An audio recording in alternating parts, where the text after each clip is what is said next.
My pants.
Although the Houthis have said, we're not stopping. Much like Hamas has said, we're not stopping. It doesn't matter what you do. We're never going to stop. We're going to always be there against Israel. Okay, so let me tell you a story.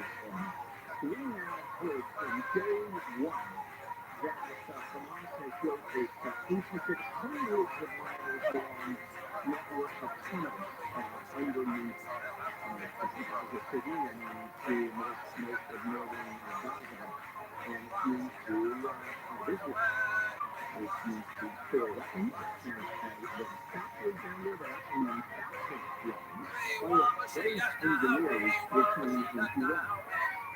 And Iran supplies as much weapons as possible, going through these tunnels and going across the border, like a witch hunt underneath from mainly from Egypt, and now although Egypt has cracked down, they can't crack down enough to confirm it, but it's moving in there. All right, so there are hundreds of miles of these tunnels. And Israel has always said this is where Hamas was staging everything, their fighters were hidden, and this is where the stuff was discovered. So here's what happens. Usually when Israel discovers these tunnels, they put a lot. Maybe even get advanced technology, a gel explosive that is developed specifically to be used for the tunnels. Well, they went down. There was a group of Israeli soldiers after discovering Hamas had one cleaning out its inhabitants, if you will. So they go down there, and they don't bring their robots or explosives or weapons or folks trained in combat. What they brought was transistor radios. The times with the technique. You remember those old-time transistor radios that only had AM radio? I remember as a kid. I was listening when, in fact, the first time I was introduced to the Beatles. I was in junior high school, and it was I Want to Hold Your Hand. I still remember that day vividly because holding a transistor radio, like every kid had one, before going on to the bus. So the mission was to go down these tunnels and find out when the AM transmissions from Israel stopped, when they could no longer go down and do it. And that turned out to be 35 to 40 feet deep. If it was closer to the surface than 35, AM signals could actually travel down there. And what Israel was saying, because Hamas is letting some of us hold on to radio so they know what's going on, so they know what Israel's doing, so they know the world's reaction to the fight that Israel's running with Hamas. Obviously, it's all, of course, Hamas that they're running the classification. The point is that what Israel needs to do is, number one, find out how the hostages are doing and telling them that we're still looking for your families back. Please don't take these rescue alone, because you know Hamas is killing the Israeli hostages. You're being forgotten, you're being put on the back burner, we're not caring enough for you, they're willing to fight us to have you die, on and on. And so the communications minister, Shlomo Kati, said, well, it's only certainly that some of these hostages actually have access to transistor radio. Because once you hit the ground with an FM radio, you're done, and the signal doesn't travel. AM does. So they're not, obviously, those cell phones are going to be used, so you can put on device and those things will come 30 feet underground. AM radio does. And the hostages that were freed in the November truce, that 1 week truce, it turned out the captors had allowed them limited access to TVs or radio. One of them, for instance, one of the hostages, one of the husband and daughter, still survived, still alive. Another one, Israeli black that was shipped out radio. was the first notification to photooftheday did not. So at this point, it's unclear how far down messages will get. As Israel was going through there and going through the tunnels, they're looking at places where messages look like they were sent.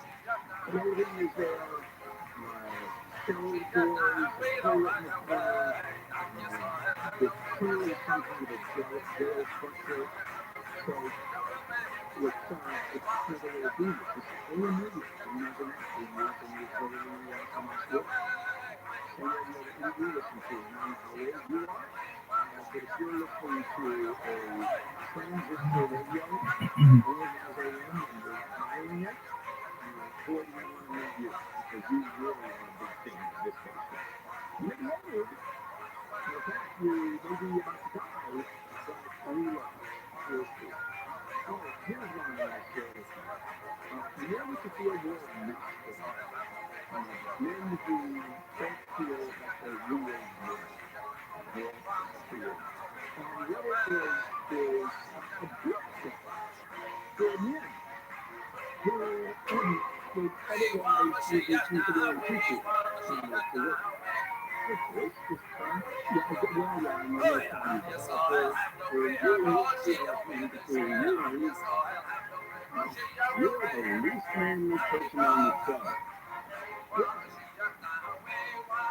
When I go to a music thing, the flowers for the choir, yeah, okay, yeah, men need to be real men. That's it, sure, what's the thing about you and get back into our music?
that business you happen to be in, I mean, their technology is perfect. There's no way around that.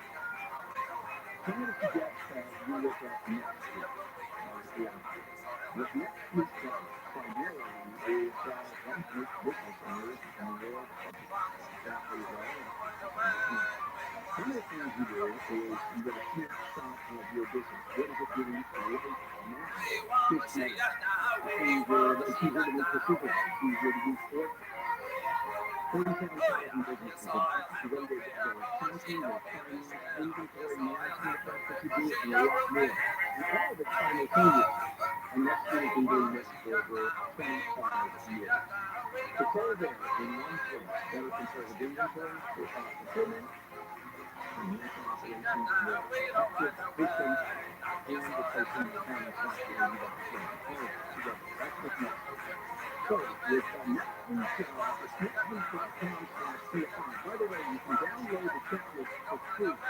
netsuite.com/TFI. NetSuite is an office suite. netsuite.com/TFI. Southland weather contains tonight.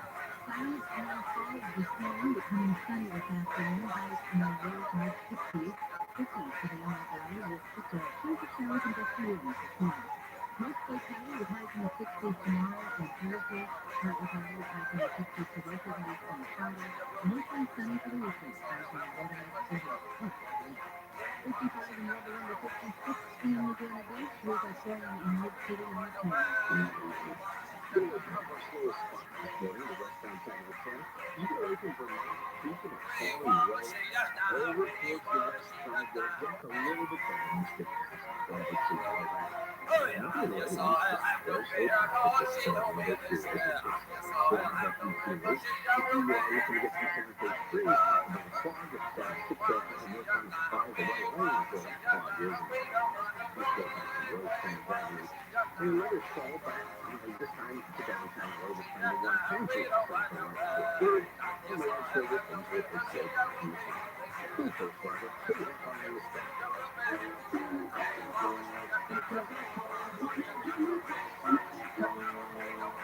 This is Jacob on the phone. You've been involved in a motorcycle accident on 844-24. Hey, Tom here. It's winter in Southern California. That means it's freezing out there. But what you say really close to your window, you is American Bacon Minute. And it looks good. The neighbors have always commented on our bacon. Energy prices are not going down, so you have to save as much energy as you possibly can. Nothing better than these windows from American Bacon Windows. James Ashley put together this amazing company. See for yourself how great it is. And the moment you make that call until you get your windows installed, every aspect of this company is beautiful. And what they're doing, the estate of their windows. And here's the big offer for the new year. Give away free upgrade to qualify. Plus, you're going to get 0% interest, 0 payments for 12 months, and free expert installation. Phone them up right away. 888-226-9908, 888-226-9908, or go to our website, AmericanVisionWindows.com. Benefit price, offer code 13124, just a social 8326.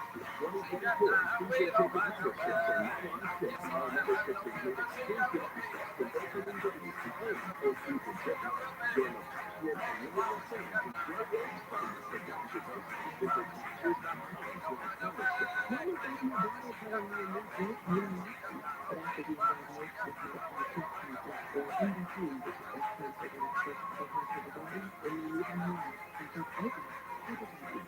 Advertising is a 25-milligram tablet with an enormously digital extreme fat with 8-point positive or 2 negative plant-based cells. It's the first hormonal-based therapy. Not to doctors on eyebrows and advertising.com. Eyebrows may cause nearby breast cancers, but millions of serious infections. Eyebrows may cause severe inflammation of the lungs, organs, and most of all. Tell a doctor right away if you have any or worsening symptoms, including trouble breathing, shortness of breath, cough, or chest pain. Before taking eyebrows, tell your doctor if you have previous pain or other signs of infection, either a kidney problem or a change of the TB or eyebrow fluid.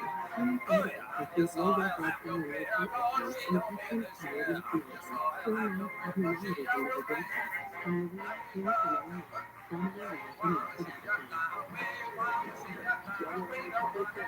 Today is Measure Your Future. Choose what you measure your future. say Subliminal. It's National Pie Day and Rhubarb Pie Day, so most importantly, it is Picoftheday, and it's National Handwriting Day, so look at the Google, start a journal, blog cover, arrange a lot.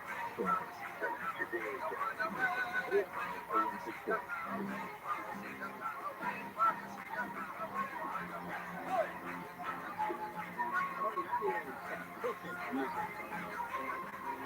You'll never hear any time on two on a Tuesday morning, January 24th. So now, I want to share with you a story that is it's just and I will start with the fact that there are three men on this show. Three men. And neither three of us are real men. In fact, to look at those that are real men in our show, it's only men who they've got bigger breasts than we do. So therein lies the predicament. Then I'll just say that personally, because I don't want to go accusing anybody. We personally don't. I don't know. Yeah, I know. It's confused. We actually record the show to well, let's tell you. Well, so anyway, there we go with this. We would consider real men. Yeah, you don't care. I mean, I'm kind of not being real. In the sense of not so very like real men do. I have a fair amount of testosterone. I'm talking about but live around really establishing masculinity, I feel unmasculine, I feel like I'm just not really what I should be. Yeah, I'm pretty comfortable in my skin. There are plenty of men who've done it. There are now male mechanics in the course. All male experiences designed for self-improvement. Okay, so you do a self-improvement course and you're out there and you lecture, you do food counseling, you feel good about yourself. This is a boot camp. And I mean, very boot camp. Seriously, you get beat through effectively with the boot camp without weapons. Like you see in movies, like anybody who's told you the Boston boot camp, the drill sergeant is just ridiculous strength. And the point is to somehow build you up, but nobody's afraid of it. Technology experts really effective. And here is really what men are facing and why I don't feel like real men as a whole psychology. It's loneliness and need for community that men face in modern society. And men cannot tell each other or anybody, I'm lonely. I need some companionship. The number of men who have said, I love you, to other than wives, and that's very potential girlfriends and wives. And husband, I love you, and I love you, so that, yeah, I love you.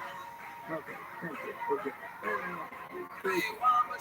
Now, the real I love you movie is 20% really liar.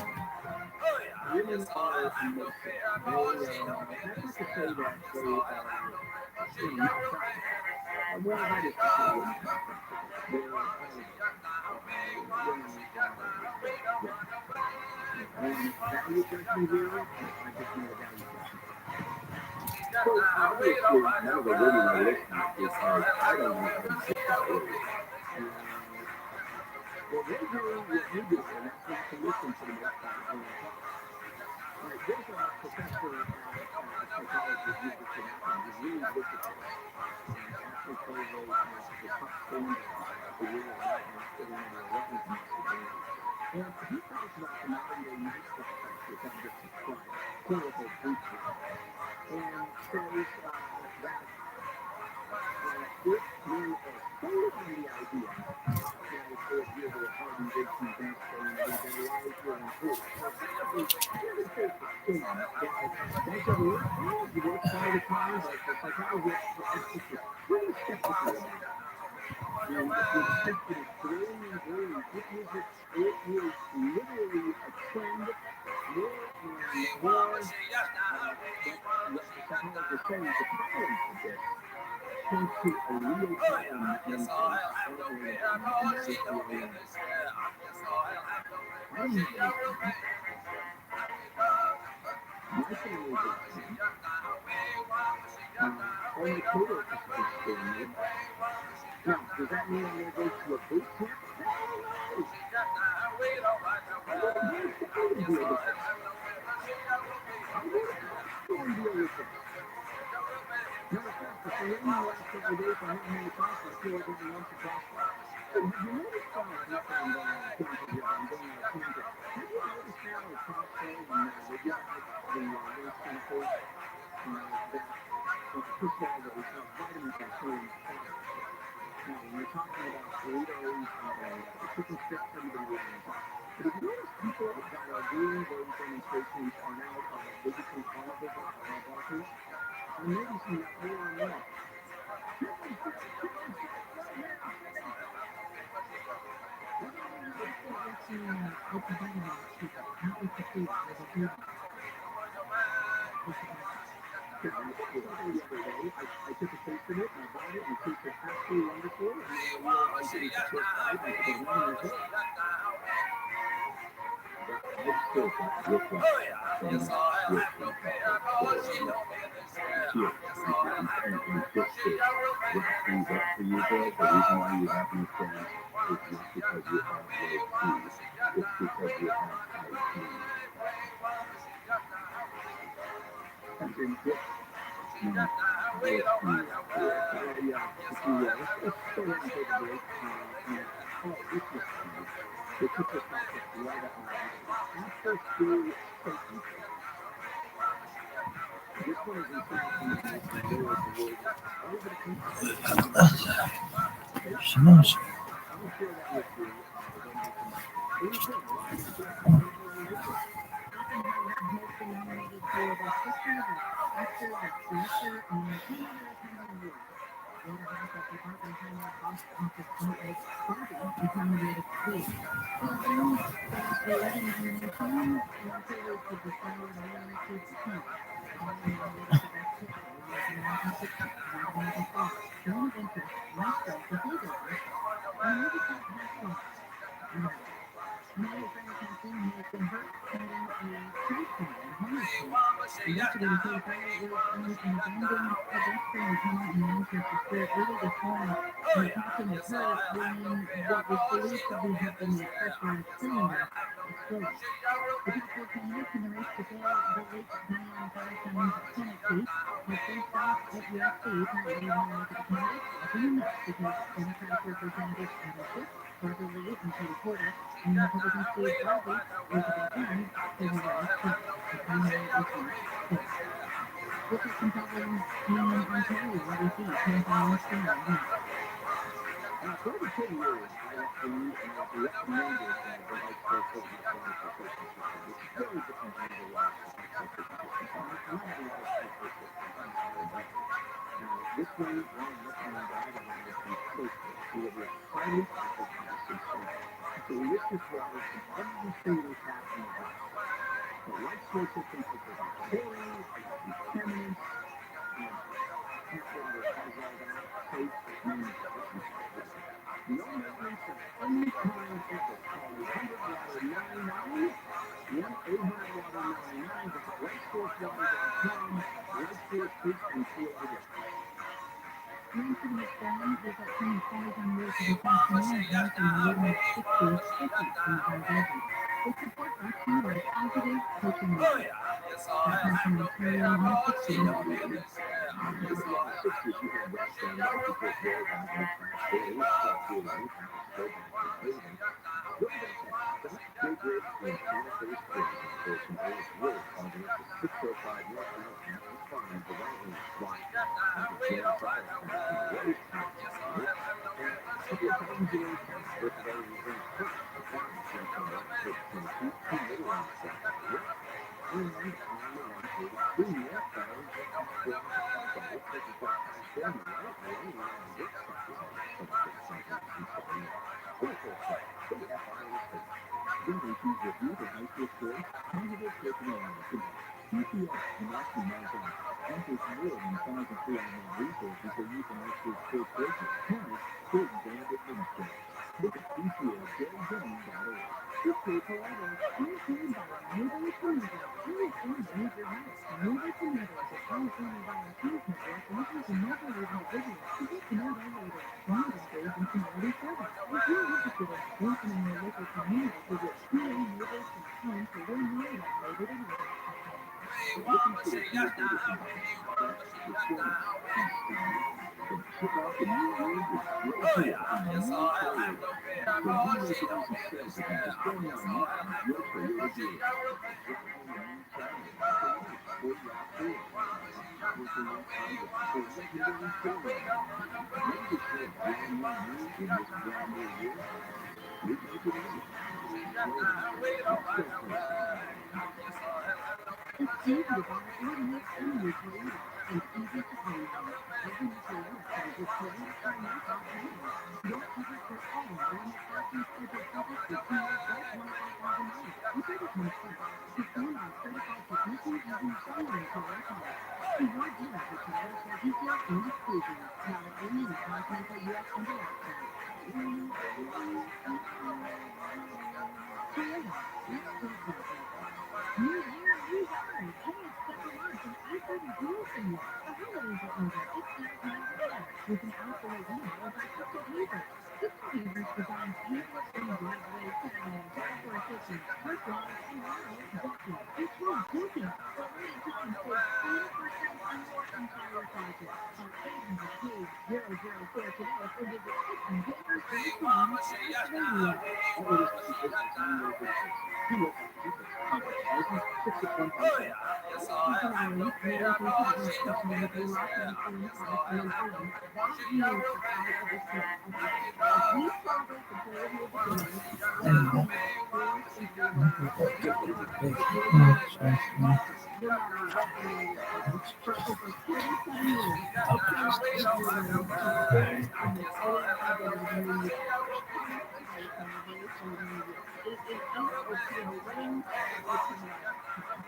picoftheday.com.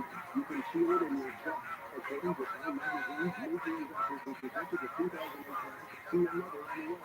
Bloomberg predicts that the U.S. housing market next notices will slow down in years. To hedge against it, there's only one asset that's safe, liquid, and is also fuel stock cleaner water, the air quality. For insider access to planes with the greatest growth potential, there's only one place to go. Planes of Investment is America's top maritime dealer, and its CEO, Bill Vijalova, is the undisputed expert on this private portable asset class.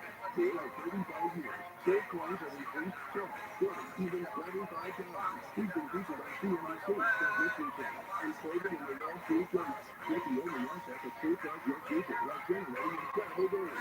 Principal Investments for free investor today. To get the award-winning documentary, Why Money Became Worthless.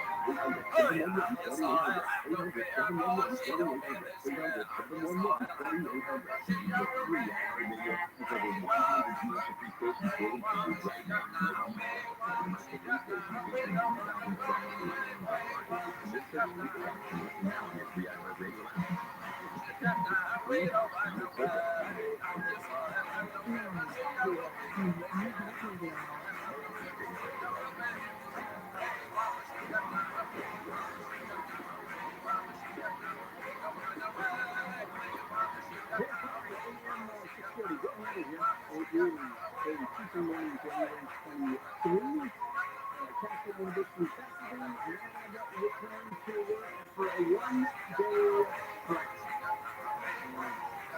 Normally, by working conditions, that's not unusual, to say the least.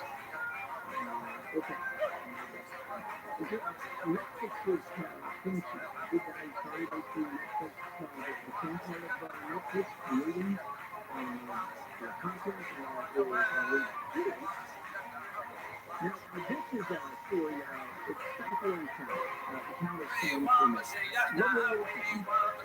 And there's a school called the TRUMAN Elementary School. And there's a new after-school program. And it's called the After School Selfie Club. run by the satanic temple, the first media coverage for February 12th. Now, as I looked at this article in the California Register, I got all excited. Unfortunately, the satanic club, they're not going to offer two seats for lunch. There aren't going to be elections, and they'll twist your head around 3 or 4 times, and then spring another rocks and rolls, except not quite that. It's a little bit more graphic than that.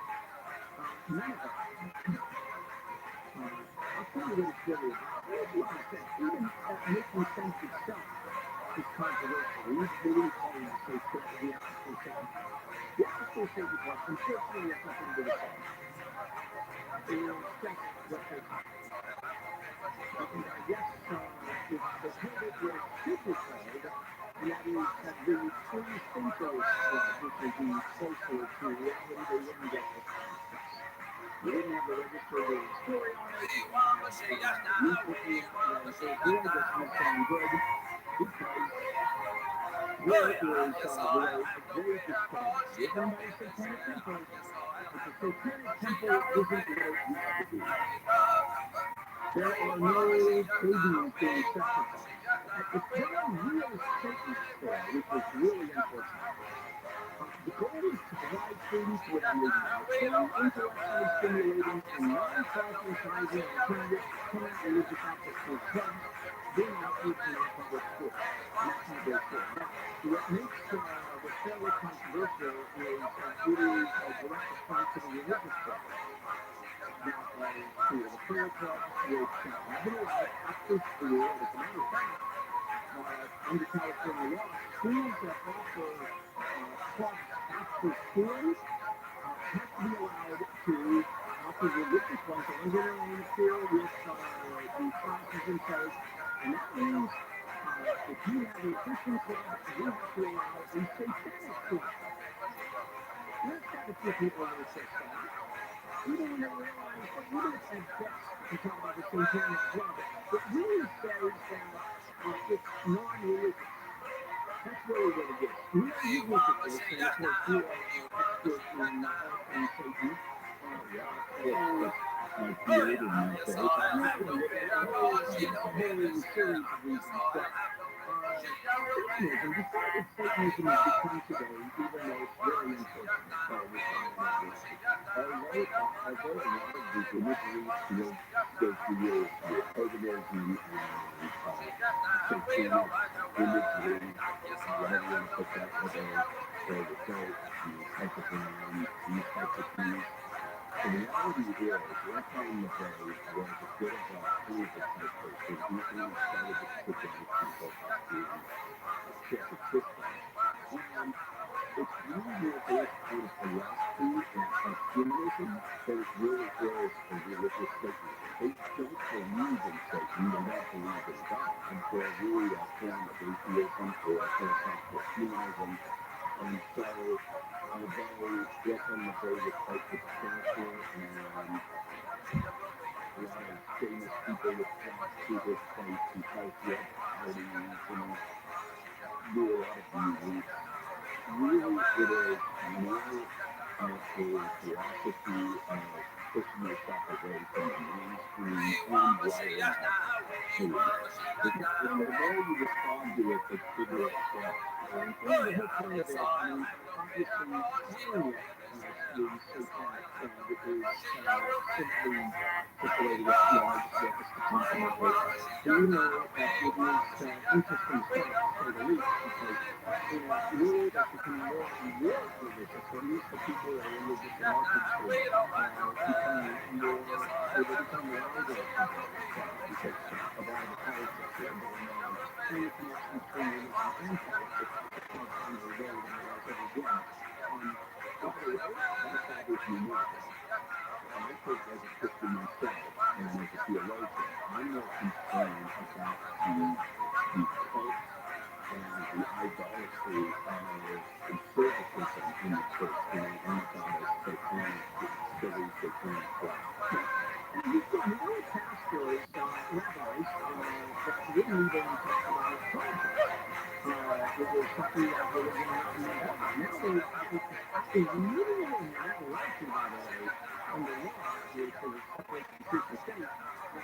All they do is say how you should vote and the horrors of Trump or the benefits of Trump or Joe Biden and how you have to vote. And it's really crazy. But the bottom line is this is basically rationalism, free inquiry. And so for short user games, art projects, guest speakers, the guest speakers talk a very deep, gravelly voice. It sounds like nothing that they see normally when the guest speaks. But for the most part, it just says it's an alternative. And it turns out it's pretty benign. I love the fact that it's still locally responding and selling. And this will become a national story. The access to the safety, we should start something together. I'm going to make my personal download on safety to the religious sites. The religious sites? The religious sites. They're the ones that check. Yeah, I don't know. Maybe the pro-abortion. How about this? The pro-abortion thing. Have you nothing to do with abortion? I think if you told people that Jesus was Semitic and not the right with blue eyes, I think they would say you come get me right? Maybe a report to a movie. Tuesday with Rich Tomorrow as we continue on with our Tuesday program. 458 everywhere on the radio.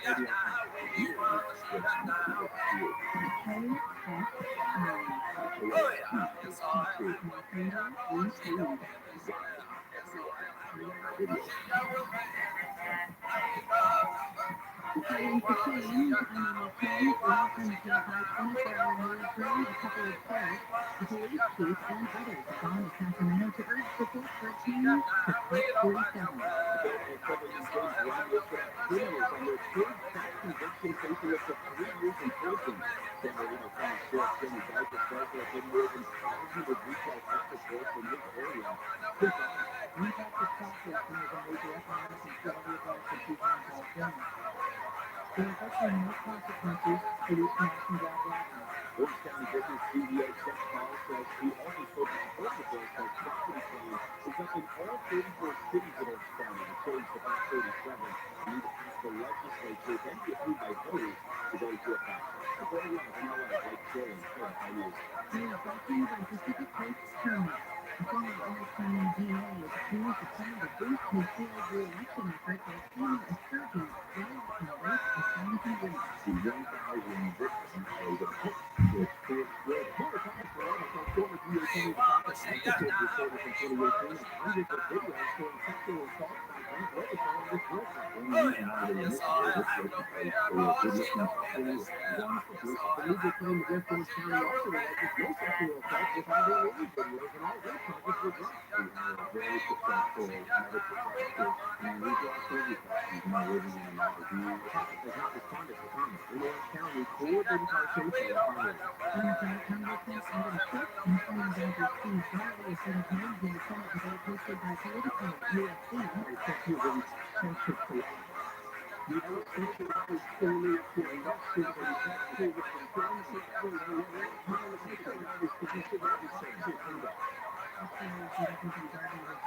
Reproductive freedom goes along with the housing crisis or chronic crime safety.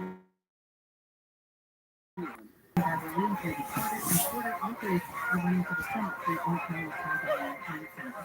Member of the LA City Council wants to eliminate right-turns on the road. VP Obama says the right-turn on roads is seeking a simple low-cost measure to increase pedestrian safety and to decrease the number of cars versus pedestrian collisions at intersections. The recommendations will include being considered in the city's provisions or a safety study. Other concepts could include doing leading pedestrian interval adjustments, which would allow people to endure crosswalk 3 to 7 seconds before they turn on. And with increase in primary intersections, this would allow traffic at all intersections to comprehend so people could cross from all cars at the same time. Steve Weber, KFI. Defense Secretary was pleased with the Secretary to Speaker Hospital today. The U.S. more than 50 nations to enter the Ukraine defense contract today. because White President Clinton continues to sacrifice his own troops in his horrible Ukraine.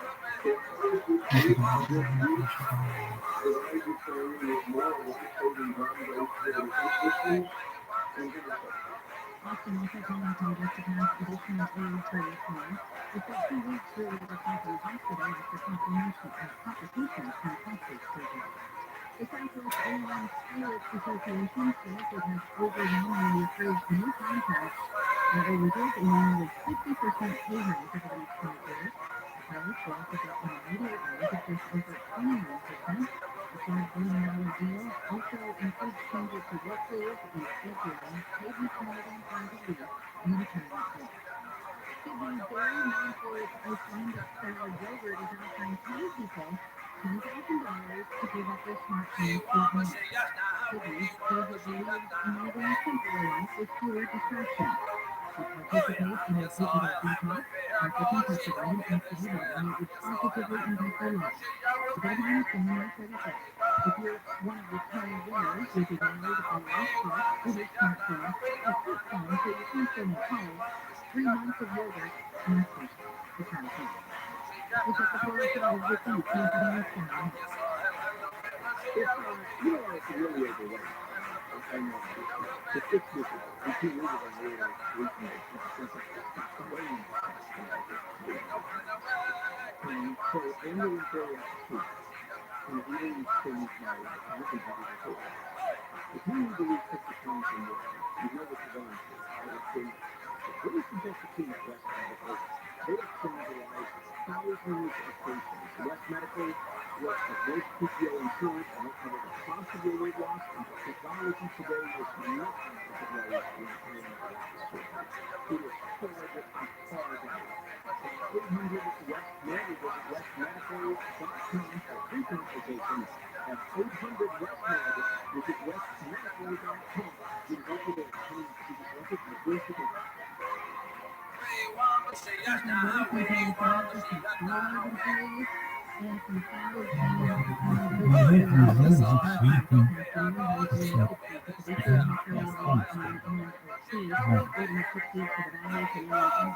The temperatures and showers and gusty winds this morning in the Inlet Valley, high to be in the 50s.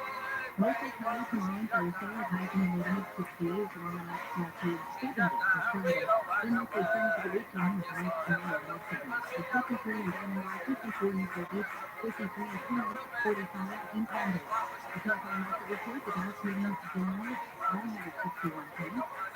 NASDAQ is up 12, S&P 500 up around 4.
Single 4 out of 5 employees report the job on ZipRecruiter, so the quality candidate within the first day. And right now, you can try ZipRecruiter for free.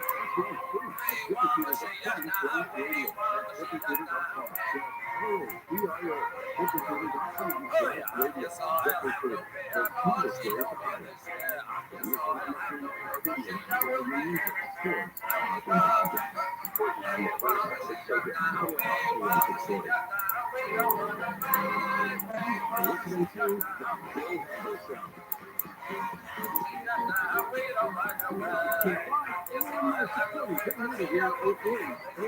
see videos, where you use it, skills, and the first message so good. Listening to the ViralRabbi Show. Coming out of Israel has proposed allowing some senior leaders to leave Gaza with goodbye as a means of bringing the post. Let's move away from all of that and just go into something that we all have. And that is our segment of Tech Tuesday. All the way down to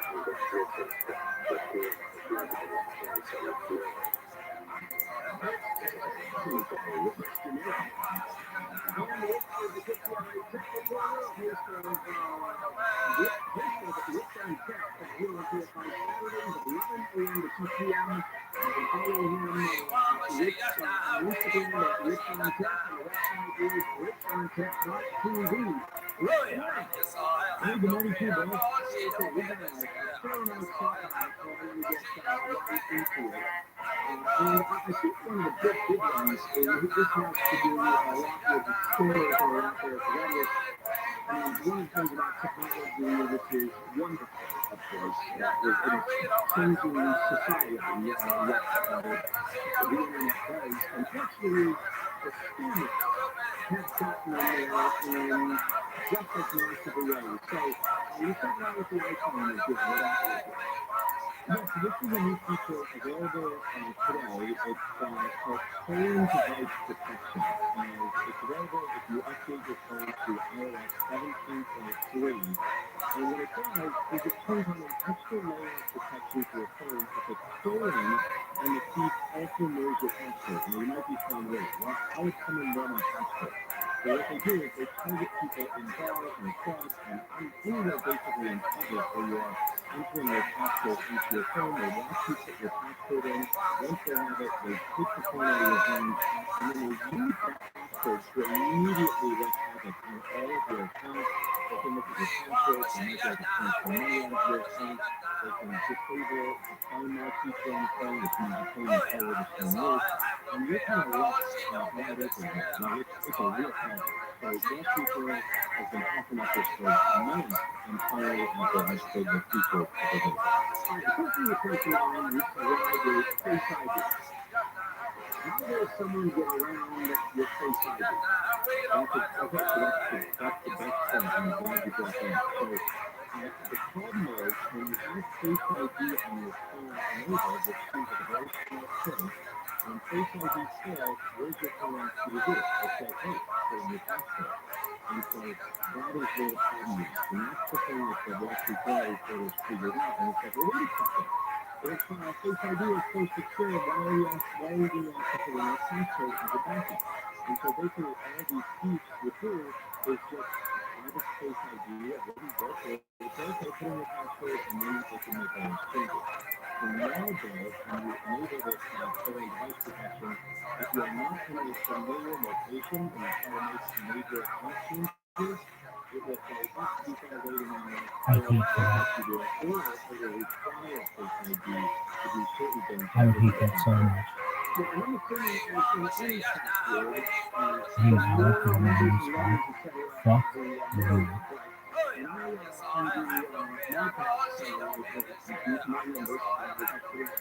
It's like they have dumbasses that are fucking doing this shit.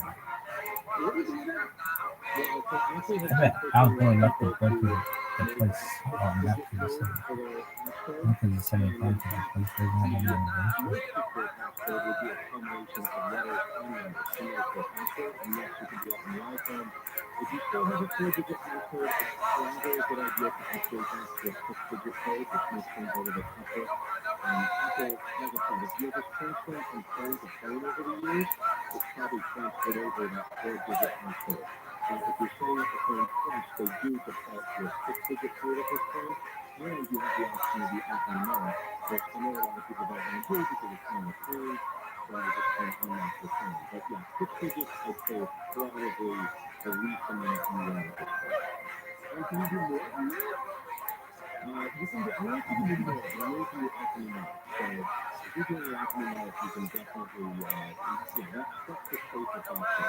But again, if you're doing 4, I'll be honest, I watch people put in their passcodes all the time. I'm just curious how easy it is to kind of notice someone's code, and 99% of the time, it's very easy to see what they enter and to, you can snatch their phone away and try to put it in there, but it's pretty easy to see what people are entering there if it's just their code. And we're always learning, all of us, to change our passcode. I gotta tell you, we're not good at it from day 1, 2, 3. It is just something that I've had for so many years, it's just that well, the good news is nobody's going to fix that. So, password 1, 2, 3, I get. But as long as you're not sharing it on the medium like the radio, nobody's going to figure it out. Exactly. So I'm assuming that, well, no, I'm not really making an assumption. I'm not. But here is a question I'm going to ask before we take a break. We talk about these scams. And so, percentage-wise, if people actually get caught, what are your chances of someone coming in and grabbing your data, hacking you with a 4-digit passcode that you've had before? Do you have any idea what some numbers are? Is it like infinitesimal? I don't know what the percentage is, but I will tell you if it happens to you, you'll be very unhappy. And I watched the entire interview right before I actually got into these beats. We did hundreds of phones in that Minneapolis area, and it was scary, brother. One of the things he said he could do it with his eyes closed. He knew exactly what he would do, and the way I mean, it was just wild. And then he called his phone, and people thought they were protected, and they weren't. By the way, if you want to turn this on, it's settings, Face ID and passcode, and then stolen device protection after you update your phone. I also put those instructions on my Instagram. And we do this and see if this is right for you. If you're unlocking your phone a lot in public, it's probably right. And here's my ask, the percentage is I'm assuming the vast majority of people actually don't have this problem. I mean, it's not the exact science where 5%, 3% of the entire population has something. I think that's small. I think there's a lot of iPhones out there. There's a lot of opportunity out there. And of course, I think the Wall Street Journal reported hundreds, if not thousands, of cases. But again, if it happens here, and I don't think a lot of people know about it. And then they're like, all right, let's take a break. I'll come back. A couple of other things I'll talk about from the Samsung Galaxy, which we haven't had a chance to talk about. And let's put an eye on the Friday time here. We'll be right back with some more. In the meantime, let's listen to Daily King live on the First 524 News. The Oscar nominations are out. Leading the pack, Christopher Nolan's blockbuster Oppenheimer, which got 11 nominations, including Best Picture and Best Director. Heroes of the Fowler Moon picked up 10 nominations, 4 things at 11. Barbie is nominated for 8 categories. The CSU strike is over. Almost 30,000 faculty and staff members walked out yesterday for the first day of a scheduled 5-day strike over pay, parental leave, and gender neutral vesting. A tentative deal that gives faculty a 5% retroactive pay raise now and another December was reached last night.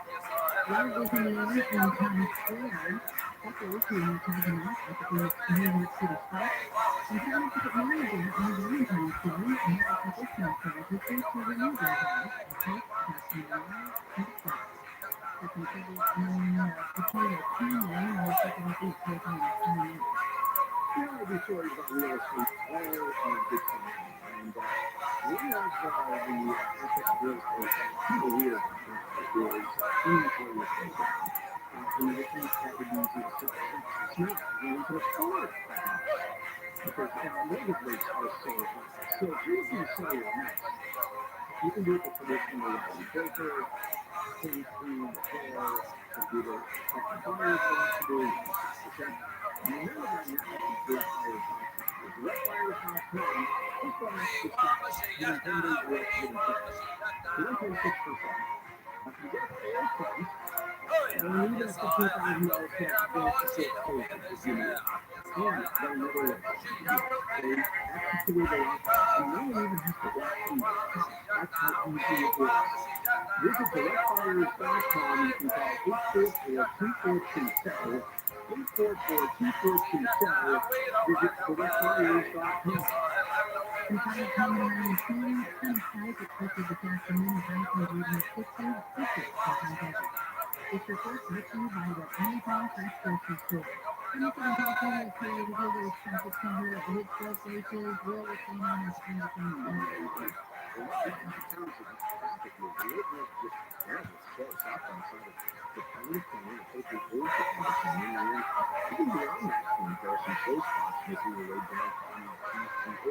That's what you see as a cook.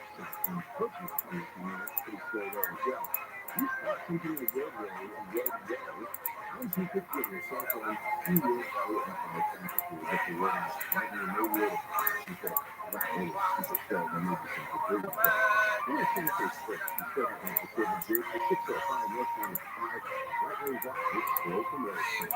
Hey, here's the update on Friday. Don't get your breakfast with no prices on blueberries. Anytime Fresh Grocery Store. Get 2 carts of blueberries for $7. From now until January 30th, while supplies last. Anytime Fresh has wellness for every dollar. Try this for your year. Michigan, reflected on positive coaching alliance. Jerry Hughes with you, the high school sports, positive coaching alliance. PCS, a national nonprofit, offers more than 1,000 free online resources for youth and high school sports coaches, parents, students, and administrators. Visit PCSJoin.org. Speaking Up is an initiative to activate student-powered teacher-led learning projects. Students and teachers, helping spark great learning experiences in the classrooms today. Join us at picoftheday.org. Guide the next time to be the voice, inescapable sometimes, while we find something to help out with it. It's very exciting. We talk about value focusing. And the Cerebrum V6 can keep your volume 9 kilograms. Specialized massage like you've never experienced before. The V6 is next generation technology and FDA cleared. Lay down on the Cerebrum V6 so you immediately have a feel your body to find out where it needs to focus, then relaxation. No information you should describe a small issue. The Cerebrum V6 also clears right into a beautiful 3-piece of furniture in any room of your home. You can use it for 10 minutes or 90 minutes or however long you want to just relaxation on your center. This is wonderful for anyone who's perfect for post-workout recovery. Athletes use this technology firsthand. The Zephyr helps with blood circulation as well. So you can practice your examples of rest all your mind or check out the Cerebrum Boost at the Show me trailers, kid. right now there's a promo code specially for you. The next 30 people to use it will get $300 off your Cerebrum V6. Here it is, get your V6. Promo code get your V6 at CerebrumUS.com. Hi, my name is Joe Jody, and I'm the host of Climate Podcast and Join this week as I chat with Rabbi, a woman of an accent and voice.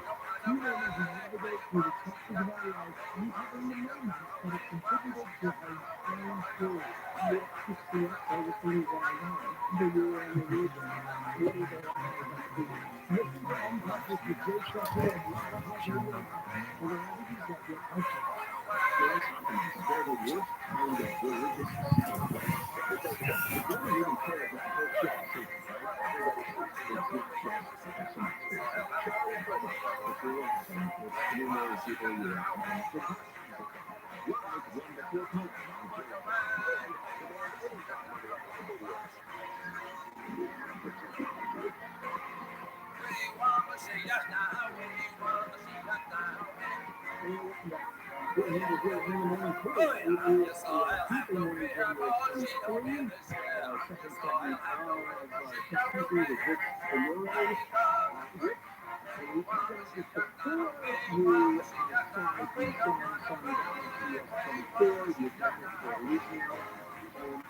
Even before you are telling you about it, the first question is, how do you get the point where the advances are just incremental and there's nothing downside about using phone that's 2 to 3 years old?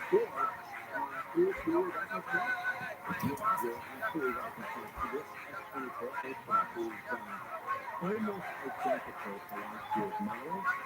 big difference is really in the software, which will be coming to S23. It's all about AI features still. And the best feature that I am absolutely loving is that, well, there are some hardware advances. The display is brighter, the cameras are a bit upgraded, but honestly, if you have an S23 Ultra, you're just fine. Get an S23 earlier, you might want to hold. But this new feature called Circle to Search is just game changer. I'm not sure if we talked about it last week, but anything that's on your screen, you press and hold the home button, and then you just circle whatever's on your screen, whether that is a book cover, whether it's a place you want to go, like a museum, or a monument, whatever it is, and it will search through there for that information. And yes, of course, this is something you could have done in the past, but it wasn't this easy and it wasn't this good, and it's a really, really handy feature.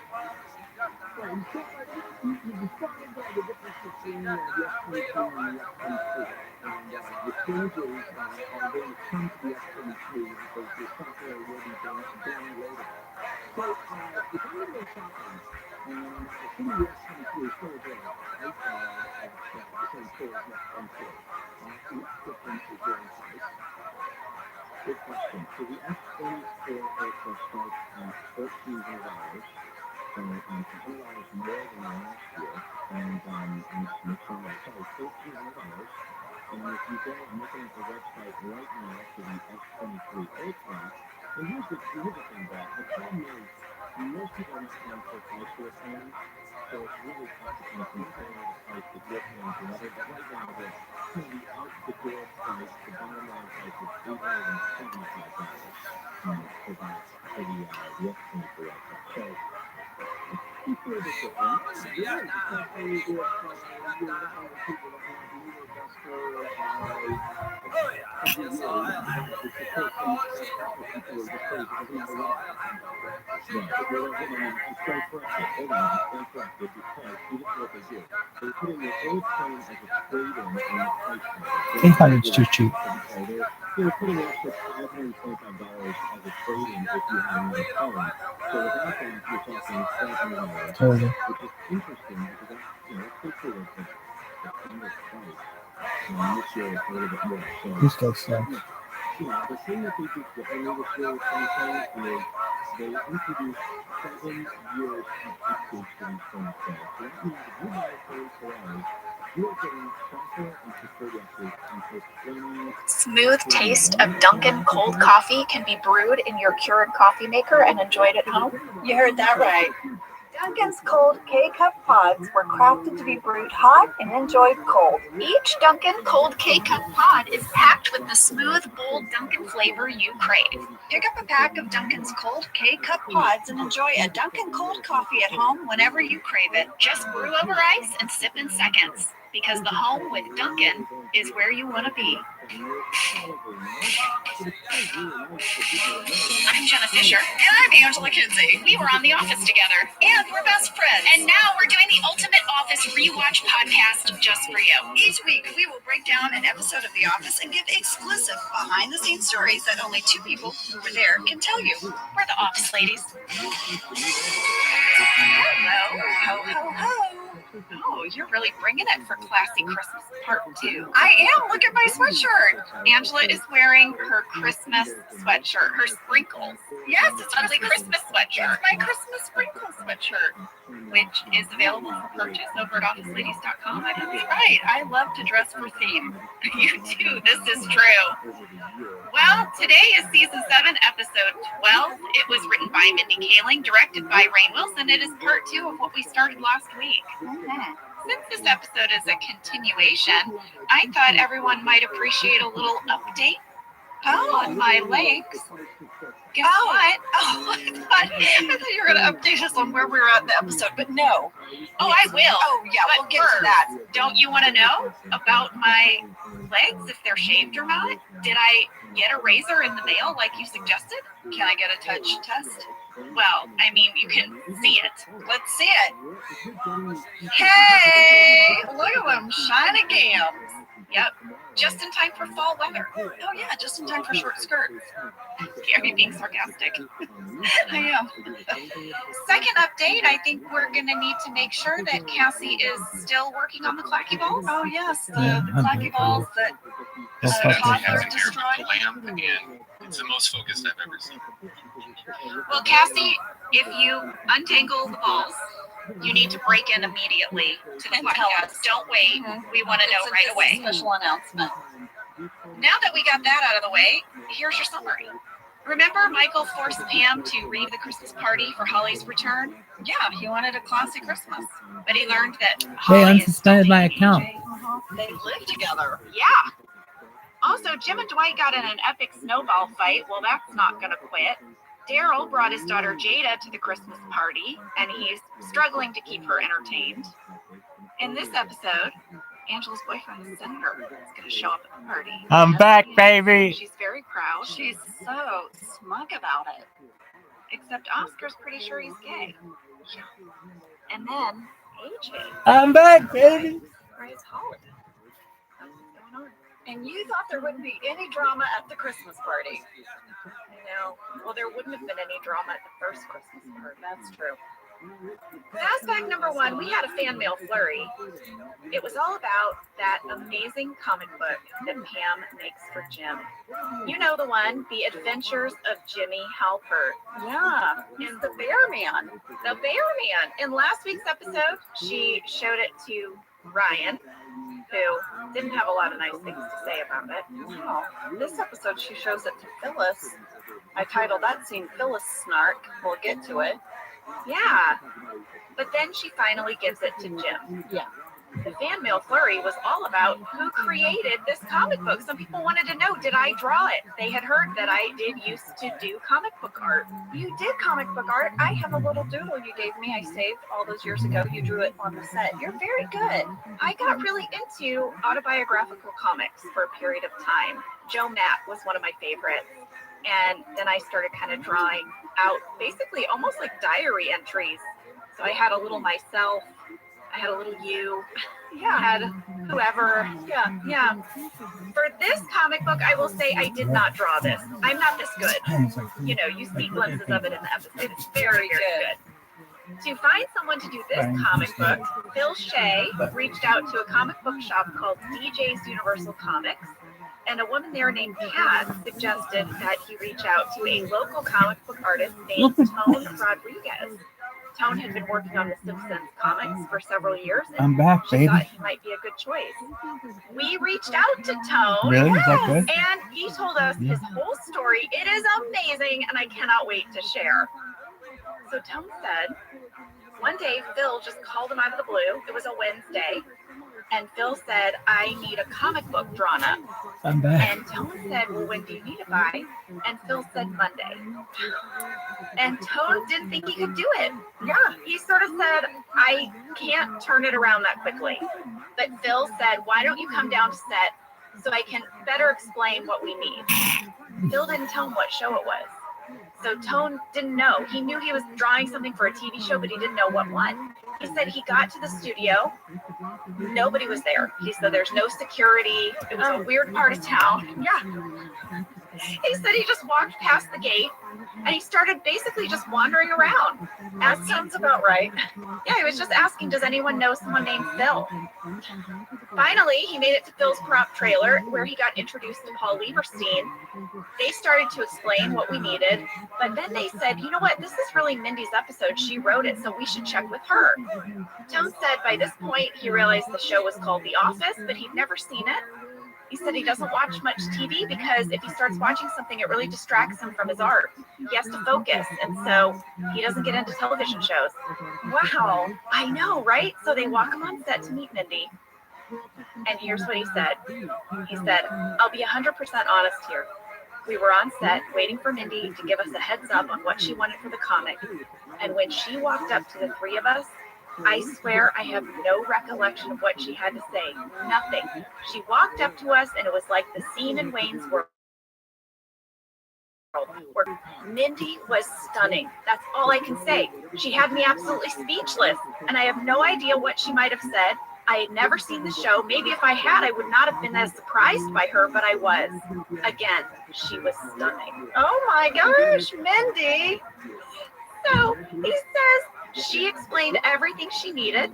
And at the end of the encounter, she said, "Did you get that?" And he said, "Yeah." And she said, "All right." And she turned and walked away. And at that point, he said, Phil and Paul turned to him and said, "Did you get that?" And he said, "I have no idea what she said." He was honest. Yes. And he said they must have seen the effect she had on idiots like me before. Because at this point, they both said, "Yeah, we know. We wrote it down for you." Aww. And he said that's a 100% true story. And then he said, "My wife hates that story." Mindy is someone, when you meet her, she's a captivating person. Yes, I mean, she's beautiful and she has kind of an aura and she's confident. Smart. Yeah, I know. Look She's at a this force. one, She's a kids. force. So I asked Tone, "How many pages did you illustrate?" And he said that he drew the cover and 2 interior pages. He said a full comic book is usually 22 pages, so that's why he panicked when Phil said they needed it in a few days, because he couldn't do 22 pages. Right. But he said after they explained what Mindy wanted, they said just 2 pages would be fine, and they would just duplicate them a couple times to make it look like a full comic book. Tone said everything in the comic book is hand-drawn, including the logo on the front. And he said all of the lettering inside was done by his buddy, Tony Fleece. And he said you didn't do it digitally back then. Everything was done by This one's hand. And he said that the script inside, all the words, he took directly from the note that Phil and Paul had handed him after his meeting with Mindy. So that's it. I love that story. You guys, a few years ago, I was at a comic convention in Philadelphia, and I saw the comic book, The Adventures of Jimmy Halpert. I was so excited by it that the vendor gave me 2. I saved them. I brought them home. I gave one to Jenna, so Jenna has one and I have one. And I don't know if they're originals. I'm guessing they're not, right? Yeah, Tone said people come up to him all the time and tell him that they purchased one of the original props. And he said, "I hate to disappoint people, but there were only 8 of them that were made for the show."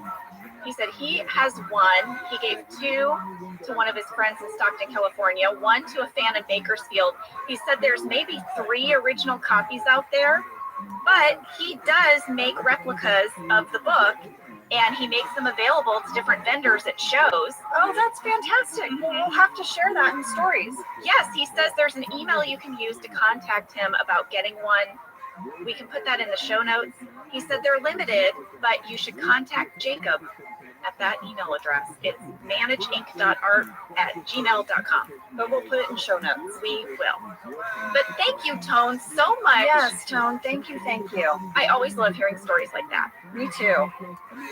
Well, fast fact number 2 comes to us from Stos B in Washington, D.C.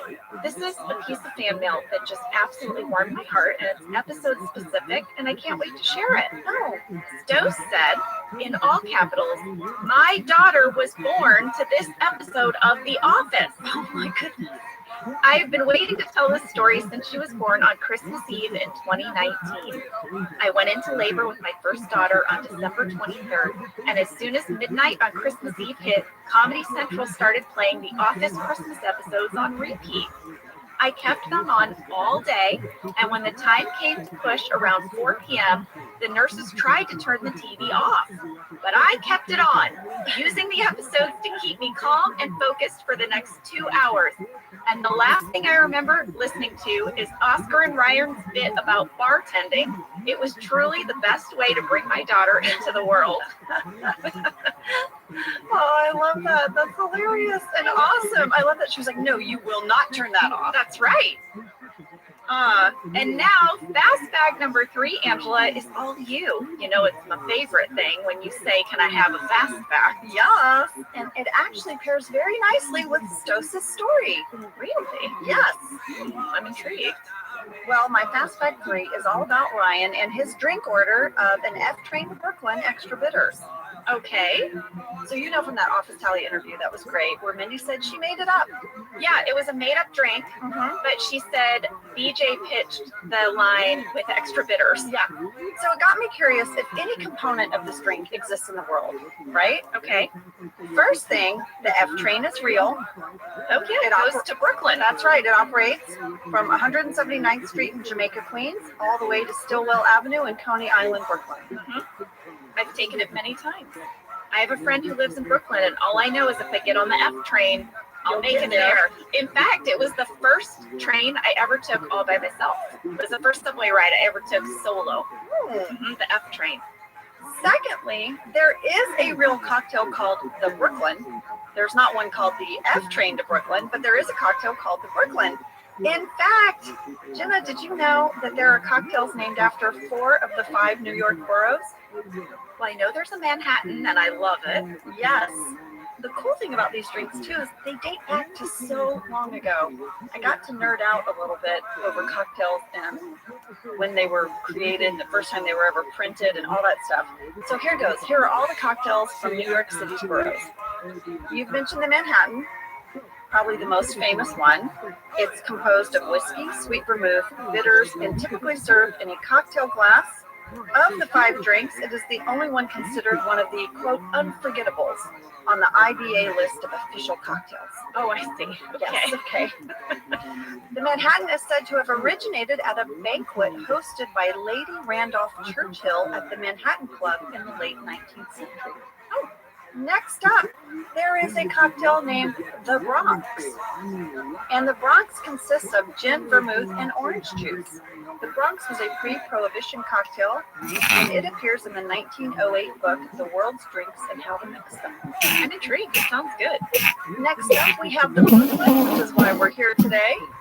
A Brooklyn consists of rye whiskey, dry vermouth, maraschino liqueur or maraschino cherries, and a mare picon.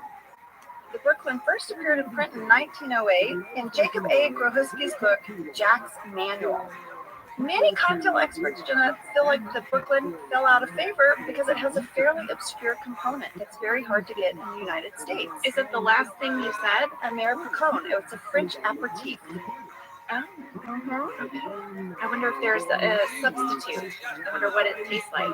Well, people have substituted it with a different type of bitters, but it was very popular in the early 20th century and largely fell into obscurity after Prohibition. Next up, we have Queens, the cocktail. A Queens consists of gin, vermouth, and pineapple juice. This drink dates back to 1930, appearing in Harry Craddock's Savoy cocktail book. Isn't gin and vermouth martini? Isn't that what you make martini out of? Yes. Right. Okay, so we're making a martini and then we're throwing a little pineapple juice in it. That's the Queens. Lastly, Staten Island is the only borough without a cocktail. Staten Island? I know, but there is a Staten Island ferry cocktail. Oh, and it's named after the ferry that carries passengers between the boroughs of Manhattan and Staten Island. It consists of Malibu rum and pineapple juice, resembling a pina colada. And this is one of the things said about this drink.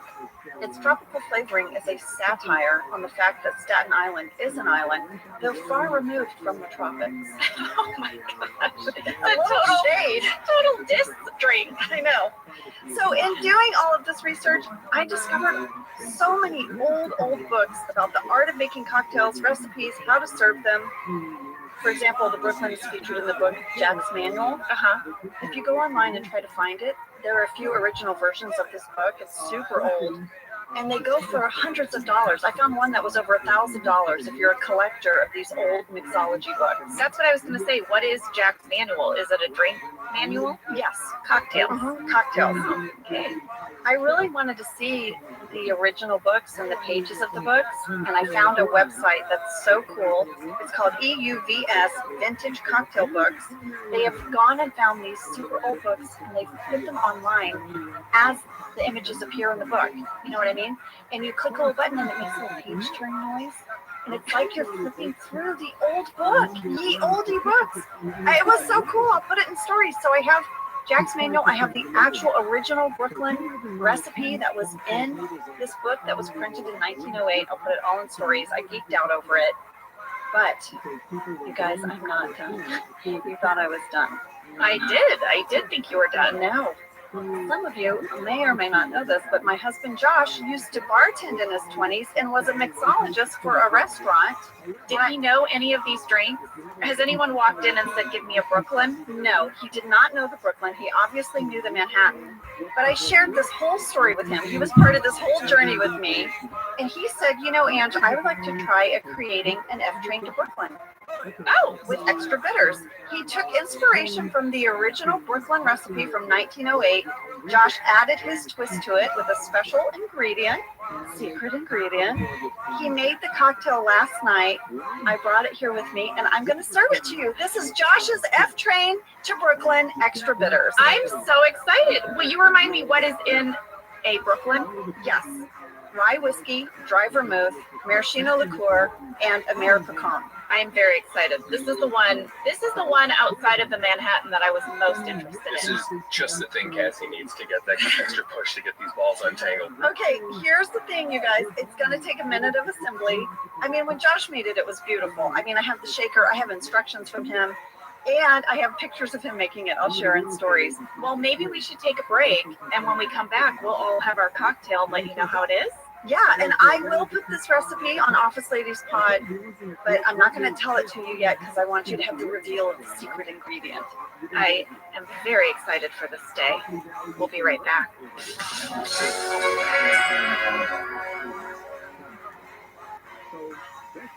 This is an ode to the McDonald's French fry. They are so delicious. I get very excited about McDonald's French fries Because they're the best fries. They really are. From my childhood to my adulthood, I love the McDonald's fry. Why are they so good? I don't know. What is it? Is it so what they're cooked in? Is it the way they're cut? What is it? I don't know. Everyone knows this, though. The McDonald's You know fry. What? My happiest moment, because I love to get a Happy Meal, it's just the perfect size for me. But sometimes some of the fries fall out and they're at the bottom of the Happy Meal, and I think I'm done with my fries, and then there's a few bonus ones at the bottom. Get your favorite McDonald's fries today.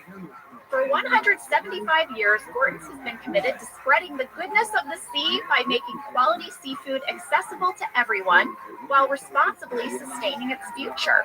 Over 99% of Gorton's seafood is certified as responsibly sourced. And Gorton's reached out to us and said, do you want us to send you some of our fish sticks, some of our products, so you can become familiar with it before you speak about it on the podcast? And I was like, Gorton's, I've got you in my freezer right now. Yeah, you do. You do. Your kids love the fish sticks. Yes, it's our fave. Guess what I got? I got these Southern-style shrimp. It is so good. Oh, yeah. Yeah. You know, when you're looking in the freezer aisle, the Gorton's are in the yellow package. They've got the iconic fisherman on the cover. This brand has been around since I was a kid. Same. Gorton's is actually a brand that's been around for 175 years. Oh my gosh, That's yes. so rare. Well, we love Gorton's, and it can help you make your mealtime easy. Visit Gortons.com to learn more, find a store, and get a recipe inspiration. Whether your resolution is to save money, eat better, or stress less, HelloFresh is here to help you do all three. Yes, you guys, I love HelloFresh. Jen and I both love it. You know why we love it. And guess what I made the other night? What? It was so delicious. I made their pub-style shepherd's pie. I've made it. Yes, it's so good. White cheddar and the pine mashed potatoes. I know it very well. It's a family favorite. Well, you know, Josh normally makes dinner, so this was my turn, and I made this, and he loved it, and I was so happy. I was like, I made a shepherd's pie. I'd never made one before. It's so good. Everyone, you can say hello to your most delicious year yet with fresh ingredients, chef-crafted recipes, all at a price you'll like, delivered right to your door. Go to HelloFresh.com/OfficeLadiesFree and use code OfficeLadiesFree for free breakfast for life. One breakfast item per box while subscription is active. That's free breakfast for life at HelloFresh.com/OfficeLadiesFree with code OfficeLadiesFree. HelloFresh, America's #1 meal kit. Okay, we are back. Okay, Sam and Cassie are here. Hello. I have made Josh's F Train to Brooklyn extra bitters. I want you guys to know one of the reasons why he jumped in as I started this endeavor is there's a special ingredient. It's the F ingredient, Now, right? does this ingredient start with an F? Yes, it does. Okay. But I was starting to make this drink, and Josh was like, "That's going to be disgusting." I was doing my idea of it. Okay. You can't have another beet bucket. And I was like, "Wait, Sam liked the beet bucket." Very earthy. But anyway, so Josh was like, "I'm going to step in. I'm going to have you try his version, and then I'm going to tell you what my secret ingredient would have been." Okay, here you go. I want to describe the drink. Yeah, remind me what's in it. It's very pretty. It's a sort of off pinkish color. It looks sort of like a dirty cosmopolitan, and you've put even a cherry, yes, on 2 toothpicks. Because I didn't have a long toothpick. I've tried to make it fancy. Well, and you're serving it in a martini glass. Yes, I am. I'm very excited. Okay, cheers, you guys. F train to Brooklyn, extra bitters.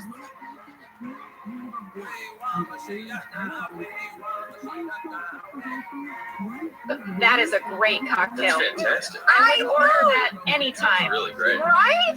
Do you like it? Wow. too, Cassie? Yes, I'm trying to guess something.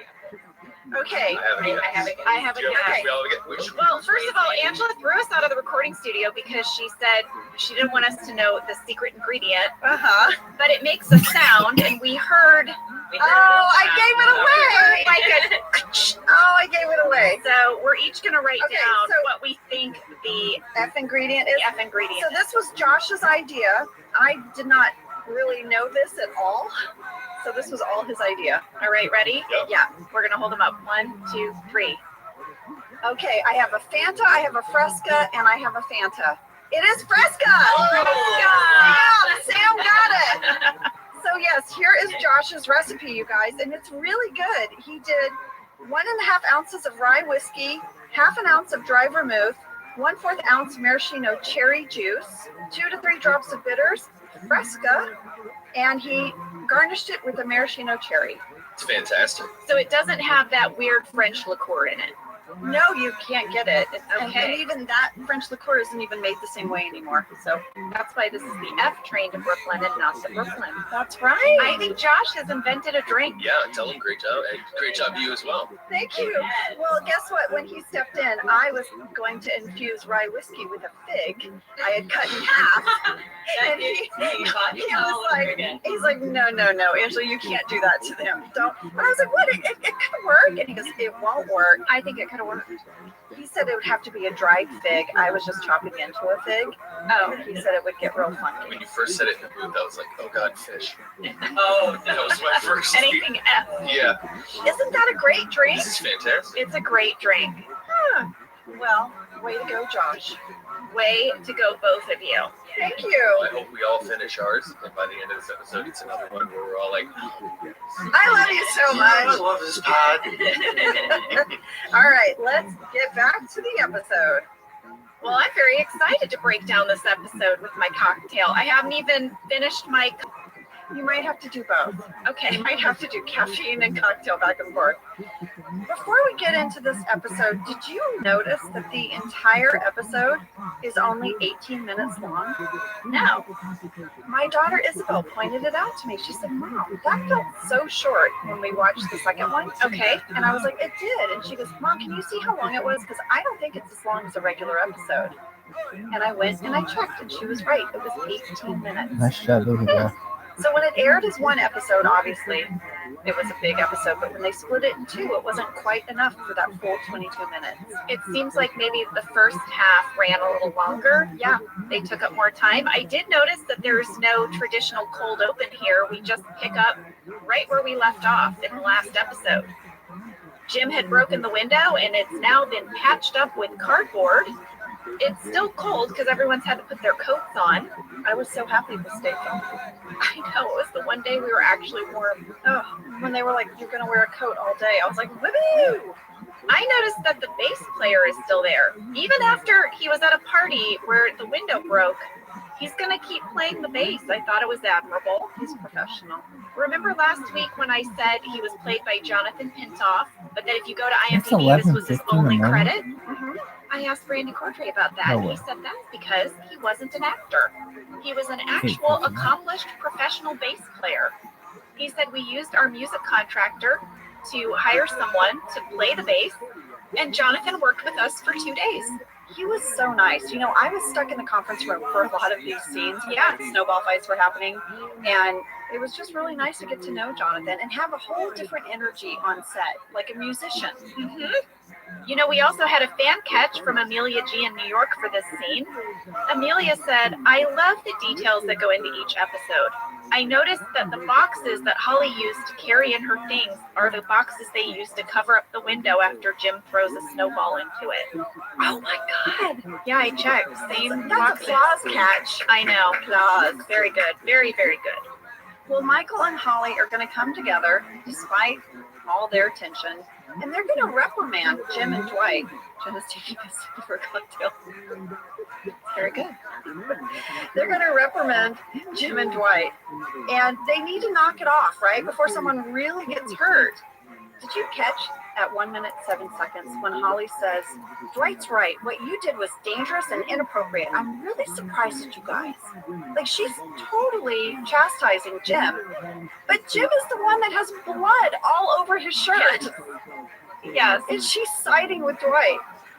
And then Michael makes up this whole elaborate story right on the spot. I couldn't believe how quickly he came up with this story. I felt like we needed to hear it, and then I need to share some candy bag alts for it. All this arguing reminds me of a very funny story. You see this on my desk? You know who gave me this? My girlfriend Tara, who lives in New York City. Wait, what girlfriend? I haven't told you about her. I find that unlikely. You email me when you get a new zit. I'm a man in my mid-40s and I still get zits. I think that's pretty interesting. But you know what? I am not on trial here. The Scranton Strangler is. So anyway, we have this great weekend, and she drives me to the airport, and we get to JFK, but I'm flying out of LaGuardia. So we laugh and laugh and laugh, and then we spend the rest of the day walking around slow-mo, drinking latte. And at the end of the day, she gives me this, and she says, Michael, maybe next time you should take a cab. I didn't know you had a girlfriend. I do. She is. I loved that couplet at the end because he's answering two things. Holly says, Michael, I didn't know you had a girlfriend. And he says, I do. But he's also answering the imaginary question, is she real? She is. So I went to the candy bag alts to see if they had anything different in the script during his big speech, and they did. Oh, wow. And it all centered over one line.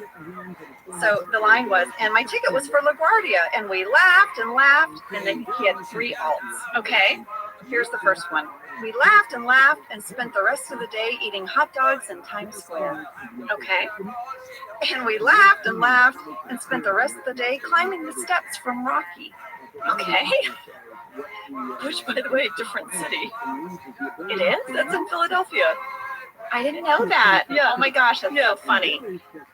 Next one, and we laughed and laughed and spent the rest of the day making love on the top of the Empire State Building.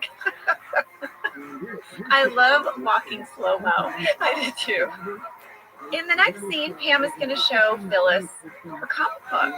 Yeah, and I'm guessing if anyone ever starts a conversation by saying, so you went homemade this year, that is some sass. Phyllis gave Michael a homemade oven mitt. Does she not remember? It doesn't matter for Phyllis. She's going to judge you. It doesn't matter. Also, she makes Ryan a homemade gift in this episode. Exactly. What's going on, Phyllis? Mm-hmm. I guess only your handmade gifts are worthwhile? Yeah. Well, the drama's going to crank up a notch because Holly's coming in wide open, as my dad would say. Yeah. She's found her Woody doll. Remember at the end of last week's episode, Michael threw it in the trash and poured coffee over it? Hot coffee. Yeah. Because AJ gave her the Woody doll and he was all upset. Mm-hmm. Well, she's found it and she is demanding to know who defaced the Woody doll. Phyllis really quickly says, well, Aaron doesn't seem to like you.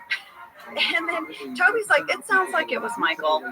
Angela also agrees. Yeah, it was probably Michael. Kevin, in classic Kevin form, says, wait, guys, Toy Story is all about toys that come to life when people aren't looking. You don't think it's not possible that Woody did this to himself? This cracked me up, but also reminded me how the writers said with each season, Kevin just got more ridiculous. Yes. Well, I had a very, odd catch as I was watching the scene. I just observed the number of poinsettia that we had on the set. They were all white. They were everywhere. Last week we had a bunch. They were red. And it just got me curious about the poinsettia. Oh, you're about to break it down? I'm gonna have a sip of my cocktail. Go. In my research, I found out that poinsettia come in red, white, pink, purple, multicolor, and salmon pink. Okay. I knew about salmon pink. I don't know how I knew that, but purple? Yeah. They are indigenous to Mexico and Central America.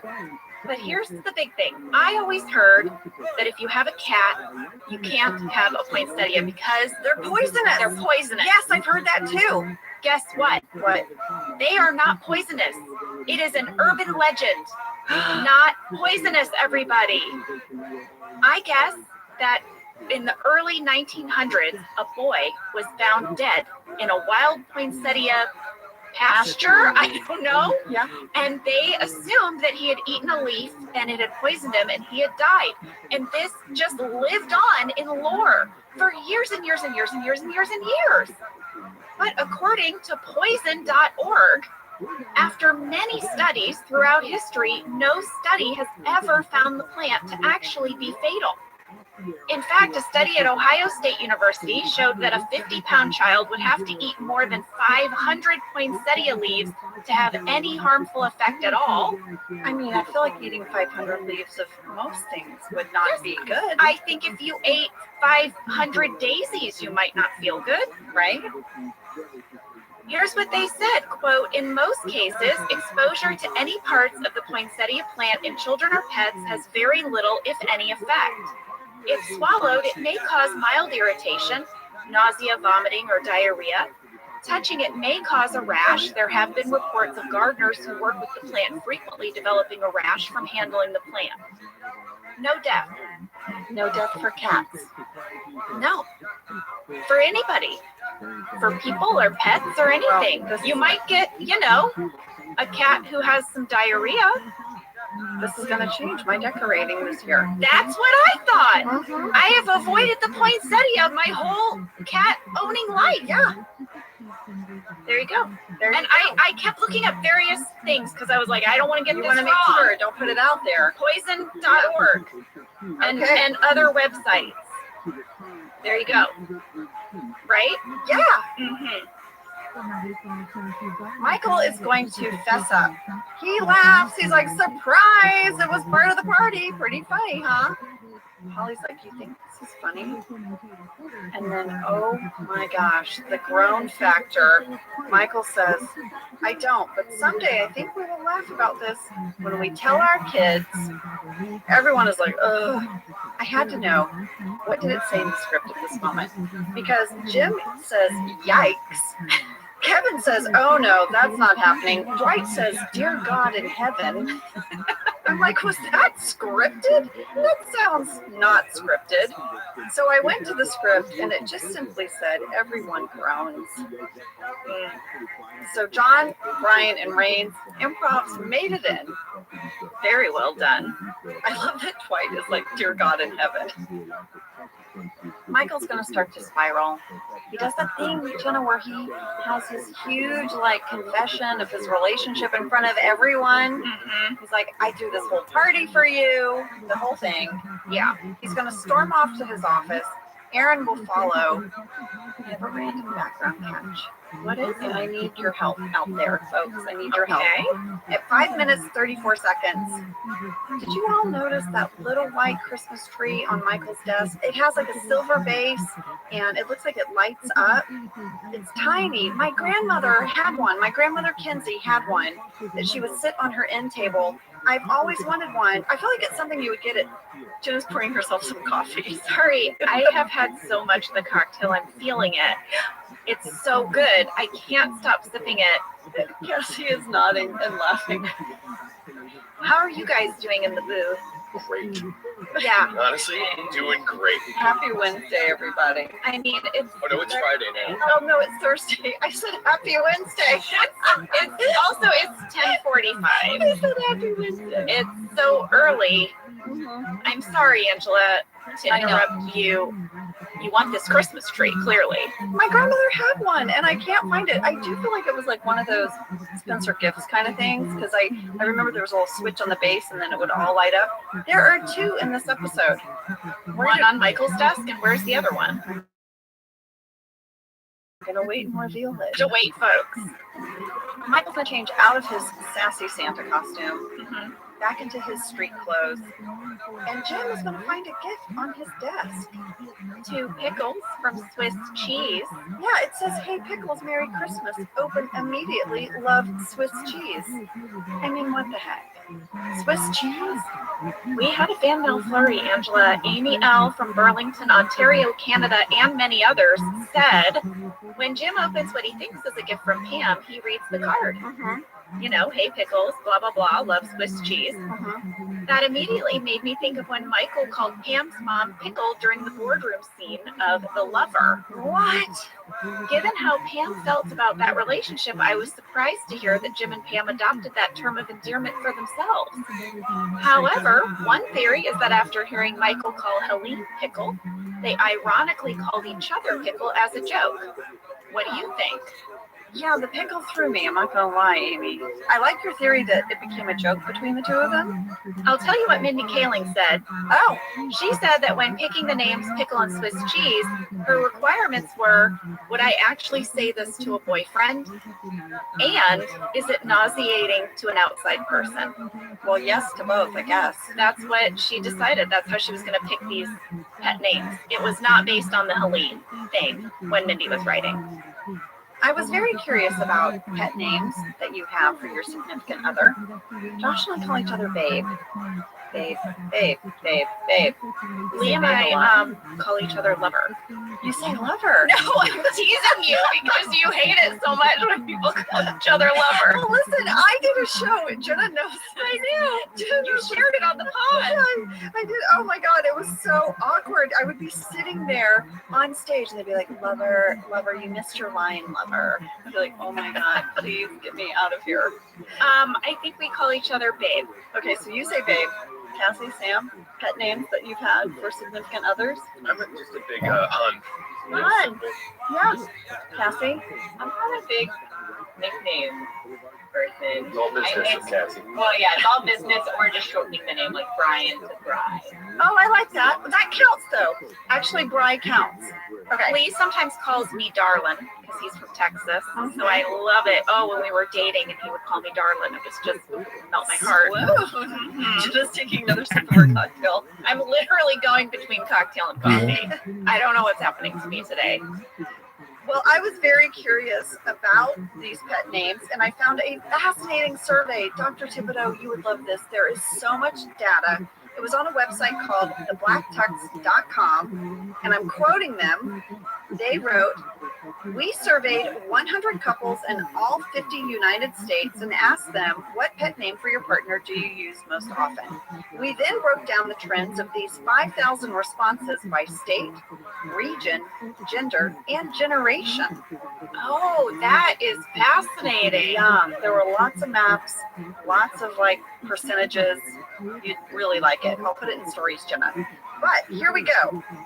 In 41 out of the 50 states, the reigning most popular pet name in the United States is, drum roll, babe or baby. Second contender for most popular pet name in the United States is honey, hun, or honey bunch. Sam, Honey Bunch. honey bunch. And the third most popular is deer. They had so much data. It's really interesting. They had like Gen Z and the millennials, like they had everybody. The boomers, like what they say. It was very interesting. You know, something else happens in this scene. Jim opens the box, and it is not a gift from Swiss cheese. It is a little mechanical catapult, like snowball launcher. Yeah. And it launches the snowball into Jim's face. This was another Phil Shea contraption where he had to hire the folks at Hand Prop Room to create a tiny machine that didn't exist. These guys were asked a couple weeks ago to make a toilet paper deep fryer, and now they're making a tiny snowball launcher. A little catapult machine. I have a question for you. Okay. Is today Toby's favorite day of his life? He's holding court. People are hanging on his every word. I think it is his birthday. I mean, why are you laughing so hard? Are you drunk? No, I'm not yet, but I'm laughing because you went. You became when I was glitching up in there in my closet. What? When we would record from our closets and I would have a time lapse because my Wi-Fi was so bad, you were just that, but in real time. You went, is today Toby's favorite day? Like, no, I did not. It was really slow. You did a bit. It's that cocktail coffee combo. Oh no! Oh no! We're traveling in the future and in the past through time. Oh no! This is not good. We're not even halfway done. We might have to take a break and have some water. Yes, let us take a break and have some water. And when we get back, we're going to, I don't even know what we're going to do. Oh, we're going to go to the warehouse and meet a Grinch. We'll be right back.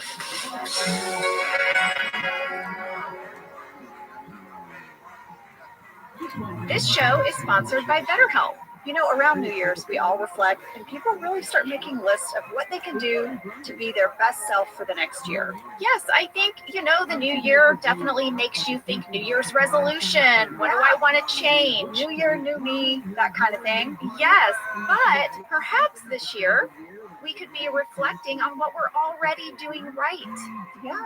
And therapy can help you figure out your strengths so that you can ditch this idea that you need some extreme change or this extreme New Year's resolution and just, you can make changes that really stick because they're based on your strengths. I like that. If you're thinking of starting therapy, give BetterHelp a try. It's entirely online, designed to be convenient, flexible, and suited to your schedule. Just fill out a brief questionnaire to get matched with a licensed therapist and switch therapists at any time for no additional charge. Celebrate the progress you've already made. Visit BetterHelp.com/OfficeLadies today to get 10% off your first month. That's BetterHelp, HELP.com/OfficeLadies. Let's talk a little bit about hydration in the new year, particularly about liquid IV. Angela, you turned me on to this, and I'm going to have to give you props. Oh, thanks. It's pretty great. You told me that you use this when you travel to stay better hydrated, and I started doing the same thing. Whenever we go on a road trip, it's like I don't want to drink too much water because then I'll have to pee, and then I find myself so dehydrated. So I use this. Well, I like it for hikes. Here's what it is. You get a little packet and you put it in your water, and then you are going to get 3 times the electrolytes of a leading sports drink plus 8 vitamins and nutrients. It's non-GMO and free from gluten, dairy, and soy. It is perfect for daily use before a workout or when you feel run down or after a long night out, hint, or even on really long flights. Rehydrate yourself for the new year. Grab your Liquid IV Hydration Multiplier sugar-free in bulk nationwide at Costco, or get 20% off your first order when you go to liquidiv.com and use code OfficeLadies at checkout. That's 20% off your first order when you shop Better Hydration today using promo code OfficeLadies at liquidiv.com. We are back. We've had water, we've had popcorn, we've had some veggie sticks, a cheese stick. Guess I got one ball for you. Oh yeah, we have a big update over the break. One ball is free, 1 of 5. So, Angela, what's happening? I thought you were doing better. What? I am. Okay. Well, I'll tell you what's happening, Jenna. Yep, Jada is bored. And Daryl is scrambling, but Pam has an idea. And at 6 minutes, 41 seconds, as she walks into Daryl's office, there's another miniature white Christmas tree. Where is it? On top of the water cooler. Oh, it's my grandmother's Christmas tree. Don't you wish you could just ask them if you could have it? They might have given it to you way back then if you thought of it. I know. Pam's idea is to lead Daryl and Jada down to the warehouse. There is Christmas music playing. There's a little, I don't know what you would call it, a tiny maze, Yeah, but not really a maze. But there's kind of Christmas garland and things. yeah, it looked like they made an obstacle course of some kind Mm-hmm. with warehouse stuff. And Andy comes around the corner of a stack of boxes, and he's got, like, you know, a lot of coats on him, and he's done a makeshift Grinch costume, basically. And he says that someone has stolen the Christmas star. Yeah, And maybe Jada can help find it. yeah, she has to do a few challenges. Her face lights up. She's so excited. This is what she's been waiting for. Yeah. And then Andy says, you must answer topical political questions. How many congressmen in the state of Pennsylvania are guaranteed? And what other state has the equal number? She does not know. This is a record scratch moment. What are these challenges? I was curious. I looked in the shooting draft. As the scene continues, Andy tries to hint to Jada what the other state is. He won't let it go. Really? Yeah, she's like, I don't know. And he goes, come on, it starts with a Illinois. And then Daryl's like, oh man. And Andy is correct. I looked it up. Both Pennsylvania and Illinois have 18 congressional seats in the House of Representatives. I looked it up as well. Oh, what you got? Well, I found out that California has the most. They have 53. Yes. I also learned that there are 7 states that only have 1. They are Alaska, Delaware, Montana, North Dakota, South Dakota, Vermont, and Wyoming. I found this very fascinating. It is fascinating. You know, Pam says maybe we could do this another way. Maybe Jada's gonna look for it and you tell her if she's hot or cold. Yeah, that's a classic. Yeah, so he walks toward Jada and he says, you're getting warmer, you're red hot, it's right here in my coat. And the game's over. That lasted all of maybe 2 minutes. You know that Christmas music we hear in the background of the scene? There's a little bit of Christmas music. It sounded like it was from the Nutcracker. I asked Randy.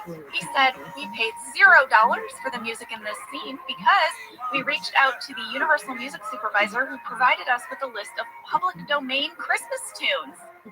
And then Randy sent me the list. Here's what you can sing for free, everybody, or play.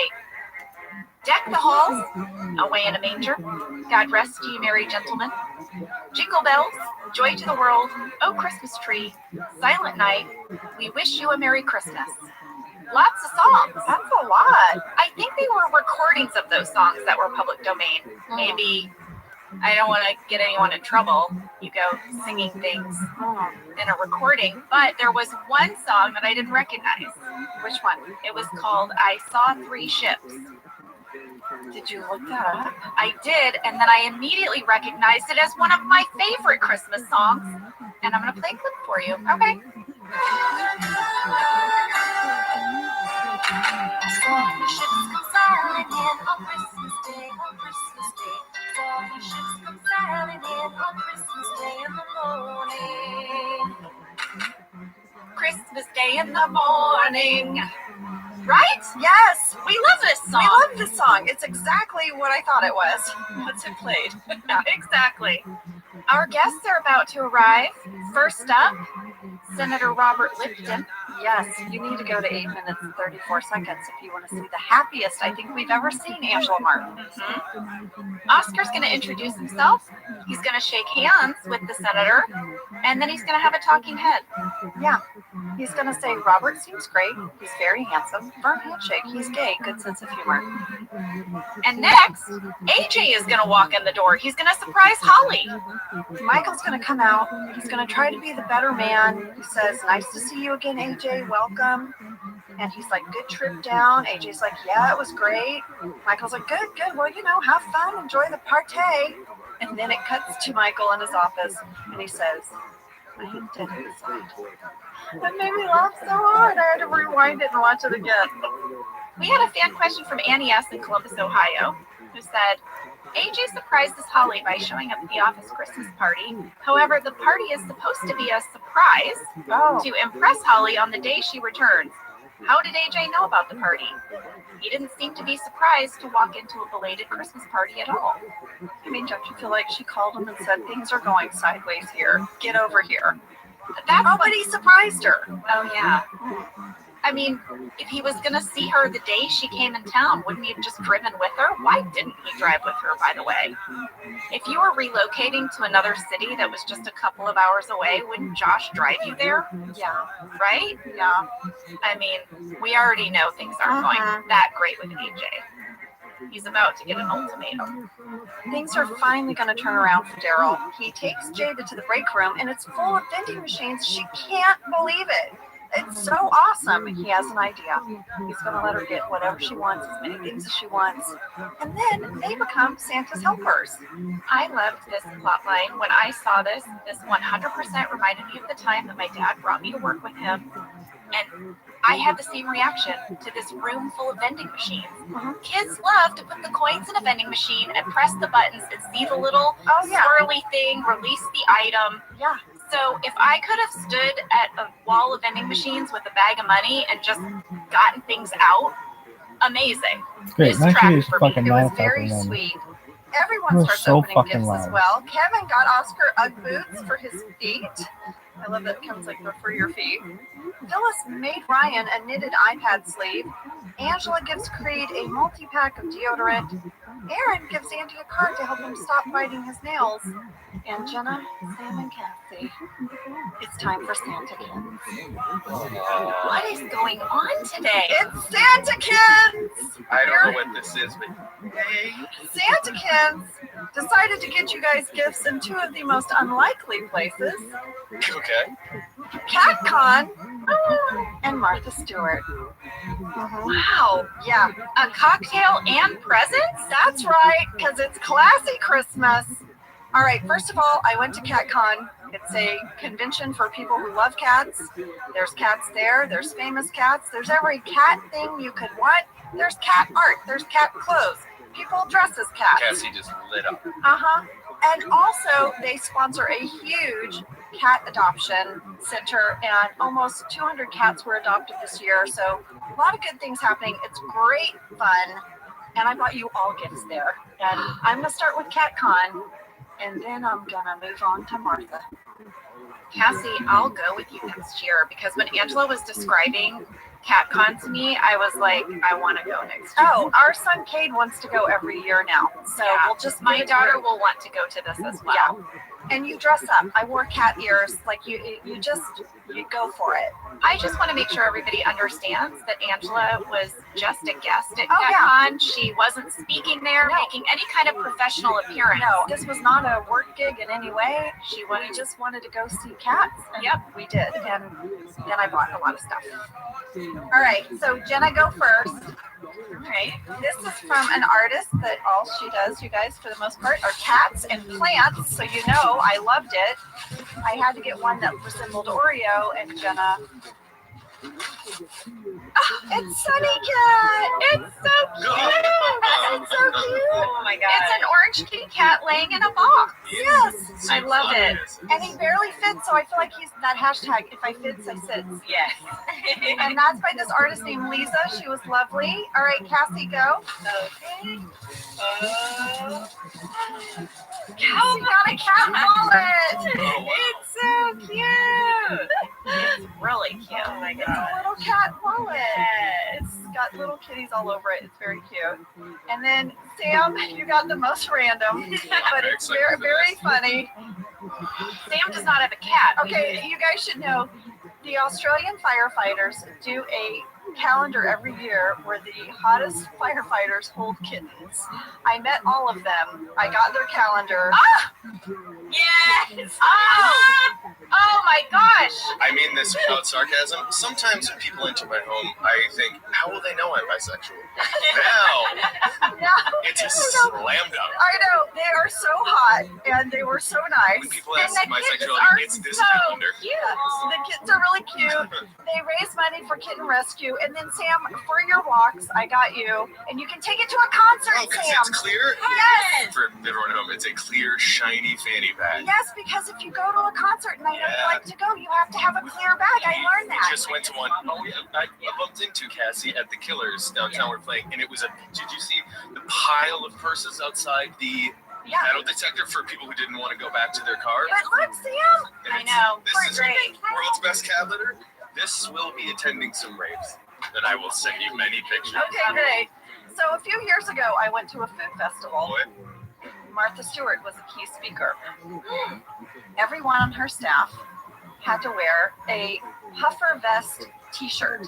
It's a t-shirt, but it's a puffer vest. I don't understand. Martha loves them. They're part of her fall collection. I didn't understand either. She couldn't stop talking about them. She'd be like, have you all looked at my puffer vest t-shirt? Cecile over here is wearing maroon. I think it looks amazing. I am in the green.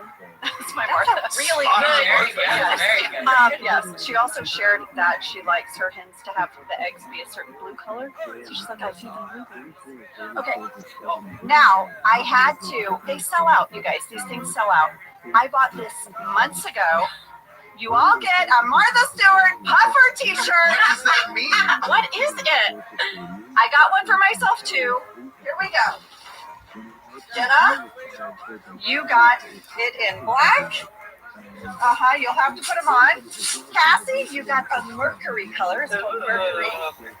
Yeah, okay. You got, silver. Hey, And I got navy. I understand now. It's just a short sleeve puffer jacket. It's a puffer jacket, so it's like a t-shirt when you put it on. Instead of being a long sleeve jacket or a vest, it is a short sleeve puffer jacket. All right, hold on. I'll put mine on. I love it.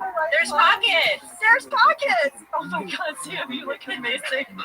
oh, the pockets are like fleece.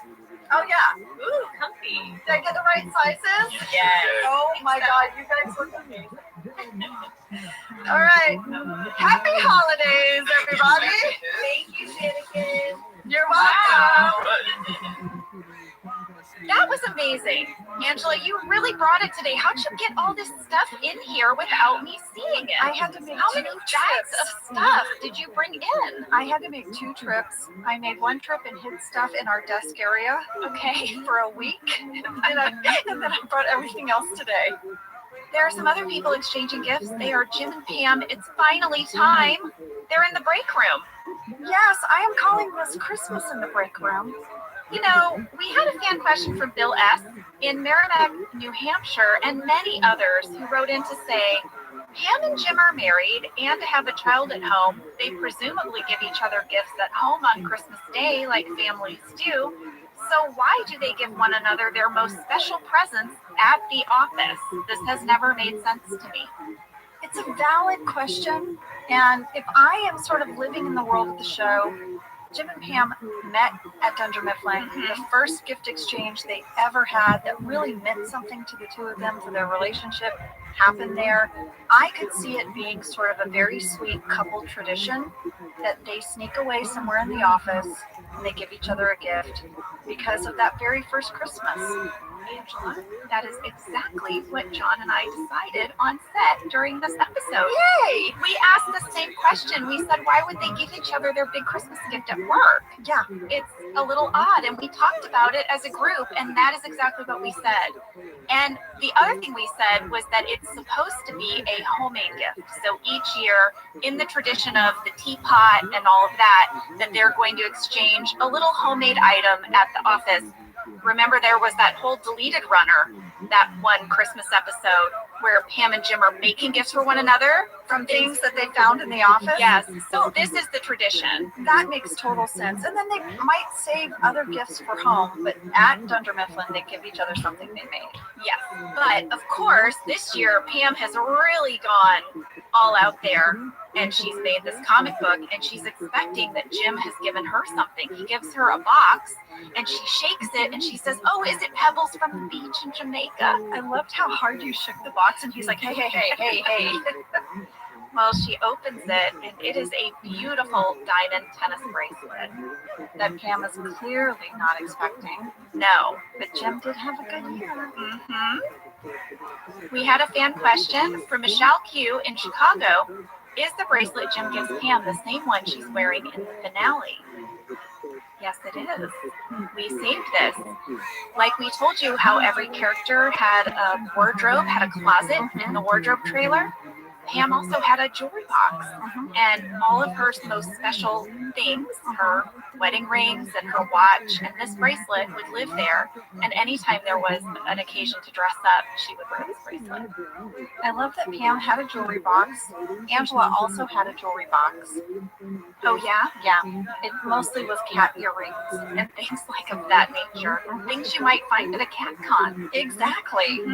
Pam is overwhelmed by this bracelet, moved to tears, and now she is especially nervous about giving Jim her gift. But Jim loves it. He loves it. Yeah, he loves her. I want to backtrack for 1 second. There was a scene I thought was so sweet. Michael is giving Woody a bath, and the filter sink. But the sounds, hey now, Jenna. The doll, he's giving the doll a bath.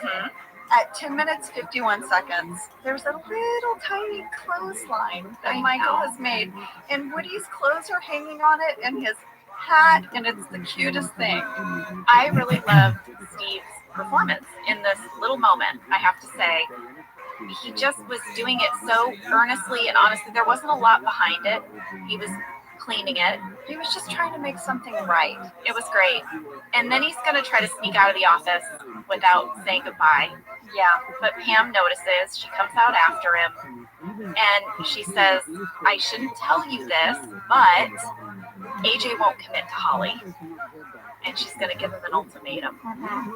She sort of says, I don't know a lot of happy marriages that start off with an ultimatum. She tells Michael to just be patient. And he's like, yeah, I can do that. Yeah, and they're going to walk back in together. You scared the crap out of me. She did it. She did it. Oh my God, Cassie! Oh my God, she did it! Cassie! Hold it up, hold it up. It took 2 weeks. Cassie, get over here. Here it is, everybody. The clacky balls are free. Listen. Oh my gosh. Cassie in 2 weeks undid what a toddler did in 30 seconds. But I've had this a year and no one who came to my house could undo it. Yay! I can't believe that. My kids are going to flip out. Cade is going to flip out. Cade has worked the hardest at it. Oh my gosh. I didn't think it was going to happen. And then after the F train to Brooklyn, it magically happened. It's a magic elixir. I mean, my kids are going to freak out. Like they have tried so hard. One visit from Santa Cans. I know. Wow. What an episode! Woo! That scared the crap out of me. I know, because Angela's back is to the door, so I didn't see Cassie. You were just screaming. Yeah, there was a Michael Myers element to it where she was running all of a sudden. Is someone gonna attack me? Okay. I don't know where we were. Well, I believe Michael was about to give Kelly her gift. Yes, Michael and Pam have come back into the party. At 15 minutes, 12 seconds, we have a really hardcore fakey bag. Oh, it's a fakey I paper can't bag. believe I missed it. No, it's substantial. But as Michael is trying to regift this Hello Kitty laptop sleeve, he overhears Holly and AJ. Yeah, AJ finds the Woody towel and he says it smells. What happened? And Holly makes up a total lie to protect Michael. She said it was her that spilled salad dressing on Woody. Blue cheese salad dressing. Yeah, stinko. Michael kind of smiles. He realizes, she's protecting him. Yeah. Michael is going to come through for Jada. He dresses up as the original Santa from the first part of the Christmas party. And he asks her, what do you want for Christmas? It's a very sweet moment. Holly clocks it. It makes us all hopeful. And the episode is going to end with such a creepy scene. Yeah, Jim doesn't want to leave the office. Earlier, he tried to form a truce with Dwight. Dwight did not accept. and he has to leave now, and he's scared. Remember the last time he was down in the parking lot, Dwight hid in a snowman and pelted him with snowballs until his nose was bleeding? Yeah. Right. Pam is like, come on, it'll be fine. And then they step outside, and there are like 20 snowmen, creepy snowmen, staring at them. Jenna, it gave me major Squid Game vibes. Yeah, you're right. It's like some weird part of Squid Game where, you know, they're going to attack you. We had a fan question from Kaylee D in Montreal, Canada, who said, what were the snowmen made of in the parking lot scene? How do you do this in the LA temperatures? Kaylee, we talked a lot about this last week because it was very warm the week we were filming this episode, and these snowmen were made out of real snow. Rain Wilson, who directed this episode, said that the snow effects for this episode required 100 tons of chipped ice. Wow. I hate it. In order to make these snowmen, the special effects team had built the metal molds and they hand-packed them. But unlike the one in the previous episode where the back was open so that Dwight could get in, you notice these are full snowmen. Because they run through them. And Jim, like, is umbrella, and they're dense. Mindy said the snowmen took an entire day to build. And they also took a lot of maintenance. And the biggest thing that they had to worry about were footprints. They had to make sure that the footprints were only one person. So, you know, even though it took many people to place all these snowmen, it had to look like Dwight did it himself. Oh my gosh, that's attention to detail, folks. Randy Cordray said for this whole episode, labor, materials, real and fake snow, making all the snowmen, the special effects budget was over $65,000. Well, there was a lot. There was a lot. But guess what? But no one's going to pop out of these snowmen. Dwight is actually up on the roof. And he says, in the end, the greatest snowball is fear. Merry Christmas. And that's how the episode ends. Yeah. Pam and Jim are like just trying to make their way to their car. Jim starts attacking the snowmen. We had a final fan question from Grace B. in Clinton, Arkansas. How did Jim and Pam get out of the parking lot? That was my question. Because it's solid snowman. They would have had to driven through it. Yeah. Grace said this keeps me up at night. Yeah, me too, Grace. Once I read your question and watched the scene, now it's all I can think of. I can't unsee it. Yeah, me too. Well, that was classy Christmas too, everyone. Next week, we're going to be back with Ultimatum. It is so good. A big thank you to Josh Snyder for this amazing F-Train to Brooklyn drink. Thank you, Angela and Cade, for going to the CatCon and bringing us these lovely gifts. And Martha Stewart, thank you. Thank you so much for designing a short sleeve puffer jacket that you call a puffer tee. Yes, because it looks like a t-shirt, but it's a puffer. But t-shirts don't have zippers down the front This one of them. does, Jenna. How dare Which you? is why it's not a t-shirt. We also would like to thank Randy Cordray. Every week he gives us the best behind-the-scenes details. We love you, Randy. And of course, Tone Rodriguez, thank you so much for telling us about your comic book. And to Cassie for undoing the clacky balls.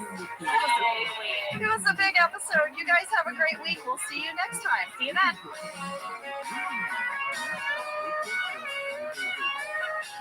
Thank you for listening to Office Ladies. Office Ladies is produced by Earwolf, Jenna Fisher, and Angela Kinsey. Our show is executive produced by Cody Fisher. Our producer is Cassie Jerkins, our sound engineer is Sam Kiefer, and our associate producer is Ainsley Bubico. Our theme song is Rubber Tree by Creed Bratton. For ad-free versions of Office Ladies, go to StitcherPremium.com. For a free 1-month trial of Stitcher Premium, use code OFFICE.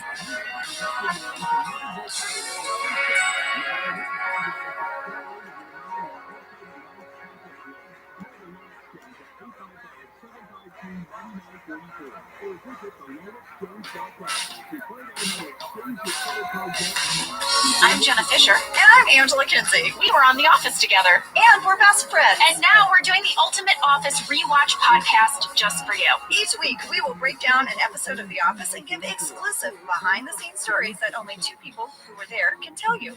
We're the Office Ladies. Hello! Hi there, you guys. I'm so happy to be here today. Especially happy to be here today. I don't know, I'm just feeling real thankful. I'm in a good mood too. Oh man! Well, buckle in, everybody. You got two happy ladies this morning. We're talking about Ultimatum, which was season 7, episode 13. It was directed by Dave Rogers, and it was written by Carrie Kemper. She is a new writer this season, and she is the sister of Ellie Kemper. Those two gals were so fun on set together. You could just see their like sisterhood, and it was so cute. They send out a joint Christmas card every year with their kids on it, and I can't wait to get it. It's so creative every year. One year it was our favorite. We voted, which was our favorite card, and it was theirs, and I texted Ellie. Was it the computer one? Yes! It was great. Yeah. It was so great. I believe The Office was Carrie's first staffing job. I'm sorry, Carrie, if I'm getting that wrong, but I know that after The Office, she went on to work on Silicon Valley as a writer and producer, and she most recently worked as a writer for The Rehearsal, which Lee loves. I have not watched it yet. I haven't seen it either. Getting rave reviews. Okay. Would you like a summary? So much. All right. After much anticipation, Michael loses his cool when he learns that Holly did not enforce her ultimatum deadline and that she is still dating AJ. Pam tries unsuccessfully to help everyone make and keep New Year's resolutions, which Michael turns into an opportunity to shame his employees. Meanwhile, Daryl gets Dwight and Andy to drive him to the bookstore under the guise of picking up women. But really, he just wants some new books. Yeah. Let's see, should I guess a fast fact? I know you're about to hit me with them, but can I guess one? Yes.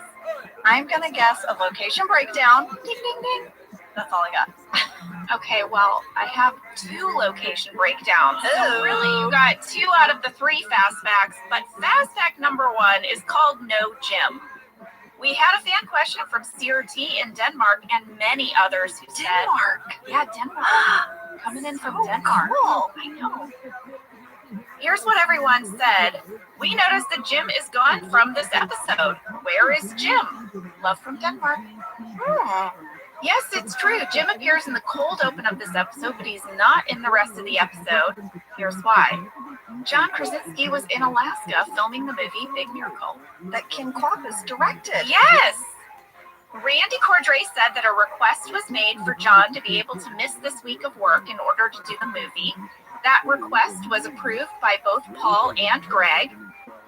Now, in our biz, if you miss a week of work for your reasons, you miss a paycheck. Yeah. But if they write a story to support you being gone, they have to pay you. So the producers arranged it so that he could pre-record the cold open before he left. So he appeared in the episode. But also within the episode, there was a story point that Jim had to be away all day on a sales call.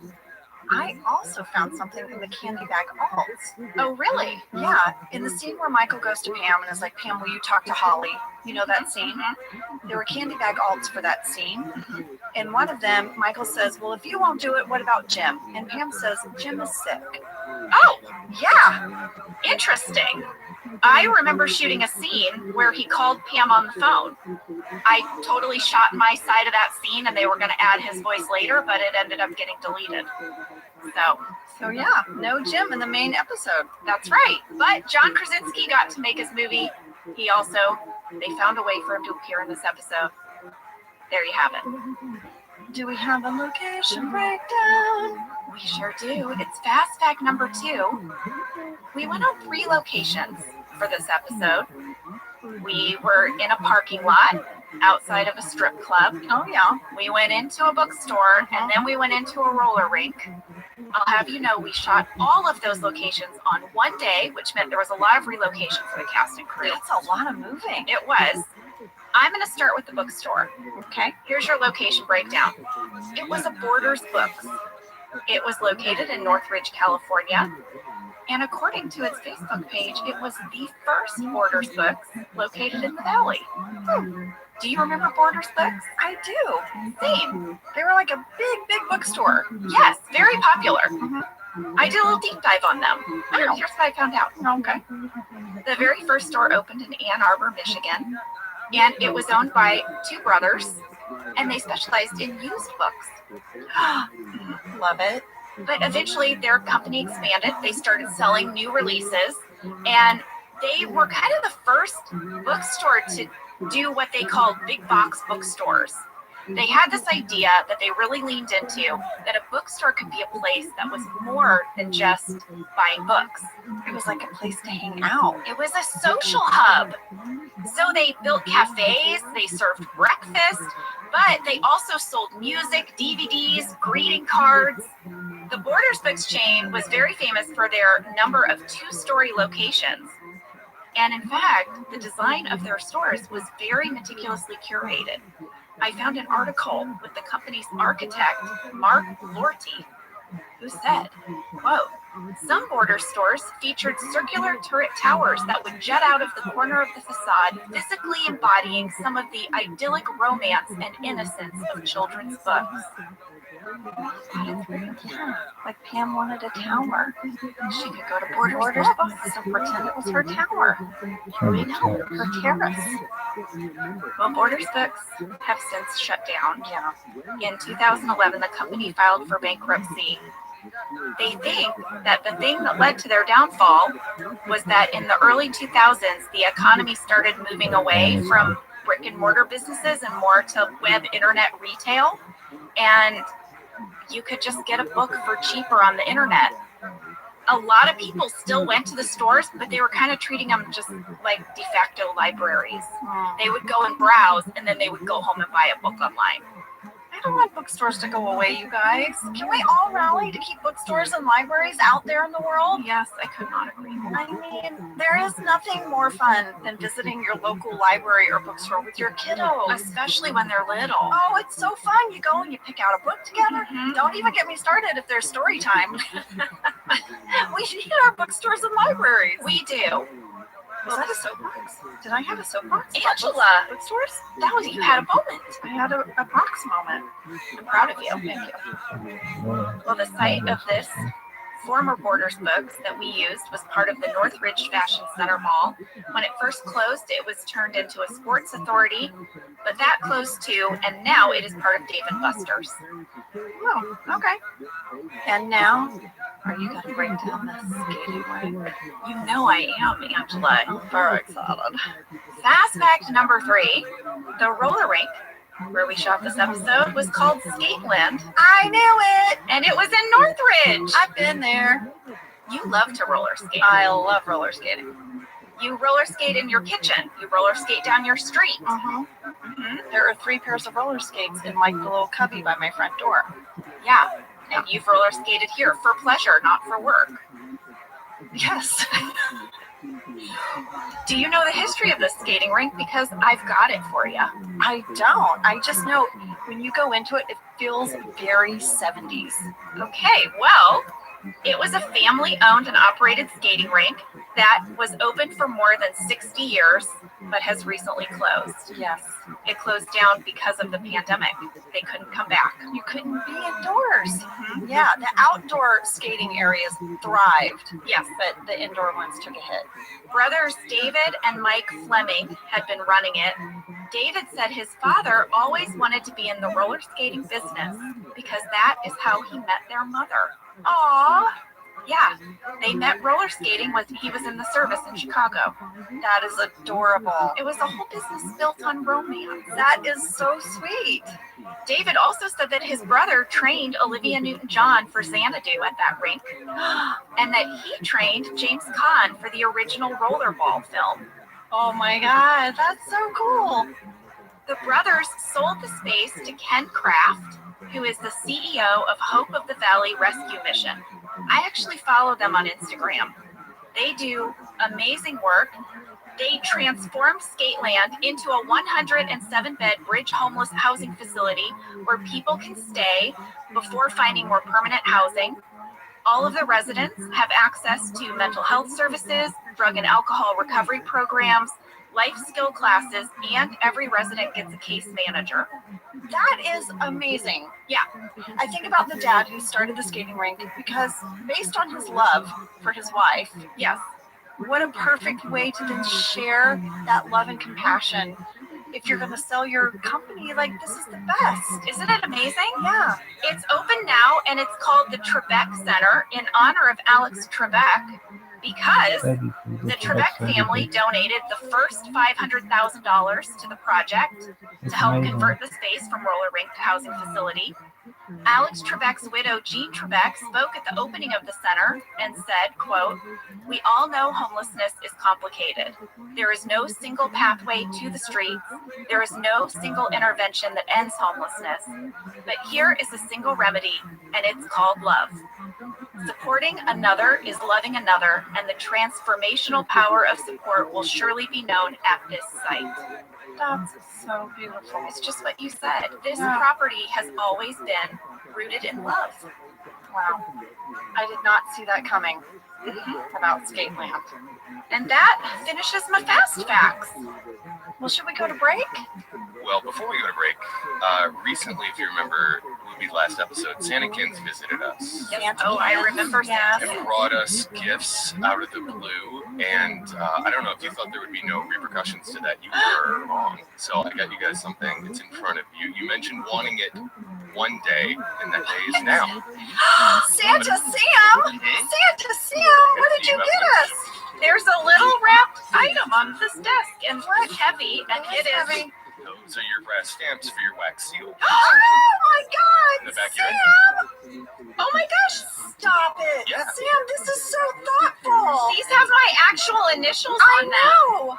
So they're for your wax seals in the back of your scrolls. Oh my I do have a gosh! request. Two things. What One, is it? I call dibs on first letter. Okay. Two, the letter cannot be a thank you for the stamp. Oh, It has okay. to be a simple how your day went, written in the style of Angela's diary. All right. I'm going to write you a journal entry, Sam, that you are going to treasure. Oh my God, that is so cool, Sam. I can't wait to wax stamp a Stamp letter. away for all your Game of Thrones style stamping. Jenna, Thank you, Santa Sam. my pleasure.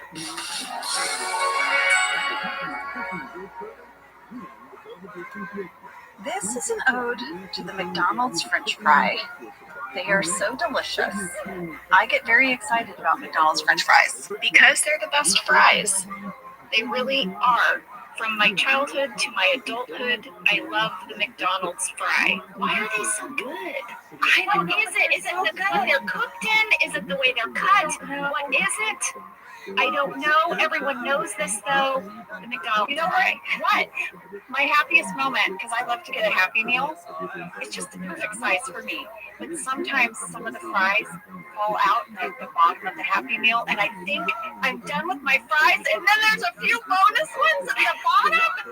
Get your favorite McDonald's fries today. For 175 years, Gorton's has been committed to spreading the goodness of the sea by making quality seafood accessible to everyone while responsibly sustaining its future. Over 99% of Gorton's seafood is certified as responsibly sourced. And Gorton's reached out to us and said, do you want us to send you some of our fish sticks, some of our products, so you can become familiar with it before you speak about it on the podcast? And I was like, Gorton's, I've got you in my freezer right now. Yeah, you Okay. do. You do. Your kids love the fish sticks. Yes, it's our fave. Guess what I got? I got the Southern style shrimp. It is so good. Oh, yeah. Yeah. You know, when you're looking in the freezer aisle, the Gorton's are in the yellow package. They've got the iconic fisherman on the cover. This brand has been around since I was a kid. Same. Gorton's is actually a brand that's been around for 175 years. Oh my gosh. That's Yes. so rare. Well, we love Gorton's, and it can help you make your mealtime easy. Visit Gortons.com to learn more, find a store, and get a recipe inspiration.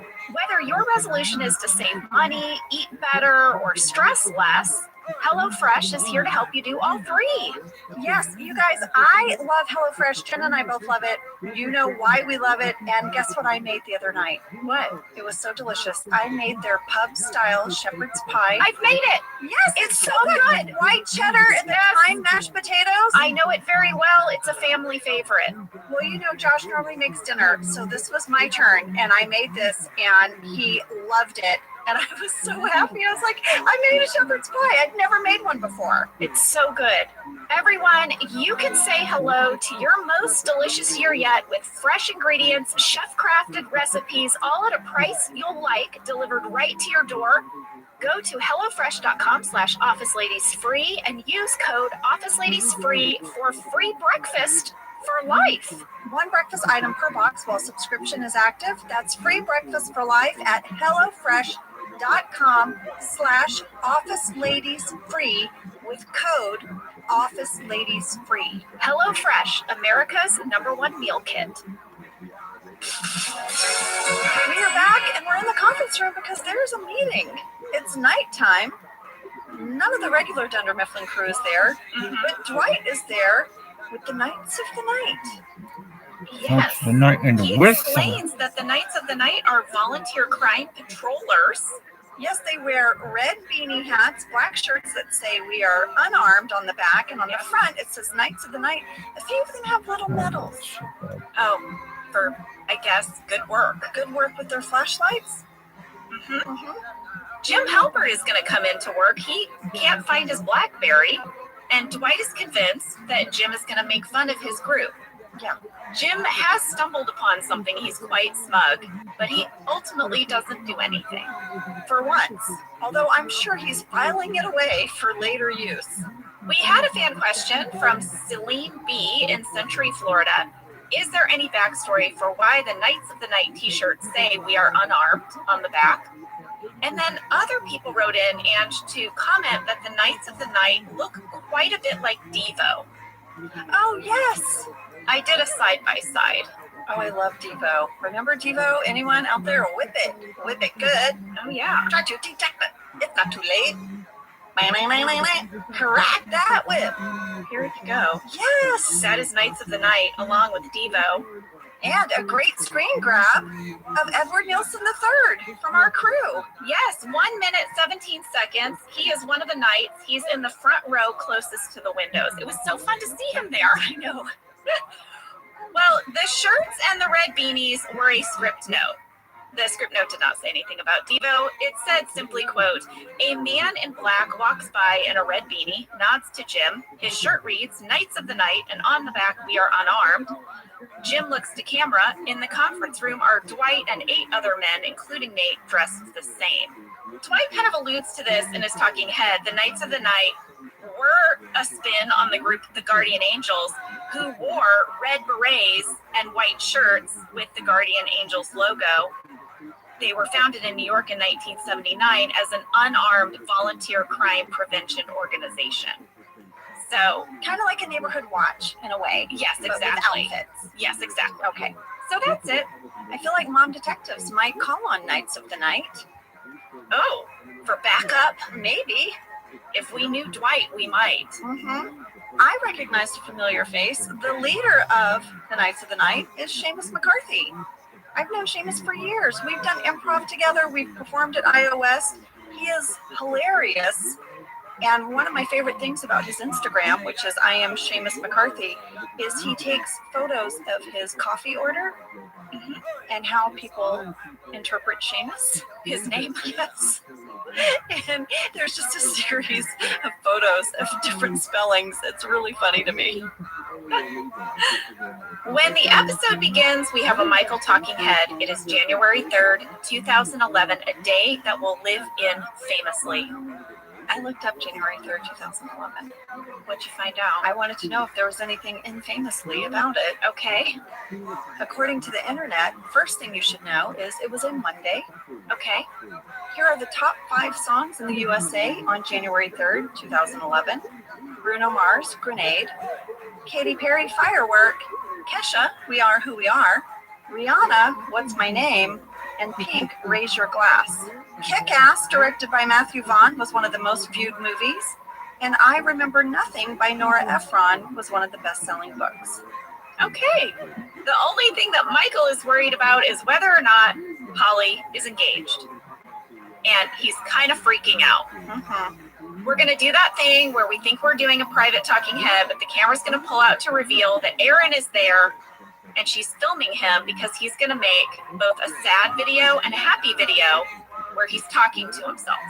Yes, because the only person that can talk Michael down is Michael. Yeah. If you notice, the video camcorder that Aaron is using, it's a little bit of old tech, and I can tell you who walked away with that old tech video camcorder and still has it to this day. Who is it? Randy Cordray. Randy! Yes. He said that Phil Shea gave it to him when he left the series at the end of season 7.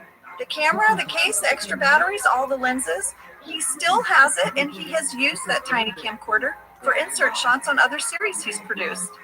He said that is his confessional to us, but he agreed that I could share it with you all. So when you want to know what did Randy get when he left, he got this camcorder. Wow. Well, he also shared that the video footage you see of Michael was really shot on that little camera. Yeah. Pam has a big idea. She's coming in hot today. Yes, she is. She has made a giant board with lots of glitter. I mean, the glitter is blinding. It really is. There's so Blinding Angela. There's like a combo Dwight-Angela sass in this moment, because Dwight says, did your baby draw it? And then Angela's like, the glitter is blinding. They're such jerks to Pam. Pam wants everybody to write a New Year's resolution, and then she's going to display them on her glittery resolution board. Well, you know who she was inspired by? Sue. Sue in Vance Refrigeration. Yeah. Sue has a motivation board. Yeah. Jenna, I always look in the candy bag alts to see who had the most alts for that episode. Okay. It's usually Dwight. Yes. Right? Makes sense. This episode, it was Pam. Were they all Sue talking They heads? were all Sue, and they were must shoot. So you said all of this. Do you want to hear some Yes. of them? I'll see if I remember. Okay. If Sue can do it, why can't I? Sue's really cool. Sue just goes for it. She's awesome. Sue is like the happiest person I've ever met. I want to be the happiest person I've ever met. I sort of have a girl crush on Sue. I want Sue to be my aunt or my best friend. Actually, I just want to be Sue. And she makes her own sweaters. And she gave me the best sugar cookie ever. And Sue is just awesome. I love Sue. She has 3 different scissors that cut 3 different patterns into construction paper. How lame/cool is that? I just want to steal a bunch of ideas from Sue. Then maybe come up with my own Sue-type ideas. Then maybe I'll become Sue. I want to be more like Sue. Everyone loves Sue. And lastly, I just left her office with such a strong impression that I need to be more like Sue. These are hilarious. I said all of that. There was a writer who was in charge of writing alternate talking heads. They would get assigned, Yes. They'd say, hey, listen, here's the talking head in the script, but write a bunch of alts. And then they'd sometimes put 1 or 2 in the candy bag. Clearly, this person was on a roll. Oh, yeah. Oh, my gosh. Well, incidentally, Sue was played by Teresa Brown, who was a lovely woman. Phyllis doesn't like Sue. Phyllis doesn't like any woman that works at Vance Refrigeration. No. Immediately a sworn enemy of Phyllis. Correct. Now we have a scene where Erin is helping Michael assign things to a happy box or a sad box. She has these bags. She's taking all these items out. For those of you guys who love to track things, in the happy box, we have champagne and gummy worms. Looks like maybe some giant, gloves. Like Mickey Mouse hands. I don't know. In the sad box, there's a sponge, gummy bears, a ukulele, and 2 bottles of scotch. And there's tickets to see Paula Poundstone For the happy box, for the right? happy box.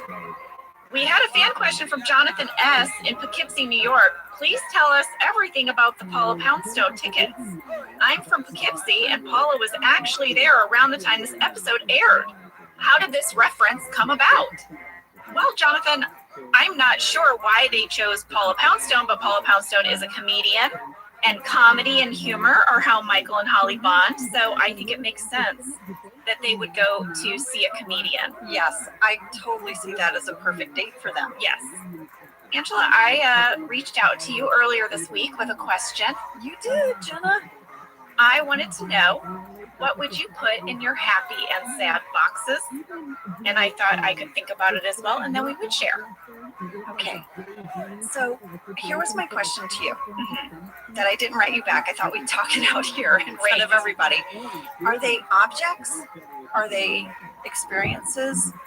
Well, Like tickets to Paula Poundstone is an experience. yeah, I did a combo. Okay. Well, for me, it's interesting because the first thing I thought of when I really just sat and got quiet about my happy and my sad box, I have an item that goes in both. What is it? So when I'm really happy, I love to go for a walk. I love plants, you guys. I'm just going to be that old lady that someday all my posts are going to be plants. Someday. It's happening now. And hummingbirds. So when I'm happy, I love to go for a walk. But when I'm sad, I also love to go for a walk.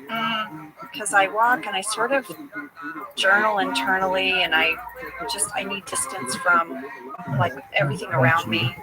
And I just need to get out of my head, get into my body. And so in both my happy and sad box would be a nice long walk. You know, I had a lot of crossover when I sat down to think about what do I want when I'm happy and what do I want when I'm sad. And I could put a lot of similar items in both as well. Isn't that interesting? Yeah. Is there anything else in your happy and sad boxes? So I thought really long and hard about this, Jenna, because I wanted to do a good job with your question. I felt like you were like my school teacher. I'm like, okay, I want to come prepared. I've given an assignment. Yes. And when I really thought about objects that bring me happiness or help me when I'm sad, I don't really attach a lot of emotion to objects. It's always people for me. I'm a people person. So when I get good news, I want to be around the people I love. When I get sad news, I want to be around the people I love. So I cling to people, you know? But if I had to just sort of, okay, what would Michael Scott, put in his box of objects? My happy box, if I got some great news, would probably be a wonderful glass of Sauvignon Blanc. Okay. Gosh. And my sad box would probably be, I have a bathrobe. Josh has been like, Ange, you need to get rid of that bathrobe. It's on its last legs. It has a hole in the arm from when our dog was a puppy. It gnawed a hole. Doesn't matter to me. It is also, I think, sentimental to me because it was a wrap gift on The Office. So it's our blue robe that we got. It says The Office on it. I know this robe. Yeah, it's really old now. Josh even gave me a new robe for Christmas last year that I don't wear. But when I'm sad, that robe has just journeyed through so much, and I just wrap it around me like a cloak, and I get cozy.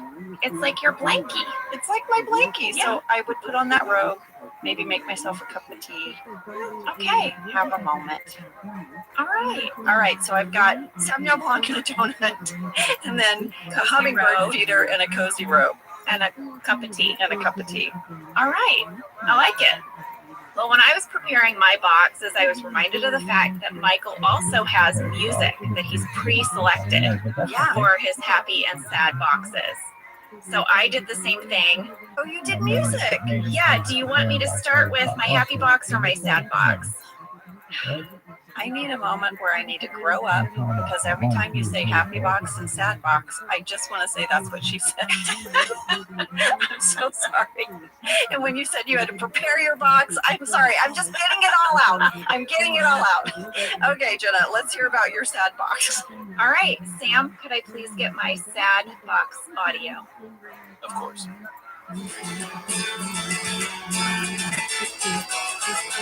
What? Indigo Girls is your sad box? Yeah. Trying to tell you something about my life. You know what I'm saying? I'm closer to fine, but I'm losing it. I'm losing it. So I crank this song. I need my sad anthem. I need to hear it all the way to Closer to Fine. Jenna, my mom walked down the aisle to this song when she got married a couple years back. Jenna's sad box is your mom's walk to marriage and love? Recently, or a couple years back. I mean, I find this song to be like very, like, I'm gonna make it. Good blanket. I just picture you as a young woman just belting this out. Crawling on your shores.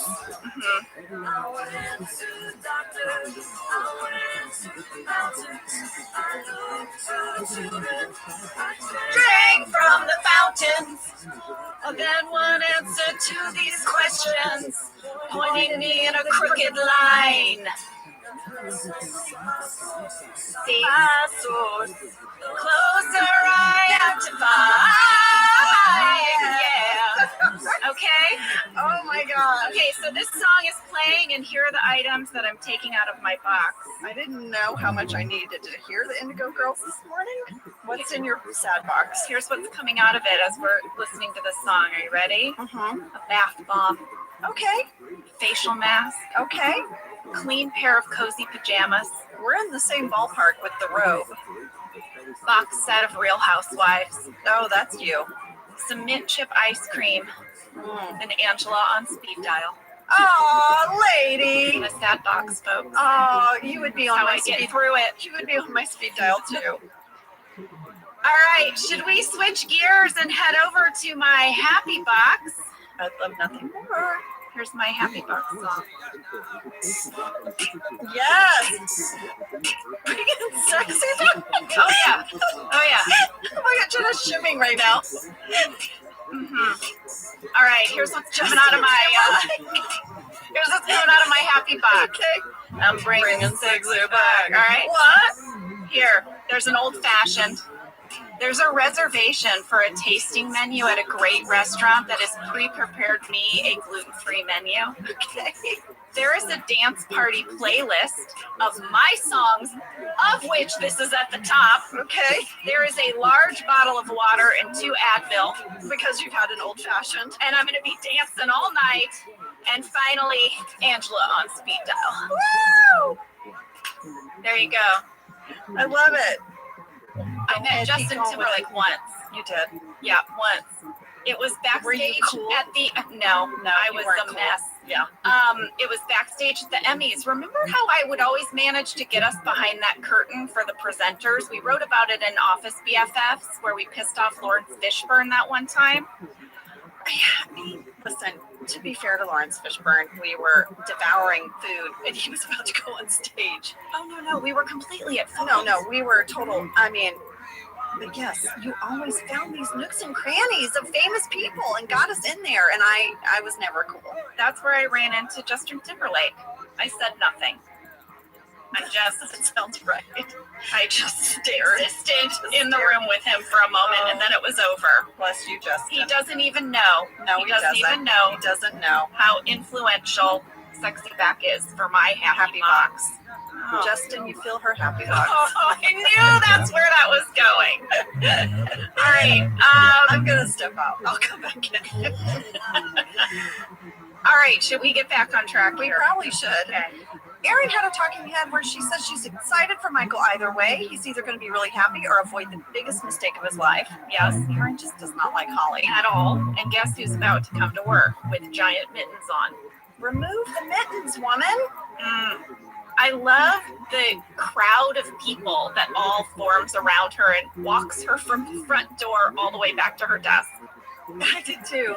My daughter Isabel, who loves bloopers, gave us a blooper alert here. When Kevin says congratulations, drops off, Mindy broke so hard on that. It's in the bloopers. I'll put it in stories.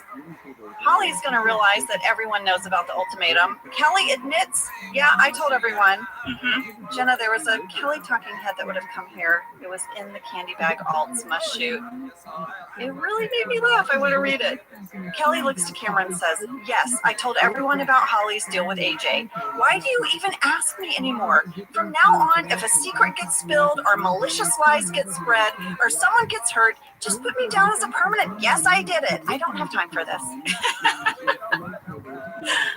Well, when Holly finally takes off her mittens and she holds up her ring finger, Kevin misinterprets this and thinks that she's flipping him off, so then he flips her off. This is strike 2 for Kevin with Holly. First the maple candy, now the finger. I have 2 words. Oh no. Standards and practices. Starting with the table draft, they noted that this was scripted and said, please blur Kevin's hands when he gives the middle finger gesture, quote unquote, you to Holly. Then they reviewed our shooting draft. Scene was still in there, so they said, as previously noted, and they repeated their note. But for some reason, and here's what I don't understand, we must have turned in our editor's cut and we hadn't blurred it yet. Maybe because you don't send it off for blurring, you don't send it in until after you've fully locked the episode. But just to be sure that we didn't forget, they said again, blur Kevin's hands when he flips her the bird. Did they write the bird? They wrote the bird. They wrote the bird, quote unquote, you. They like really drove it home. Like, I want you to know. I just want to know. I want a visual image of who is writing these emails. I so need to see who this person is. As previously stated, I need to see this person. I know. Angela Martin would have been great in Standards and Practices. Oh, that's who works there. There's Right? your spin-off, Angela Martin, Standards and Practices. No lip flap. Blur lip flap. Well, this flipping of the ring finger is going to set off a That's the huge worst. chain reaction. Michael is so excited. He runs into his office. It's a full-on celebration. Happy, happy, Happy, happy. There's music. There's confetti. There's champagne. Like, Start the happy video. He's talking himself down. it's mayhem. Did we all notice that Aaron gets sprayed with champagne but doesn't look drenched the rest of the day? I did not notice that, but yes, she gets completely drenched. We got fan questions about it. Teresa M in Chicago said, I love the scene of Michael and Aaron celebrating. It is pure joy. Did Steve really shake up a bottle of champagne or was it a special effect? It was real, you guys, and it was all scripted. You know, what they did was they would shoot the top of the scene over and over and over and over and over again. And once they were sure that they got it, then they would move on to the champagne part. Yeah. So that's how they do that. But she still did have to change, and they did it more than once. The song that is playing is Kelly Clarkson's My Life Would Suck Without You. Guess how much it costs to play that song for Michael to be happy? So much money. I want to guess. It's under 100,000. Oh, But still so much. I was going to say $25,000. $40,000. Wow. Yeah. Wow. It's one of our more expensive songs. But guess what? It's not the most expensive song in this episode. I'll get to it. No way. Yes, God, way. listen to how high my voice is. Sorry, everyone that's listening with headphones. Pam is now going to go around and collect everyone's resolution cards, but Dwight refuses to participate. He's such a stinker. He says he's achieved plenty. Andy's resolution is to learn to cook for one. Sad sack. Yeah. Angela walks up proudly and puts her card on the board. It says, to make time for romance with the senator. And that sets Dwight off. Dwight's resolution is now suddenly to meet loose women. Andy says, I'll take that. And then Daryl says they should go to a bookstore at lunchtime. He says that he does this bit where he says, hey, what book is that? Cool, let's hang out tonight. Ooh, sex already? Whoa. There was a candy bag on for this. Okay. It's so good. And Craig had several. So whatever his bit was with the ladies, he had a bunch. Here was one. You know what? You guys should go to the bookstore at lunch. Tons of cuties, and it's easy to talk to them. Hey, you know where the sex books are? Want to see if mine's published yet? Girl voice. Damn, you wrote the book on sex? Daryl shrugs. Write what you know. Hi, I'm Daryl. We got quite a bit of fan mail about this scene. People were really obsessed with the resolution cards themselves. So first up, from Serena M in Vancouver, Canada, did the props team come up with different handwritings for the New Year's resolution cards, or did the actors write them themselves? I have a very strong memory of Phil handing me several index cards and asking me to write my resolution. And I zoomed in, and when I look at the card, it looks like my handwriting. What about you, Ange? You know, I do remember. I remember he passed out note cards to all of us. And if you zoom in on the board, you see a lot of different types of handwriting styles. That is mine. And I even recognize Rain's. Michael is going to go over to Holly's desk. Holly has a new phone, but you know, you guys, she misses her old phone. This starts a whole ET phone home bit. I rewound it. I think I watched it 4 times. I was laughing so hard. I did that laugh where you shake, but you don't really make noise. Like, that's how much this got me. I think because growing up, I loved the movie E.T. I saw it like 8 times, and then my friends and I used to always do E.T. to each other. It's so sweet. I love it. Can we please hear it? Oh, somebody's got a new phone. Yeah, that is neat. Oh, I got it for Christmas. Let me see out of my wig here. ET phone, Holly. Holly like phone. Holly, Mrs. Old phone. Why? New phone is confusing, gets bad reception. Oh, bummer. Reese's Pieces. Reese's Pieces. Oh, God, please stop. Poor Kelly. That made me laugh so hard. Pieces, pieces. Oh my God, stop. Finally, someone is annoying Kelly. Right? But then she gets a call on her new phone. It's AJ. They start talking about movies they're going to go see.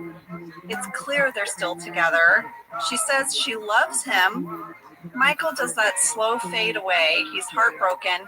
And did you notice the whole scene? He had the tickets to Paula Poundstone in his hand. I didn't. He was going to ask her. I know. I did not catch that. Michael's really sad now. He's gonna go talk to Pam. Yes. He's curious, is it possible that she's already dating a different person named AJ, and that's who she's talking to? Yeah. Pam says that is not likely. Phyllis is going to offer to help. And Michael says, you think she'd talk to you? Phyllis says, why wouldn't she? And he said, that's true. She's really nice. She'd talk to anybody. Angela, this exchange, this like weird dig, I witnessed something like this happen on the playground.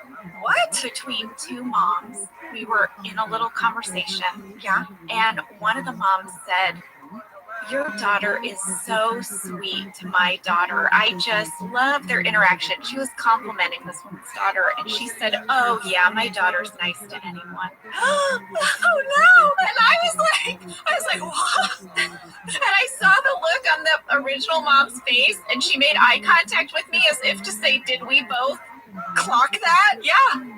Just such a passive dig. It is. Oh, my goodness. Yes. Well, there's Michaels everywhere, you guys. Well, I think we should take a break because when we get back, the guys are going to arrive at the bookstore and they're going to devise a plan to meet some ladies. We'll be right back.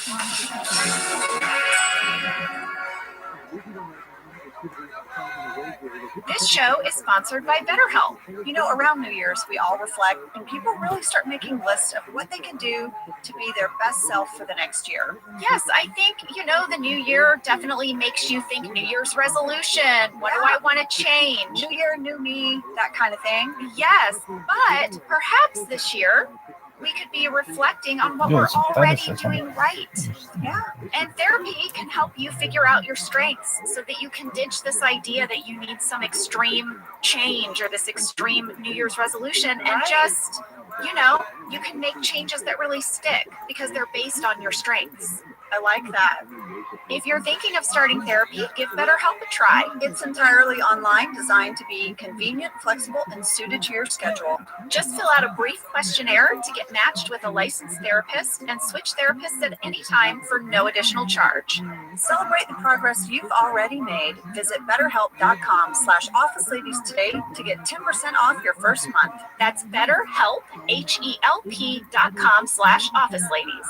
Let's talk a little bit about hydration in the new year, particularly about liquid IV. Angela, you turned me on to this, and I'm going to have to give you props.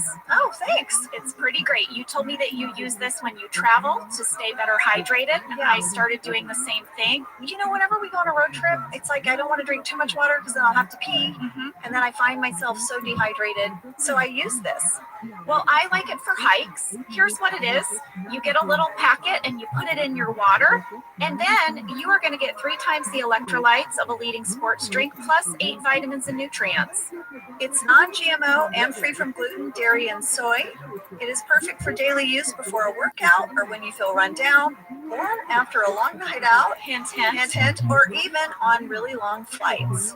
Rehydrate yourself for the new year. Grab your liquid IV hydration multiplier multiplier sugar-free in bulk nationwide at Costco, or get 20% off your first order when you go to liquidiv.com and use code OfficeLadies at checkout. That's 20% off your first order when you shop Better Hydration today using promo code OfficeLadies at liquidiv.com.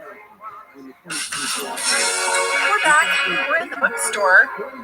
Did anyone else notice at 9 minutes and 59 seconds how much the wind was blowing in the trees outside? No, Was this just me? it was a windy day. Very windy.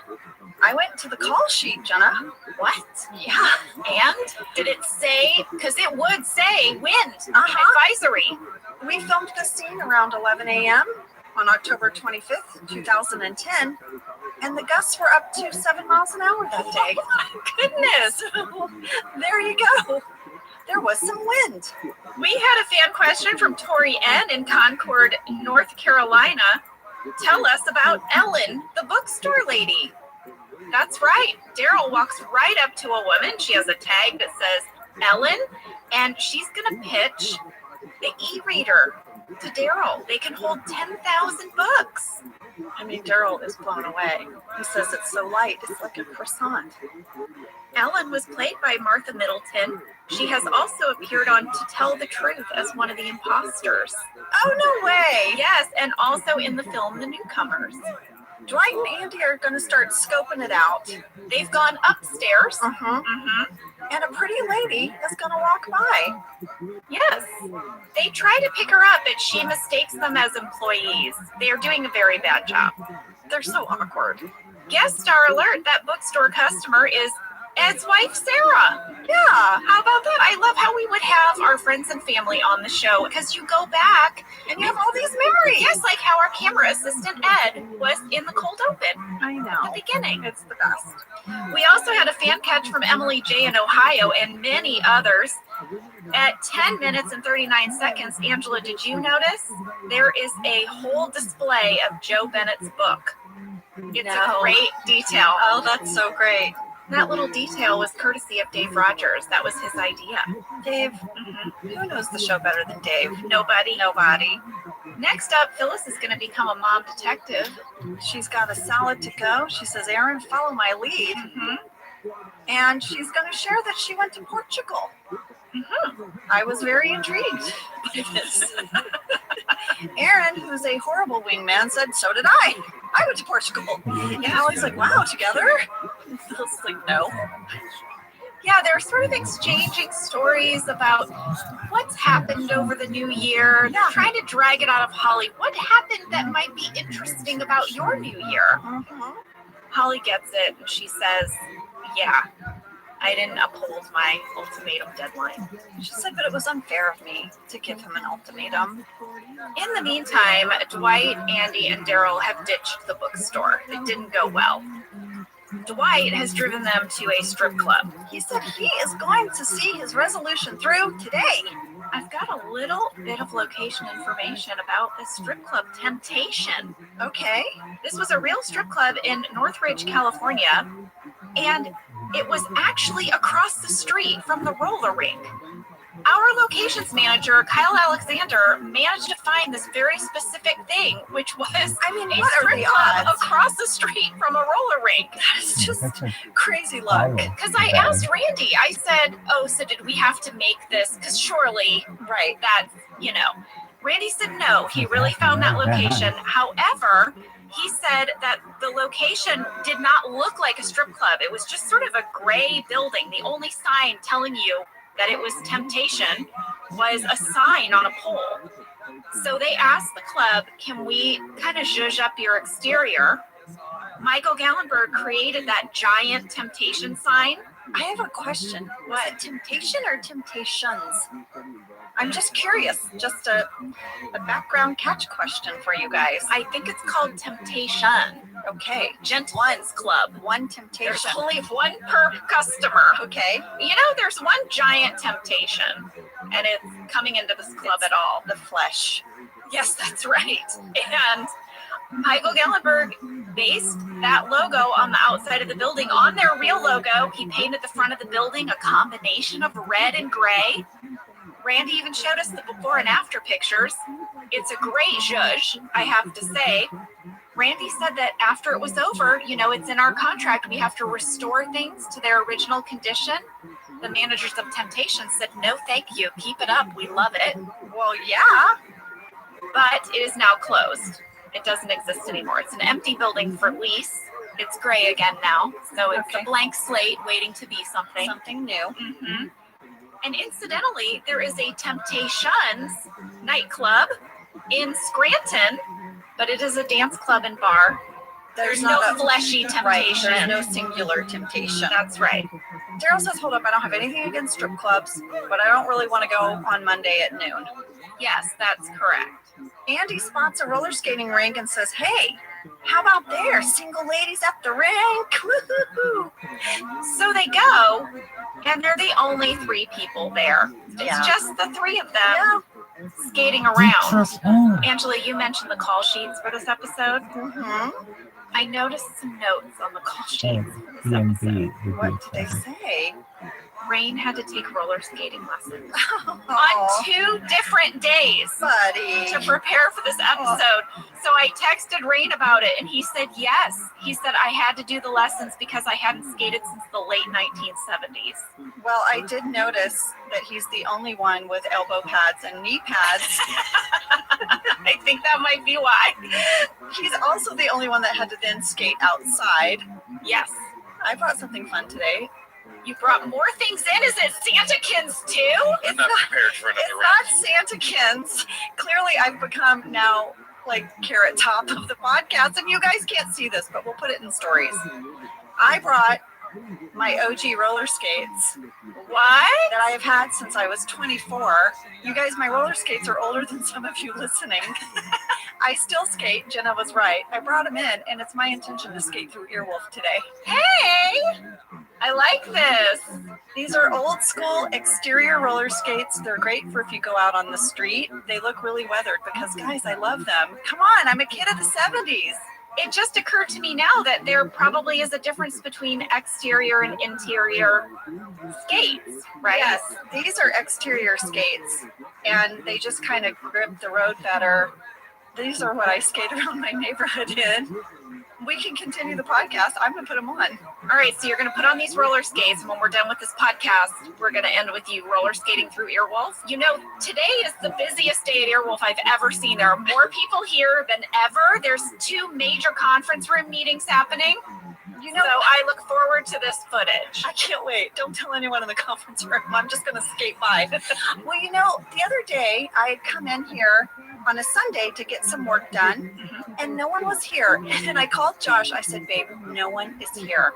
And he goes, do you wish you had your roller skates? Because he knows whenever I see a big open area, like at the airport, when you have to walk down a long, long tunnel, I'm always like, I wish I had my roller skates. Oh, I want you to start taking your roller skates with you to the airport. That would be amazing. I feel like we should check back in on the conference room because Pam is having a meeting to check in with everyone about their resolutions. Yes, Erin's resolution is going immensely. Her resolution of learning a new word each day. Yes, Pam tosses her a congratulation frisbee.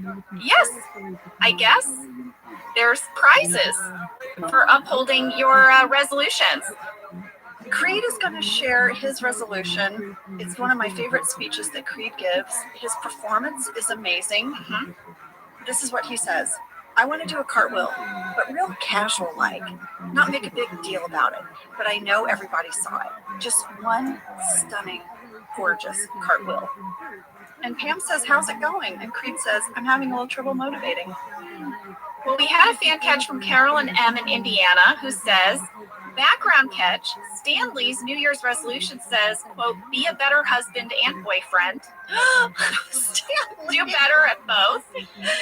She said, I am sure you will all do a New Year's Eve office ladies breakdown of all the resolutions.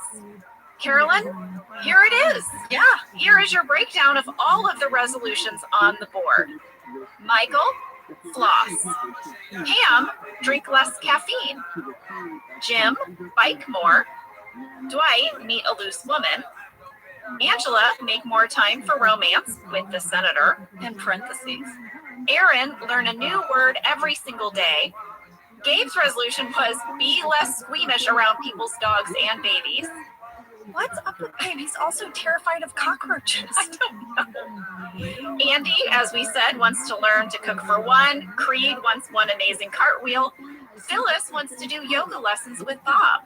Aw, Oscar would like to finish the living room. Meredith would like to get down to 2 cigarettes a day.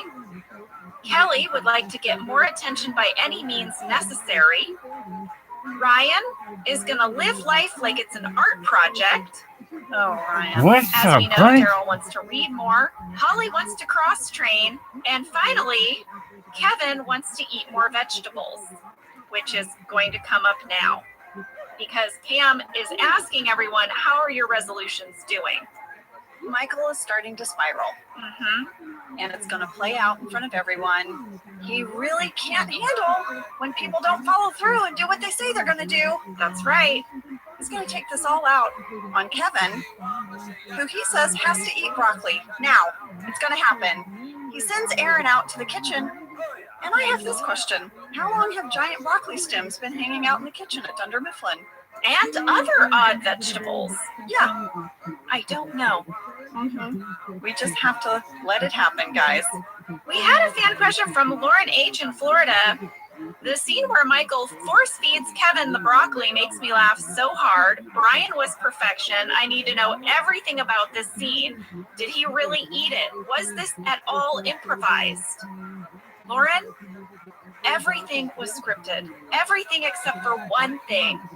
At the very end, When he spews it everywhere. yes, That wasn't scripted.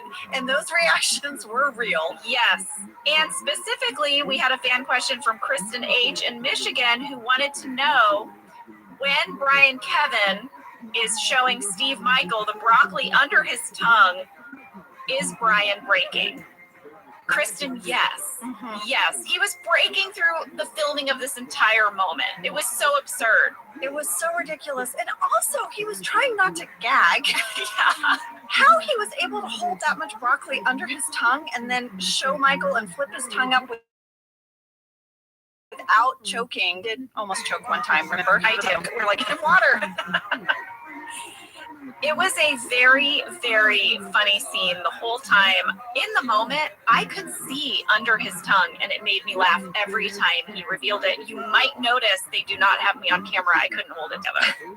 Well, I was curious about what the most popular New Year's resolutions are each year. And here's what the internet had to say about 2022. Oh, Before I list them, I want you guys to know the survey also said most people bail on their resolutions 2 weeks into the year. I was going to say, I've heard the statistic that by February 1st, people are canceling all of their gym memberships. Here's what made the top list of resolutions for 2022. Number 1, exercise more. Yes. That's the number 1. Number 2, eat healthier. Number 3, lose weight. Number 4, spend more time with family and friends. Number 5, live more economically. Number 6, spend less time on social media.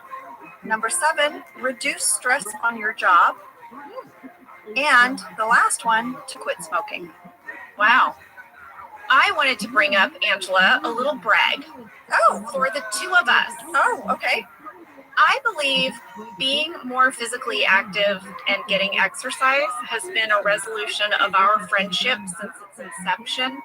We've chronicled before on this podcast how we have started many an exercise routine together only to have them fail. But I want to brag on us because over the last few months, you and I have both developed a routine.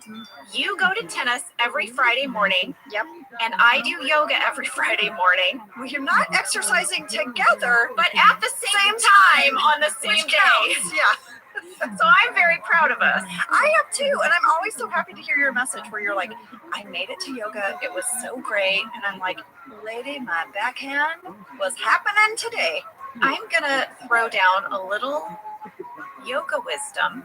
Oh, my yoga instructor says this in every session at some point, and I love it. He says, find that place between ambition and acceptance and hover there. Oh, I love that. Find a place between your ambition and your acceptance of where you are right now and hover there. I love it. I love that. I call my mom every Friday morning on my way to tennis because my mom was an amazing tennis player. I spent my childhood on a tennis court with her. She was ranked by the USTA for her age group. She was amazing. So I always call her on my way to tennis and we talk. And before I get off the phone, I'm like, Mom, I'm parking. She'll say, all right, Ange, go stick it in their ear. So That's your phrase. That's your Friday that's phrase. my Friday phrase. I love it. At the roller rink, Andy and Dwight are roller skating, but Daryl is hiding on the floor reading his new e-reader. Are you guys curious about what Daryl was reading? I am. Is there an answer? There was a Candy Bag Alt Must Shoot where Daryl is talking about his e-reader. He doesn't want Andy and Dwight to know about it. Of course not. They're the paper business. I know. It read like this: they can never know. I can't leave it in the car. I can't check it with these teenage employees. Gotta just hang on to it. And if I'm gonna do that, might as well read some John Krakauer. Oh, That's what Daryl was reading. interesting. This is when Dwight decides to skate over to the strip club. Mm-hmm. He skates across the street very awkwardly. If you need any evidence that Rain Hadn't skated in a while. here's your evidence. So now Andy is the only one skating. The DJ asks him if he has any requests, and he wants to hear some Dave Matthews Band, deep tracks only. This was the pricey song. This is it. Guess how much the song Ants Marching by Dave Matthews Band cost us? Well, you already said Kelly Clarkson was $40,000 and that this was more. It was more. I don't know. I don't know. Like, I'm thinking of such a big number, but that's probably crazy. 50,000. Wow. Randy Cordray wanted to explain a few things about music licensing fees. We actually got a late-breaking email from Randy about these high music fees in this episode. Late-breaking email. Yes. Randy said by the time we were producing episodes for The Office, licensing fees had really gone through the roof. He said, back in the day, if you were a popular musician with a good catalog of hit songs, you could make a very good living, just living off your royalties and your publishing money. But this kind of changed in the late 1980s after the technology shift from vinyl records to CD.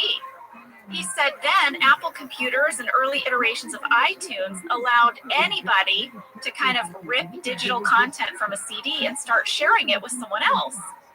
So one person could buy a CD, but then share it with all their friends. Then, of course, we have internet platforms like Spotify that popped up where music was being shared over the internet.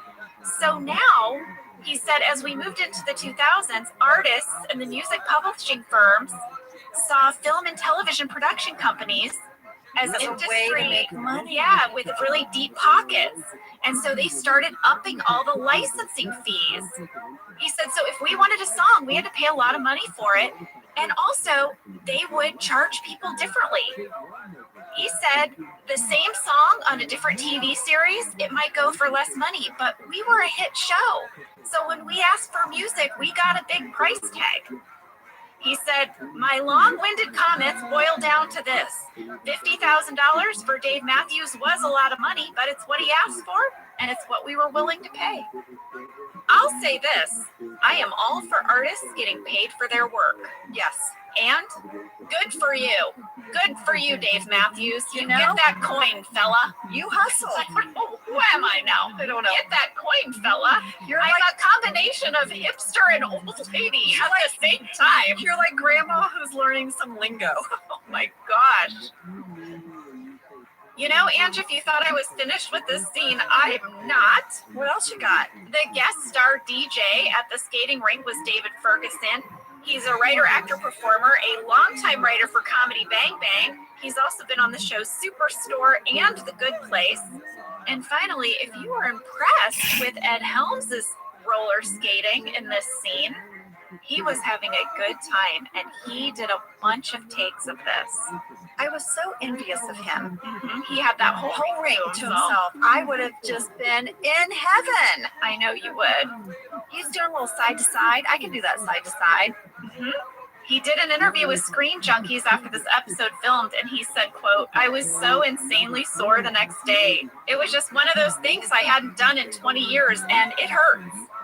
That's what he said. That's so funny. I don't get sore from roller skating, but, you know, I can't do a push-up, so there's that. Michael knows he's messed up. He's going to talk to Kevin and Creed and apologize, but he wants Holly there, because he's really apologizing to Holly. Through Creed and Kevin. Creed says he doesn't know if he's ready to accept the apology. Yes.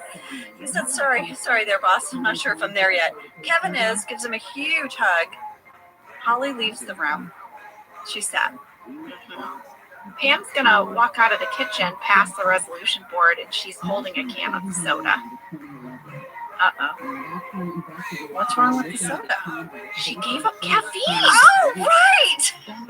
Right! It's the crux of this scene. Kelly's gonna notice and be like, what the heck? Also, Kevin has graffitied Ryan's card. He's made art to fart. He also then makes a fart noise that then makes himself fart. His look to camera at 18 minutes 49 is so hilarious. There's a lot of tension over the resolution board, and it's going to come to a peak. Things are getting heated. Meredith is starting to smoke. Aaron's going to come in and do a cartwheel. Creed's going to cuss her out. I texted with Creed about this. Creed said, you have to look at Phyllis's face when I start cursing. He said Phyllis had no idea that he was going to go off quite like that, and her reaction is genuine. He said, and I quote, I was cursing like a sailor. Well, I went to the scene, and at 18 minutes, 55 seconds, Phyllis's reaction is priceless. That is so funny because this moment was scripted. In fact, in the script, it's written that Creed says, you, and then you again, and the second one's in all caps. Yes. So they really wanted him to ramp it up. Yes, but Creed said that he kept going and going. Oh boy. Well, lady, guess what? Standards and practices. Oh yeah. They got involved, you know, from the minute that we turned in the script, but this time they had options for us. They said versions from S&P? Options. They were willing to work with us on this one. When we turned in the table draft, here was their note. Please bleep with no beginning or end consonant sounds and blur the visible lip flap, or stage Creed off camera so there's no lip flap. I guess so, for the mentioned by Creed. Now, standards and practices. How is this scene working if Creed is off camera? What is happening? Just some bleeps? Just bleeps are happening? Of course, these notes went through every draft of the script. And at the very end, we got your favorite, Angela. As previously noted, bleep completely and blur the lip flap when Creed says to Aaron after she does the cartwheel. I want to say one thing to standards and practices. I think you guys type profanity in your emails more than anyone I've ever encountered. So for all of your rules and regulations, you let it fly in an email. It's true. Pam gives up. She's going to toss the resolution board into the dumpster. Lesson learned. Yeah. Back at the roller rink, Andy has met someone. He did it. He met someone named Andy. And he skates like a Greek god. There was a candy bag alt for this moment where Andy says this. My resolution is to find someone, and maybe I didn't do that today, but I have another resolution. It was almost my main resolution, and it is to exercise my calves. And if today is any indication, I think it's going to be a good year. Well, at the very end, the DJ is going to offer to put on the strobe light so that the three of them can skate again. Randy told me that the song that was playing during this sequence of skating was free because they literally couldn't spend any more money on music, so they had to find a track that was under the public domain. The guys don't have their skates on. and they climb over the wall in socks. So they actually dance on the rink floor. They don't skate. Yes. But when they climbed over the wall with their socks, they all busted it and fell. Their socks were so slippery on the floor. It's in the bloopers. Of course, my daughter Isabel pointed it out. I'll have to put it in stories because it's pretty funny. When we go back to the office, Aaron's dealing with Michael's happy sad boxes, and Michael says that his resolution is to never make Holly cry again. Yeah, Holly is really sad. She's called AJ. She's told him maybe we should just call it off for a bit, you know? Yeah. There was a deleted scene where Pam tries to comfort her. It involves Hank. It's at Caffeine Corner, and Hank's clearly annoyed that they've picked this spot to have this conversation, and he keeps cranking the volume to the music that's playing to try to drown them out. Listen to this. Hey, Holly. You okay? Yeah, I'm okay. How's the cocoa? It's good. It's the best.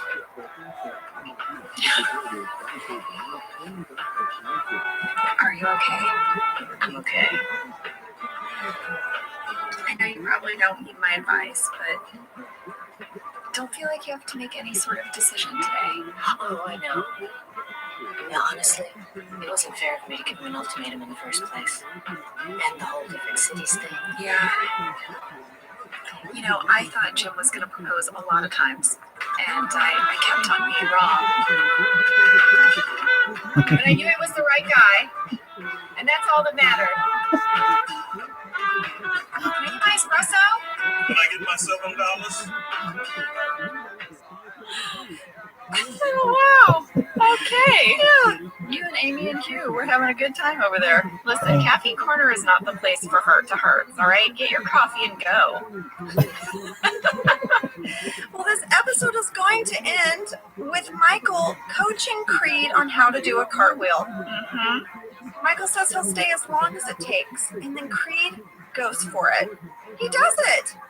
We got a fan question from Emily C. in Australia who said, I want to know everything there is to know about Creed doing this cartwheel. Was it actually Creed? As a full-time gymnastics coach of 12 years, I'd like to say that while it's not the perfect cartwheel, it is a very good start, especially for a beginner. It has the correct direction and rhythm, which can be the hardest part. So good job, Creed. On a side note, I'm going to see Creed's show when he comes to Australia this year. Yay! I had to know. I texted Creed. I said, Creed, can you please tell me everything about this cartwheel? He said he actually thought he could do a better cartwheel and he wanted to try again, but they liked his first one, that sort of messed up cartwheel, better. So he thinks this was the very first take. And he goes on to say, it was either one of our camera operators or the director that told me when Steve as Michael went to shake my hand, I was so pleased that I had done a cartwheel that I didn't even notice. And Steve thought it was even funnier. If you watch to the end of the scene, you can see me look at the camera operator and laugh because I didn't realize he had tried to shake my hand. I love that. Isn't that so cute? That's great. Well, that was Ultimatum. A big thank you, as always, to Randy Cordray for all his inside tidbits. Yes, and thank you, Creed Bratton, for always texting me about your funny scenes. And thank you guys for sending in your questions and comments. Now, if you'll excuse me, I'm going to go roller skate through Earwolf. I'll be videotaping that, so check out Office Ladies Pod Instagram. And next week, we're taking a break for Thanksgiving, but we will be back the week after with the seminar. See you then. Gobble, gobble. Thank you for listening to Office Ladies. Office Ladies is produced by Earwolf, Jenna Fisher, and Angela Kinsey. Our show is executive produced by Cody Fisher. Our producer is Cassie Jerkins, our sound engineer is Sam Kiefer, and our associate producer is Ainsley Bubico. Our theme song is Rubber Tree by Creed Bratton. For ad-free versions of Office Ladies, go to StitcherPremium.com. For a free 1-month trial of Stitcher Premium, use code OFFICE.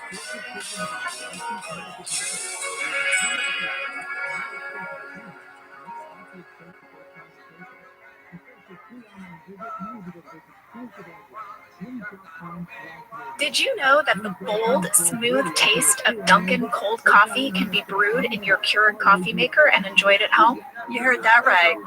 Dunkin's cold K-Cup pods were crafted to be brewed hot and enjoyed cold. Each Dunkin' Cold K-Cup pod is packed with the smooth, bold Dunkin' flavor you crave. Pick up a pack of Dunkin's cold K-Cup pods and enjoy a Dunkin' cold coffee at home whenever you crave it. Just brew over ice and sip in seconds, because the home with Dunkin' is where you want to be. I'm Jenna Fisher. And I'm Angela Kinsey. We were on The Office together. And we're best friends. And now we're doing the Ultimate Office Rewatch podcast just for you. Each week, we will break down an episode of The Office and give exclusive behind-the-scenes stories that only two people who were there can tell you. We're the Office ladies. Angela Kinsey. Jenna Fisher. I think I have a meta moment because today, in the world, the 100th episode of Office Ladies podcast came out. Yes. And now here we are recording our podcast about the 100th episode of The Office. That's very meta. And our ages almost equal 100. Oh, well, why'd you have to throw that in there? I don't know. I was looking for more hundreds. All right. Well, we should get into this episode. We have so much to cover. We do. This is going to be a long one. That's what she said. It's Company Picnic, Season 5, Episode 28, written by Jen Salata and Paul Lieberstein, directed by the dearest man on the planet, Ken Kwapis. Summary, it's the Dunder Mifflin Company Picnic. All of them are there. All the branches. Yes, in their own special t-shirts that have their branch name on them. Oh, I have it, lady. We'll get to it. Well, the Scranton branch is going to compete against the other branches in a company-wide volleyball tournament. Meanwhile, Michael and Holly reunite to perform a comedy skit where they accidentally reveal some confidential information to the crowd. David Wallace, why would you tell Michael Scott anything of that magnitude and expect him to keep it quiet? When David introduces their skit, one of my favorite lines is when he says, I have not seen this. I have not seen this, yeah. Finally, Dwight is going to defend Angela's honor. Told Rolf. Yeah. And ultimately, an ankle injury is going to send Pam to the hospital, where she and Jim get some surprising news. So sweet. I love this episode. Fast fact number 1, Company Picnic was the 100th episode of The Office. Yes. This was a very big deal for the network because it meant our show was now eligible for syndication. Which I didn't even know what that meant. I thought maybe we should explain it. Okay, do, because I remember when we hit 100, I was like, what's all the hullabaloo? Yeah, sure, we hit 100, that's cool. I know. Maybe, we'll all go out to dinner or something. No. For the network, super big. They all showed up to the set. They did. They brought a cake. It was as big as like a poker table. Yes. It was, that's what she said. That's what she said. They brought champagne, but we couldn't drink it. No, because we had to go. We had to go right back. We actually only had 15 minutes with the cake, all said and told. It was on our lunch break, so if you wanted to eat. I'm Jenna Fisher. And I'm Angela Kinsey. We were on The Office together. And we're best friends. And now we're doing the Ultimate Office Rewatch podcast just for you. Each week, we will break down an episode of The Office and give exclusive behind-the-scenes stories that only two people who were there can tell you. We're the Office ladies. Hello. Hi there. Angela, can I interest you in a seminar? It's a podcasting seminar. Oh, are we going to a seminar? Yeah. What do you think? I put up some flyers. Is it just going to be us and Sam and Cassie? Yes, at lunch. Actually, but there never will be mind. sandwiches. There will be sandwiches. There will. This is season 7, episode 14. It's called The Seminar. It was directed by BJ Novak and written by Steve Healy. Steve Healy was a new writer for us in season 7. He had previously written for The Late Show with David Letterman and 30 Rock. He was the co-executive producer on Veep. I did a little diving on him, and I found out, was reminded actually, that he wrote this book with Vali Chandrasekaran. Remember, he played Hot Doctor on DeWalt? Yes. They wrote a book together called The Ridiculous Race. I remembered this. They decided to race around the world The two of them? Just the two of them. They started in LA. They each had to go in different directions, and there was one rule, which was that they couldn't use any planes, and they had to see who got back to LA first. And they went around the world. Around the world. At one point, the way Steve got out of LA was that he arranged for himself to ride on a container ship from Long Beach to Shanghai. What? Yeah. They wrote all about it in their book. I want to read this book. It's insane, right? I mean, a container ship. Anything can happen out there, not out in the wide open ocean. I mean, how do you do that? How do you convince someone to let you ride on a container ship? I don't know. I guess I'll have to read the book. Steve also wrote a book called The Wonder Trail, where he traveled through Central and South America. And he also wrote a novel called How I Became a Famous Novelist, which won the 2010 Thurber Prize for American Humor. That's so cool. Yeah, so he's been writing a lot of books since we saw him. But he also wrote this episode. Would you like a summary? Yes. As a ploy to get new clients, Andy hosts a business seminar in the conference room and enlists the help of his fellow employees. This one's terrible. Jim mysteriously skips out after recognizing one of the attendees. Michael and Holly start to reconnect by pretending to be a Greek couple. Oscar and Pam help Aaron play Gabe in an online game of Scrabble. Well, Jenna, fantastic summary. I know you have some hot fast facts for us, and after that, I have a little digital clutter. Well, buckle in, everyone. Let's get started. Fast fact number 1. This episode aired on January 27th, 2011, and it won its time slot for the night. Again. Woo, way to go, office. Before this episode aired, they had just announced to the press that Will Ferrell would be joining us for a 4-episode arc at the end of this season. And there was a lot of buzz. Do you remember the buzz? We were so excited. Oh my gosh. I mean, we were like sad excited. We were like, oh no, Steve. Oh, Will Ferrell. Yeah. So they released this news on purpose. They wanted the buzz. It was a bit of a red herring. Ooh, intrigue. They were trying to distract from something else. And what was the other thing? I know you're going to tell us. They were trying to distract everyone from the big cameo guest star that kicks off this episode. Ricky Gervais as David Brent has come to Scranton. David Brent and Michael Scott. Neat. I mean, for any Office fan, this is a huge moment. Huge. And that is fast fact number 2. We're going to break down this cold open and tell you all about Ricky coming to the office. Kick it off. Well, it all starts at some elevator bays. Yeah, Michael runs into a very nice English fella who's getting off the elevator, who says his name is David Brent. Michael immediately does a British accent, or his attempt to. And then David Brent shares that he also does accents and characters. And then they go back and forth with their various characters that they do. They are delighting one another. Oh my gosh. Kindred spirits. David then says, comedy is a place where the mind goes to tickle itself. That's what she said. Michael can't believe it. This is a soulmate. You thought Holly was the soulmate. Here it is. Yeah. Michael hugs him. Goodbye. Yes. And then David says, are you guys hiring? He said, no. And then he said, well, think of me if something comes up. And he leaves, and Michael's like, what a nice guy. I'm sure you can imagine we got a lot of mail about this. Oh, yeah. I'll kick it off. First up is Karen C. from Delaware, as well as many others, who would like to know, where was the cold open supposed to be? Because it doesn't look like the industrial park where Dunder Mifflin is located. Karen, I feel seen. I wrote in my notes, where the heck is this elevator? Well, while we were shooting the episode The Sting, you remember that one where they meet Danny Cordray? Oh, yeah. Well, Ricky Gervais happened to be in town for, I don't know, a celebrity appearance or something, and he just volunteered to come in and do a scene for us. He said, I want to do a scene with Steve. Awesome. Yeah. So they were like, well, we're at this location. Why don't you come on down? So we shot it there at that same place, at those same elevators, you know, the one where Michael wonders if the buttons even work. Randy said he had to create a stealth call sheet. He did not put Ricky's name down. They did not want this cameo to get out.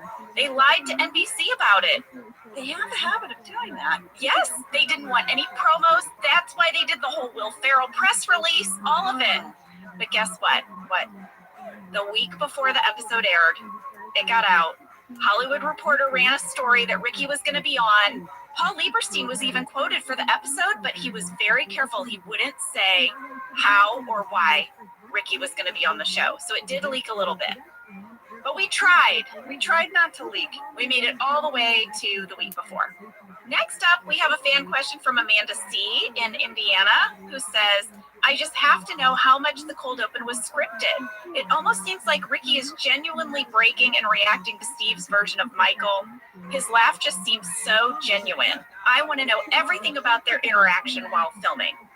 Well, Amanda, there was a script for this cold open between the two of them. Our writers got together and wrote 11 versions of this scene. In the scripted version, they were on the elevator together. Like, one of them would be on and the other would enter, and this would start the conversation. But when they got there on the day, they kind of realized, you know what? These two guys are really funny. We're just going to let them talk outside this elevator bay. And that's what they did. I reached out to our editor, Dave Rogers, and I was like, Dave, were there any alts for the scene? I mean, come on. And he said, you know, Ange, we put the best stuff in the bloopers. It was mostly Steve cracking Ricky up that day. That's what I remember hearing. Dave went on to say that he wasn't there the day they filmed this, but he really remembers editing the bloopers so clearly because Ricky's laugh is so loud. Uh-huh. He said at one point, Ricky even said, I'm not even a real actor. I just love how much fun they were having. I thought we should hear the bloopers. I'm working on an English character, which it's called Reginald Pooftang. Come on! Sorry, Mike. I forgot to make this water cream. I'm so sorry! Okay, this is very good. I'm not even a real actor, let me out.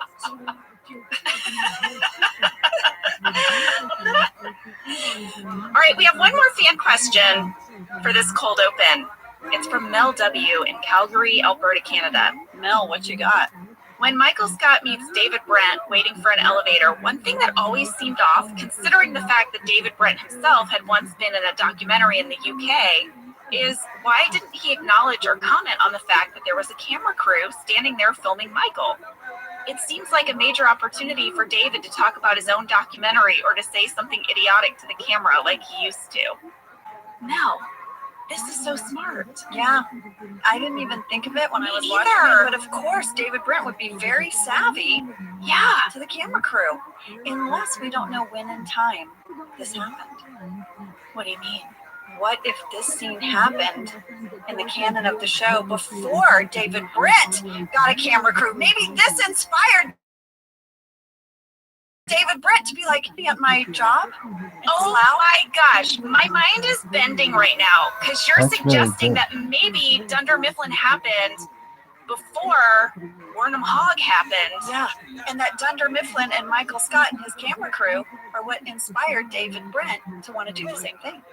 Yeah, I feel that. I feel him going back and being like, I met a guy in America. They follow him around with a camera. I mean, come on. Hey, BBC One, I have an idea for you. Wow, good one, Anne. You're welcome. You guys, there is no spoon. Oh, there is no spoon. We love you, Kiana. We love you. All right, fast fact number 3. Are you ready? It's a deep dive, and it's a deep dive on Scrabble. The game? The game, because that's what Gabe and Aaron are playing. Okay. Yeah. I love Scrabble. We just played it last weekend as our family game night. Well, every once in a while, I'll Google something that appears in an episode, and if it's interesting, I want to share. So I Googled Time Magazine, Britannia.com, Wikipedia, and the New York Times, and here's what they told me. Scrabble was originally invented by an American architect named Alfred Mosher Butts in 1938, and he called it crisscross words, not Scrabble. What else did Mr. Mosher Butts say?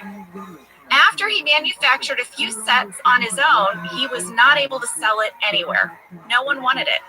No one wanted crisscross words. Oh, Albert, you were so onto something. People didn't know. In 1948, a man named James Brunot, or Bruno, who was a resident of Newtown, Connecticut, he bought a crisscross words. He was like, I'm going to buy this game, and he loved it. In fact, he asked if he could buy the rights to manufacture the game in exchange for giving Butts a royalty on every unit sold. So he left most of the game unchanged, but he did do a couple of things. He rearranged the premium squares on the board. He simplified the rules a little bit, and he's the one who renamed the game Scrabble. Sometimes it's all in a name. Did you know that Scrabble is a real word? No. It means to scratch frenetically. No. Which is odd that you named this game about having to scratch a lot. Scrabble. Scrabble. Yeah, I was up all last night scrabbling. Means you were scratching yourself. So interesting. I need to Scrabble. I have poison ivy. I need to Scrabble. I don't get it. I mean, I always thought Scrabble meant when things were jumbled. Right? Yeah, I don't know. All right, so Brunot and his family converted a former schoolhouse into their production facility, and they started making a whole bunch of these games. Guess what? No one wanted them. Oh, no. No. Did he go bankrupt? No, because in 1952, Jack Strauss, who was the president of Macy's, played the game on vacation. They had given some out to like hotels and stuff. I guess. Changer. Yeah, he loved it. He couldn't believe that no one was selling this game. He said, I'm going to sell it at Macy's. Everyone has to have one. Guess what? Within a year, it had gone, I guess, #1 game. viral. Yeah. Yeah. Back in ye olde version of viral. Yes. Since then, it has been inducted into the National Toy Hall of Fame, and the game is sold in 121 countries. It is available in more than 30 languages. The original inventor, Mr. Butts, said that he earned about 3 cents per game in royalties. Here's what he said. 1/3 went to taxes, 1/3 went to charity, and the last third enabled him to have an enjoyable life.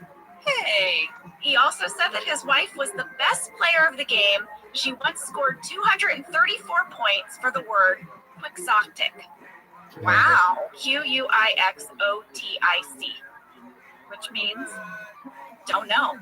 I want to know what it means. I'll look it up. Googling music, please. Okay, ready? All right. Quixotic means exceedingly idealistic, unrealistic, and impractical. Can you use it in a sentence, please? One might say creating a new board game is a quixotic project. Way to bring it full circle, Fisher.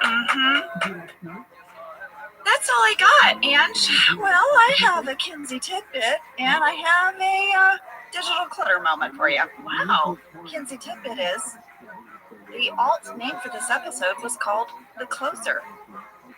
And not the seminar. Okay. So when you go back to shooting drafts, you'll see it being called The Closer. I don't know. I always find that interesting. I do as well. And before we go to break, I just wanted to tell you guys that as I was reading the shooting draft for this episode, I noticed the shooting draft was dated October 21st, 2010. We shot this before we went on our holiday break. Yeah. What happened? So I was like, what were we doing that week in October? I was curious. Okay, here's what my digital clutter revealed. You and I were in the press that week. What? Why, Angela? I was nominated for an award, and you were my +1. What was the award, and where did we go? Here is what the press statement said. The 6th annual La Femme Film Festival Awards will be honoring Angela Bassett with the Pioneer Award, Virginia Madsen with the Visionary Award, Angela Kinsey with the New Establishment Award, Loretta Devine with the Thespian Award, and Maggie Wheeler with the Comedic Actress and Television Award at the festival's award ceremony, October 17th, 2010. I found a video from the red carpet. No. Yes. But I'm really bummed because I couldn't find any pictures of us, and I know there are some out there. I looked everywhere. I found an email exchange between you and I, and we were debating about my dress, and we decided on this sort of deep purple strapless number with an updo. Okay. I love how we would always consult one another on these choices as if either of us are an expert in fashion or style. I am telling you. Why did we not get other opinions? I mean, we are the worst people to ask. I know. You and I are like right now in sweatpants and like baggy, like hoodies. Like ridiculous. We are no fashion plates, and you know, it's a real struggle for us. But yet, you helped me craft many a red carpet look. Same. All right, here it is. And who are we talking to? Hi, I'm Angela Kinsey from NBC's The Office. And you got to be excited to be here tonight. It didn't rain. I know. And got quite a few people turning out. Tell me about the LaBelle Film Festival. Is this your first time? This is my first time, and I'm being honored with the New Establishment Award. I'm really excited about it. I love that this festival brings attention to women in the industry, whether they're filmmakers or they're in front of the camera or behind the camera. And on our show, we have a lot of women in pivotal positions. We have camera operator, we have writers, producers, directors, our first and second AD are women. So I was really passionate about being part of this. Angela, I know. How about that? The tiny feminist in me is so proud of you for that soundbite. Way to raise up the ladies on our show. Yeah, and my award is really beautiful. I still have it. It's like on my shelf. It's like this big crystal-looking award. So that is what we were doing. Wow. Mm-hmm.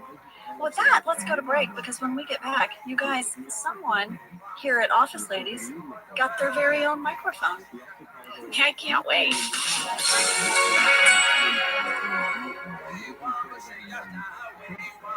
Angela, I am very, very, very jealous because you have received your life straw. Mine is on its way to me, but you know I would want this, right? This is me. Yes.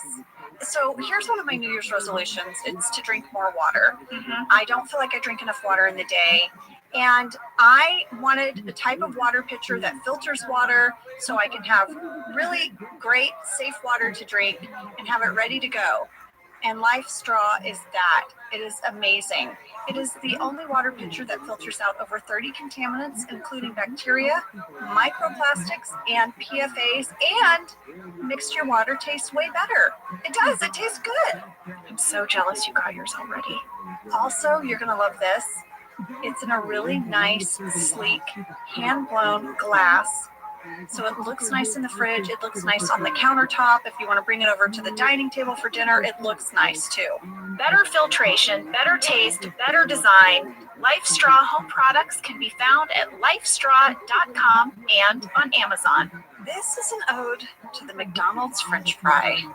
They are so delicious. I get very excited about McDonald's French fries. Because they're the best fries. They really are. From my childhood to my adulthood, I love the McDonald's fry. Why are they so good? I don't know. Is it what they're cooked in? Is it the way they're cut? What is it? I don't know. Everyone knows this, though. The McDonald's fry. What? My happiest moment, because I love to get a Happy Meal, it's just the perfect size for me. But sometimes some of the fries fall out and they're at the bottom of the Happy Meal, and I think I'm done with my fries, and then there's a few bonus ones at the bottom. Get your favorite McDonald's fries today. Whether your resolution is to save money, eat better, or stress less, HelloFresh is here to help you do all three. Yes, you guys, I love HelloFresh. Jen and I both love it. You know why we love it. And guess what I made the other night? What? It was so delicious. I made their pub-style shepherd's pie. I've made it. Yes, it's so good. White cheddar and then thyme mashed potatoes. I know it very well. It's a family favorite. Well, you know, Josh normally makes dinner, so this was my turn, and I made this, and he loved it. And I was so happy. I was like, I made a shepherd's pie. I'd never made one before. It's so good. everyone, you can say hello to your most delicious year yet with fresh ingredients, chef-crafted recipes, all at a price you'll like, delivered right to your door. Go to HelloFresh.com/OfficeLadiesFree and use code OfficeLadiesFree for free breakfast for life. One breakfast item per box while subscription is active. That's free breakfast for life at HelloFresh.com/OfficeLadiesFree with code OfficeLadiesFree. HelloFresh, America's #1 meal kit. We are back, and Sam pointed out something. Sam, I can't believe we didn't think of this. Sam, you said it's been 146 episodes. I was editing the last episode, and every time you talk to me and Cassie, it's me clearly on the mic, and then Cassie very faintly yelling. So, Cassie, you have a mic now. Yay, Cassie! Say hi to everybody! Hello, everyone. Yay! Listen to that! So it took me 146 episodes to occur to me that this studio is full of microphones. We could totally put one where you sit. Thank you. Thank Yay! you, Sam. Well, how's this episode start, Angela? It's going to start with Andy coming in and Aaron very excitedly telling him that his first student has arrived. Yes, Andy has a talking head where he explains that he attended a seminar last year called The 10 Secrets of Real Estate, which ended up being a scam to get him to buy a timeshare in Idaho. But what he realized is that he could throw his own scam seminar to get clients. Yeah. I was curious what the 10 secrets of real estate were. Oh, So I had to find out. According to the internet, this is what Andy would have heard. Number 1, know your market. Number 2, be responsive. Number 3, listen to your clients. Number 4, manage their expectations. Number 5, list like a pro.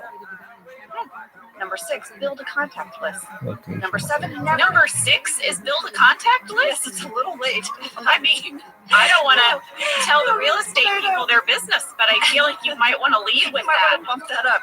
Number 7, never stop marketing. Okay. Number 8, negotiate everything. Number 9, carve out a niche. Number 10, ask for reviews. These are some of the secrets to being a top-notch real estate agent. I have to bring up my favorite Instagram account that lists houses called Zillow Gone Wild on Instagram. Come on, guys, it's so good. Have you seen this, Jenna? Zillow Gone Wild? No. Okay, it's an Instagram account of houses that are for sale. Okay. And a lot of them look really normal from the outside. But then when you do the carousel of pictures, there's always something wacky. There's like a basement that looks like a dungeon. Or there was one, the whole house looked like Tron the movie. Oh my gosh. It's like, you know, the website Zillow, but if Zillow It's went gone wild. wild. It's gone wild. Zillow Gone Wild. You have to check it out. More students are going to arrive, including Mykonos. Yes. Mykonos, he is a Greek man. Oh, wait, it's Michael Scott, pretending to be a Greek man. But Aaron's not sure. Michael gives a talking head where he explains he's the plant. Every great seminar has one. And I had a little observation here, Angela. I think that Mykonos bears a strong resemblance to Michael Scott season 1, with the hair slicked back. And the V-neck. Yeah. I was like, oh my gosh, it's season 1 all over again. I don't know about you, but I felt like I heard a little bit of Gru in Mykonos. Tiny bit of Tiny Gru. bit of Gru from Minions. I'm with ya. Andy has recruited a bunch of people to help with his seminar. One of them is Jim Halpert. But Jim notices someone come in to the office and he has a big reaction and he bails. He says, I'm not going to be your intro guy anymore, Andy. Tuna Turner bailing. Andy is devastated. How could Jim bail on him? By the way, the flyer that Andy made, you know, he made official flyers. He put them out, I guess, around the city. I looked at it because I wanted to see who had what role in the seminar. Here's what it said. Dr. Mifflin and Saber present a free seminar, How to Grow Your Small Business, hosted by Andy Bernard. Introduction by Jim Halpert. Jim kicked the whole thing off. Yeah. Small business expert Phyllis Smith and special guest speaker Dwight Schrute, the small business experts. And then there was a little asterisk and it said, improve sales, increase customer retention, Harness the power of the internet, search engine revolution to take your small business global. Use local radio to reach new customers. Wow. That's everything They're going to cover so much in this seminar. They're going to take you global. This flyer, of course, was made by Henry Sane. Andy has a talking head where he says this cannot go badly. He's a terrible salesman. He hasn't been making sales. He's counting on this. Right. I went to the candy bag alts for this talking head. No surprise, the character Andy has the most candy bag alts for this episode. Of course. Here were two that were kind of funny. One, we reveal a whole new part of Andy's past. I love it when we learn a little something now. Andy says, losing Jim is a big blow. If I don't sign any new clients today, my future at Sabre is uncertain. And then what do? I majored in math with a minor in physics. Not exactly skills the paper sales industry is looking for. A minor in physics? He majored in math. All I hear is that he could tell us all about the clacky balls. Math and physics. Right there. Right there. His other candy bag alt. He throws a little shade at Pam. What? Andy says, I liked when Pam was the worst salesman in the office, and I was just second worst. Second worst here is still fifth best, which sounds really good on paper. Fifth best does sound good. Well, Jim is going to cut out. He quickly tells Pam, just tell me when the seminar's over. And he rushes out the door. Pam is confused. Meanwhile, Dwight, Phyllis, and Stanley have gone into the conference room where some of the students have assembled, and they're kind of learning that maybe they are worms instead of whales. Yes, Dwight is asking them about their businesses. There was a line in the shooting draft by the older woman in the purple hat. It was so funny. When they asked her what her business was, this is what she said. I don't know exactly, but I know the name. Hostabilities. Doesn't that just sound like something? It made me laugh. Angela, I feel like that's something you would say. Hostabilities. I have an idea. I'm not sure where it's going yet. There's a lot of pasta involved.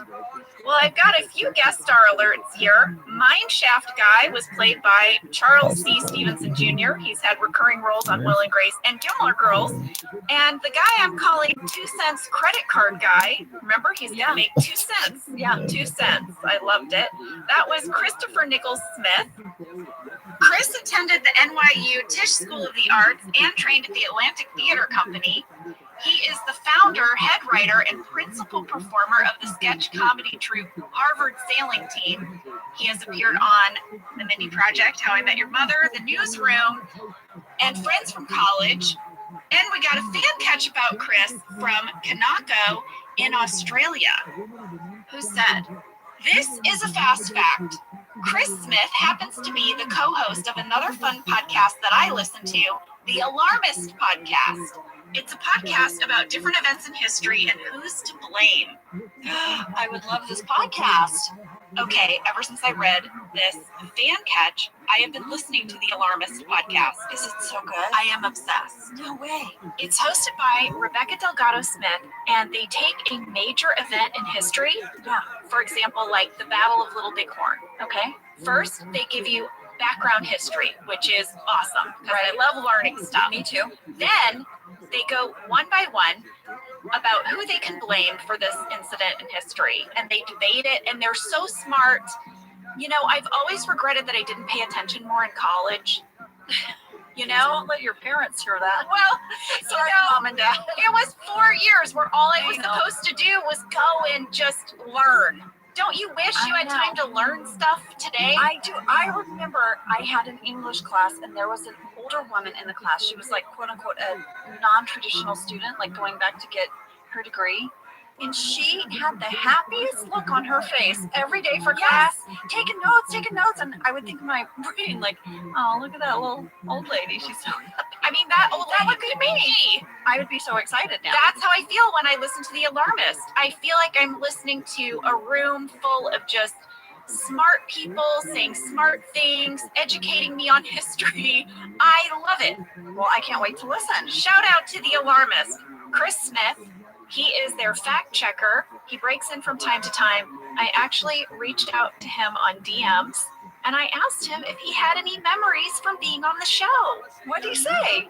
He said he remembered Craig Robinson telling him to knock him dead before they started. He said that filled him with the confidence of 10 men. Aw. And then he also said, and I did not remember this, Angela, we shot these scenes on Halloween Day. And that one of the crew members was dressed up as Dwight. It was Ed. It was our camera assistant, Ed Nielsen III. He said, I think they were a member of the camera department, but this person totally embodied the character and gave an amazing performance all day. We have a picture of Ed standing next to Rain with them both dressed as Dwight. This was the year that the entire crew dressed as our characters from The Office, and we put a bunch of these pictures in The Office BFFs. Yes. Thank you, Chris. Yes. And I loved your 2 cents, guy. It made me laugh so hard. Yeah, that delivery was perfect. Like, even the way he made eye contact was just spot on for who I think that guy is. Well, now we're going to go to the break room, and Dwight, Stanley, and Phyllis are going to tell Andy they're backing out of his seminar. Bailing in the break room. Yeah. So uncool. There was a deleted Stanley talking head where he's basically like, sales is not that hard. Here's my technique. And I wanted you to hear Stanley's technique. Oh, please. Sales is not hard. Here's what I do. I make my pitch. Then I stare. Want me to stop? Buy something. And he gives the most intense stare. I would buy something. I'd be like, oh my God. Wow, that's a sales technique. Go Stare him Stanley. down. In our next scene, I have a background catch from Brittany Y in Temecula, California. Brittany, I live for a background catch. What is it? You're going to like it. What? We're over by Holly's desk. Michael has come over. He wants her to be part of a Greek couple with him. Yeah, but she's still bummed about her breakup with AJ. Well, guess what's sitting there on her desk at 4 minutes and 35 seconds? The picture of her and AJ in the frame. No, a goldfish. She has an entire goldfish bowl on her desk. And it is placed in a really weird way. Like, I feel like one elbow bump and that goldfish is on the floor. It's very bizarre. Oh, yes, the goldfish. Okay, I know about the goldfish, Jenna. It was in the shooting draft. It's a gift from AJ. What? Yes! There was a whole scene about it. And I have the clip from deleted scenes so you can hear it. Hey, who's this? Oh, I had to get the rest of my stuff out of AJ's apartment. That's Fluffy. Fluffy, I like that. Hi, Fluffy. Hi, Fluffy. AJ named her. I never liked her. Oh. Well, the good thing about goldfish, they forget everything they know in 2 seconds, so you can just rename them. You never know. Goldfinger. Gold shocker. Gold in my ear. Fluffy. Hates the name. I had one other background catch for Holly's desk. There is an unlit scented candle. Is it in a coffee cup? No. She brought her own candle. I guess the people who work in HR, sometimes they need to light a candle to relax. You need a mental health moment. At reception, we're going to start a new storyline. Pam is trying to get Erin's attention, but Erin is like obsessed with something on her phone. She's playing Scrabble with Gabe, and she never wins. In the shooting draft, there was a Pam talking head here that explained her motivation for wanting to help Erin. Please share. Pam says, I'm not letting Gabe do this. Jim and I used to play Boggle against each other. Whenever he won, he was so cocky about it. It ruined Boggle for me. It ruined words for me.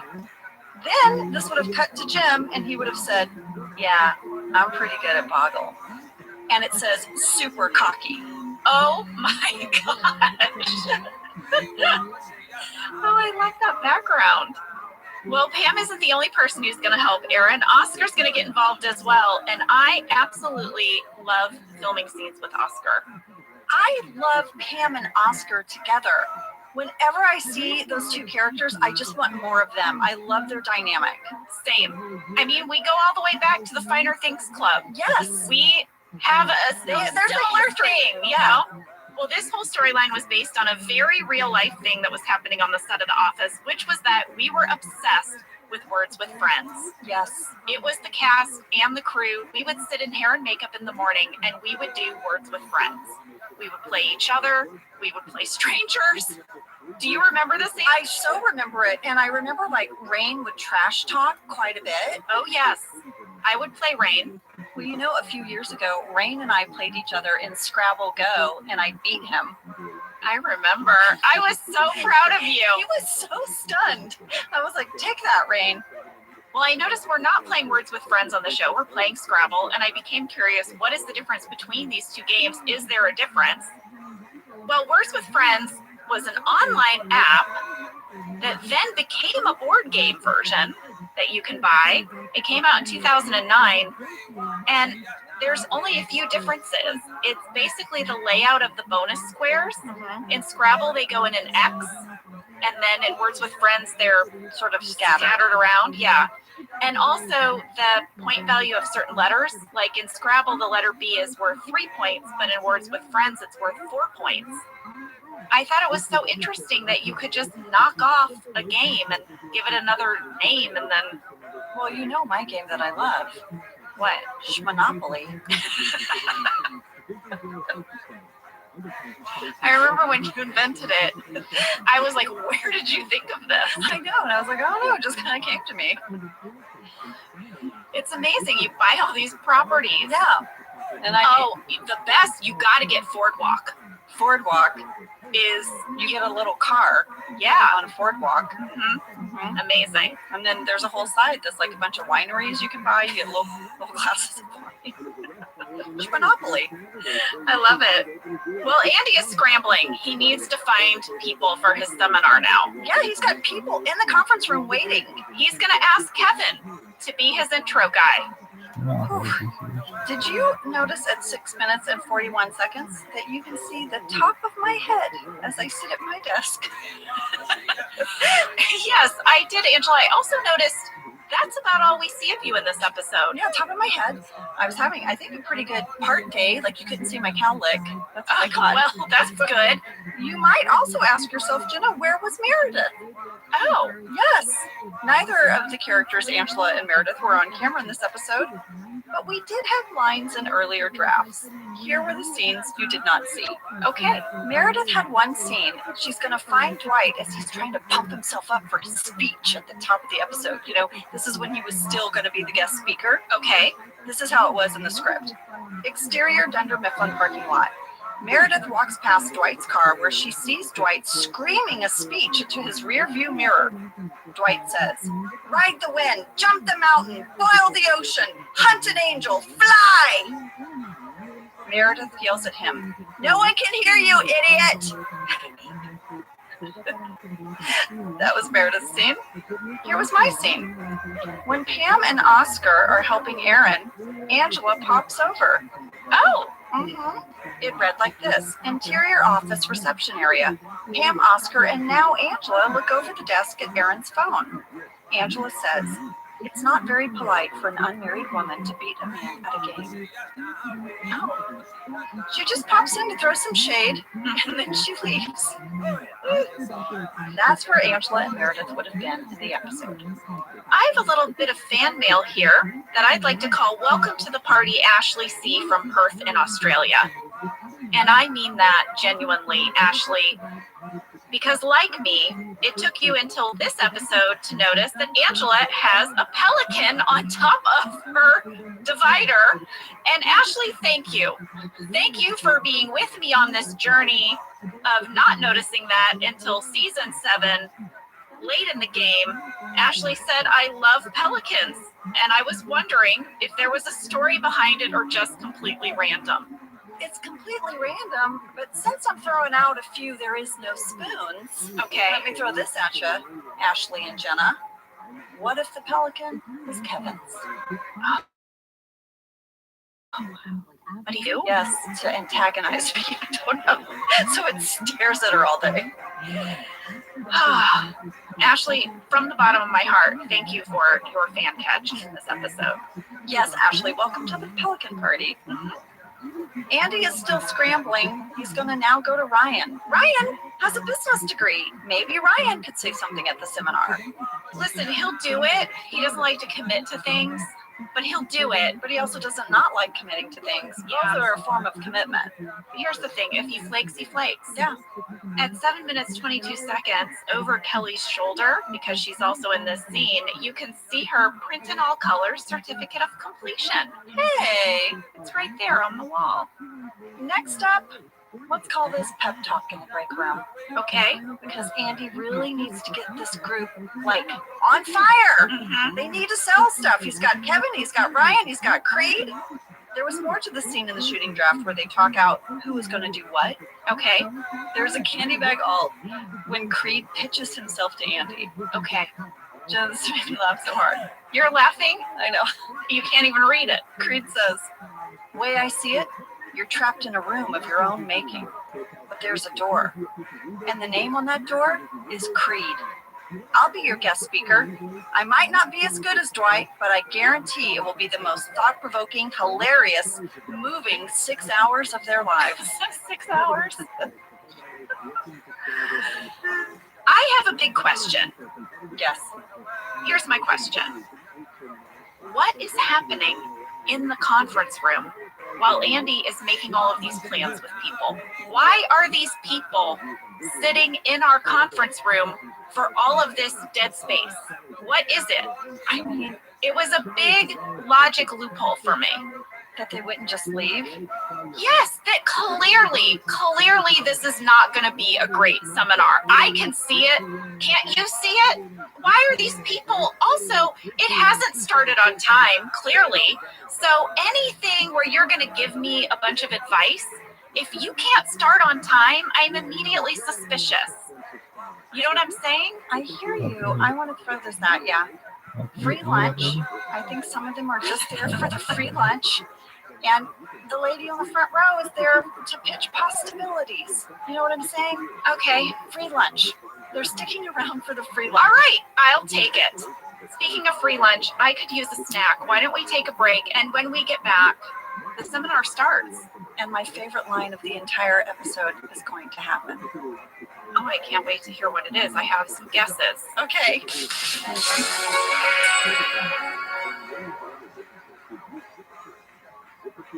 Jenna, you know you and I both love to learn new things. We like to explore new things. And I have to tell you a little something I did over the holidays. What did you do? Well, my daughter was very curious about the classic holiday movies. What are the holiday movies? And there are so many different genres, right, within a holiday movie. But we really sort of narrowed in on the rom-com holiday movie. Yes. And I went on Amazon Prime, and there were a bunch of movies on there. I now think I can write a holiday rom-com movie. Well, I think it's very important to stay curious, stay open to exploring new things. And you can do all of that with Amazon Prime. With Amazon Prime, you get Prime Video, Amazon Music Prime, and Prime's fast free shipping. Whatever you're into, it's on Prime. Visit amazon.com/prime to get more out of whatever you're into. This show is sponsored by BetterHelp. You know, around New Year's, we all reflect, and people really start making lists of what they can do to be their best self for the next year. Yes, I think, the new year definitely makes you think New Year's resolution. What do I want to change? New year, new me, that kind of thing. Yes, but perhaps this year we could be reflecting on what we're already doing right. Yeah. And therapy can help you figure out your strengths so that you can ditch this idea that you need some extreme change or this extreme New Year's resolution and just, you can make changes that really stick because they're based on your strengths. I like that. If you're thinking of starting therapy, give BetterHelp a try. It's entirely online, designed to be convenient, flexible, and suited to your schedule. Just fill out a brief questionnaire to get matched with a licensed therapist and switch therapists at any time for no additional charge. Celebrate the progress you've already made. Visit BetterHelp.com/OfficeLadies today to get 10% off your first month. That's BetterHelp, HELP.com/OfficeLadies. All right, we are back. Andy is finally going to kick off this seminar. Angela, what is your favorite line? Okay. I loved it so much. I had to go to the shooting draft to see if it was worded this way. It was. We just have to hear it. I just love it. I love this line. I don't know what's wrong with me. I love it. Hi, Nard Dog. I'm Blue Peachum. Is that it? Yes. Hi, Nard Dog. I'm Lou Peachum. Yes. Angela, we got so much mail about that. This is my favorite line. She's so happy. She immediately says her name. In the shooting draft, it was written, "Hi, Nard Dog. I'm Lou Peachum!" Exclamation point. Okay. First of all, Selena F. from Chandler, Arizona said, I have to know more about the woman who plays Lou Peachum. Her delivery of her single line is hilarious. I laugh every time it comes up. And Molly A. from the United Kingdom said, that line is my most quoted office line. Please tell me if there is a backstory to this iconic queen. I mean, after hearing her say, "Hi, Nard Dog, I'm Lou Peachum," I really need to hear her say, "How about possibilities?" I agree with you, Angela. I love Lou Peachum. I have a guest star breakdown. Lou Peachum was played by Janet Hoskins. She has also appeared in New Girl, It's Always Sunny in Philadelphia, The Comeback, and Mindy Kaling's show that she created with Justin Noble, The Sex Lives of College Girls, which, by the way, the new season is out right now on HBO Max. I am living for it. I love this show. I love the show, and I mean, we've said how talented Justin is and Mindy, and the two of them coming together. I was like, this is going to be really good. I wish this show was around when I was a college girl. It is, oh my gosh, I really do. That's all I can say. Yeah. I looked at the shooting draft, the table draft, every draft I could find to see if there was more for Lou Peachum, and that's all it said. There were no candy bag alts, but her delivery of "Hi, Nard Dog, I'm Lou Peachum," is the best.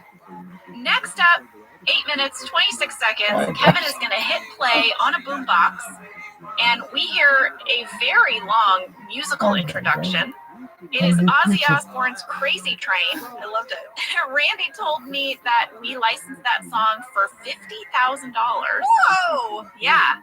I guess it was originally scripted to be Van Halen's Right Now, but the Van Halen people got back to us and said it would be $100,000 to use their song. So Randy went back to Steve Healy, the writer, and asked if we could get some maybe alternatives. And here was his list, ranked in order of preference. Number 1, Wanted Man by Rat, Crazy Train, Ozzy Osbourne, Baba O'Reilly, The Who, Down Boys by Warrant, and Nothing But a Good Time by Poison. Oh, I loved some Poison back in the day. Randy said we were given permission for Wanted Man. That would have been $50,000 as well, but in the end, they really liked the idea of Crazy Train by Ozzy Osbourne, and that's how we got that song. I thought it was perfect. I could see Kevin thinking that that was the right song to pump everyone up.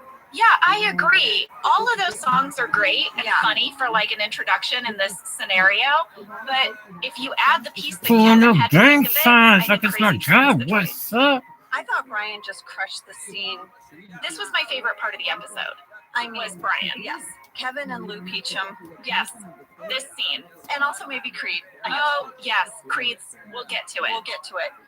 At 9 minutes and 30 seconds, I was really curious about Kevin's speech. He's talking about dreaming big. And he has a line after he sits on the floor where he says, "Okay, from here now." And he continues his speech. It really made me laugh, and it felt like an improv to me. So I went to the shooting draft, and that line is not in there. Wow. Brian improvised that line. In the script, it just said, Andy says, "You okay?" And Kevin says, "I'm fine." Still sitting, continues speech. Wow. So yeah, the "okay from here now." To me, it sounded so resigned, but he was going to keep speaking. Next up is going to be Ryan. How do you follow the guy that just puked and ran around the room and ate a sandwich and then ran out the door? Ryan's not going to have to worry about it because Kelly bursts in. Because she's the business bitch. That's right. She has a talking head where she says it's important to brand yourself, so I have a couple of things in the works. The business bitch, the diet bitch, the shopping bitch, the etiquette bitch. I had to know if there was more to this talking head. Was there? There were no candy bag alts for it, but it was a longer talking head in the shooting draft. It would have read like this. I'm trying to brand myself. I've got a couple of ideas. The business bitch, the shopping bitch, the advice bitch, the diet bitch, the etiquette bitch. I'm also writing a memoir. I'm a bitch. Deal with it, bitch. Which is a separate enterprise. I Googled the business bitch. I was curious if anyone had taken this brand and taken off with it. I couldn't find anything. I was very surprised. But I did find a bumper sticker that says, I'm not the business bitch. I'm the business bitch. Yeah, a little spin on it. Yeah. Kelly's going to say that she could tell them the 10 secrets of business, and they would learn a lot. But instead, she's going to call Professor Scott Powell, Yale University adjunct professor in management. They can hear it straight from Scott Powell. Professor Powell really comes through. He starts talking, and everyone is very impressed, starts jotting down his notes. This is officially the only moment in this whole seminar that might be useful. Andy has a talking head afterwards where he's very impressed, and he says, that brilliant little bitch. Yeah. There was a candy bag alt. Really? Andy would have said this. Again, very impressed.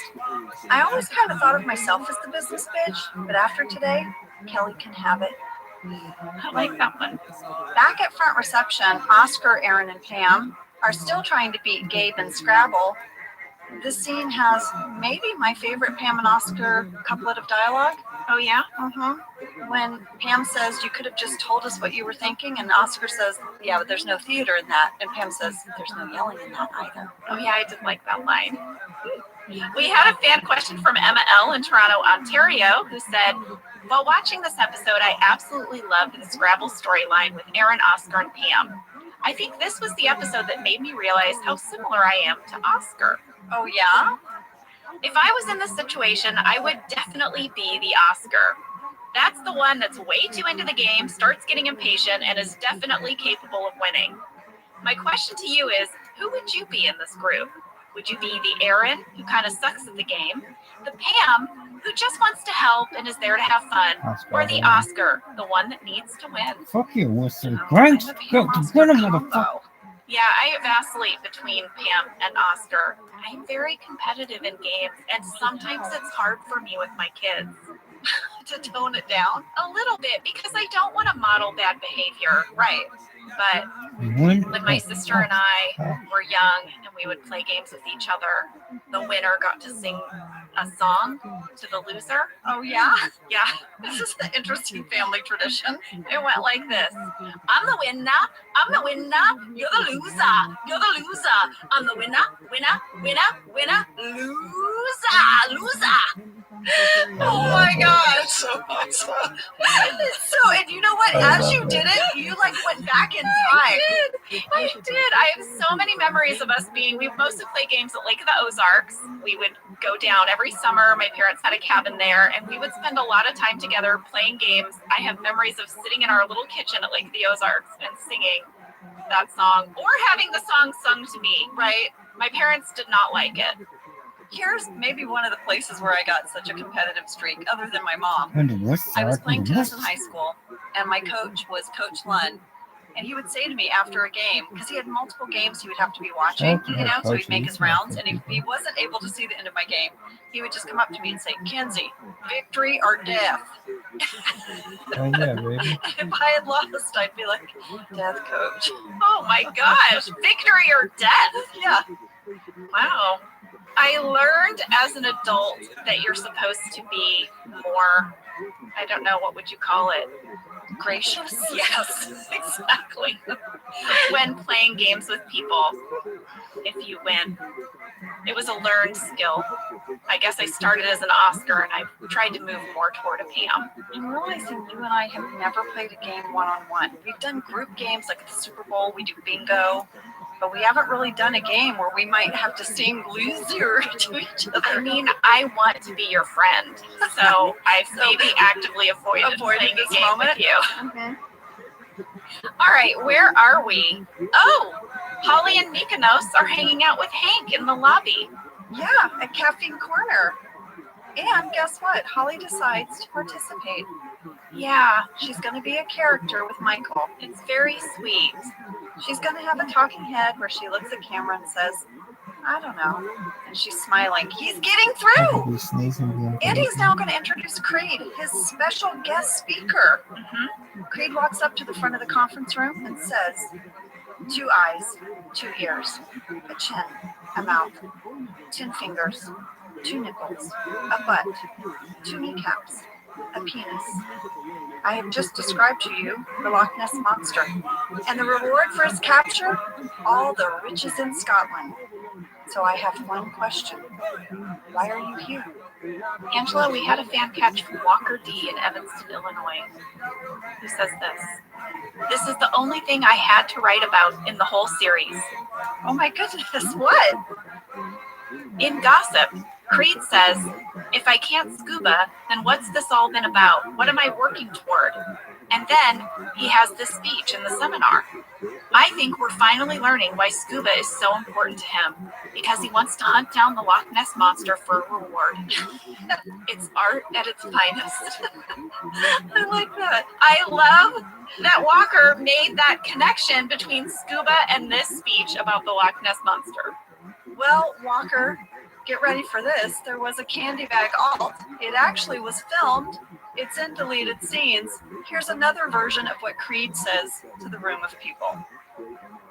A number of years ago, I was telling a friend an idea I had for a restaurant where kids could play games and watch shows. Sounds a lot like Chuck E. Cheese, right?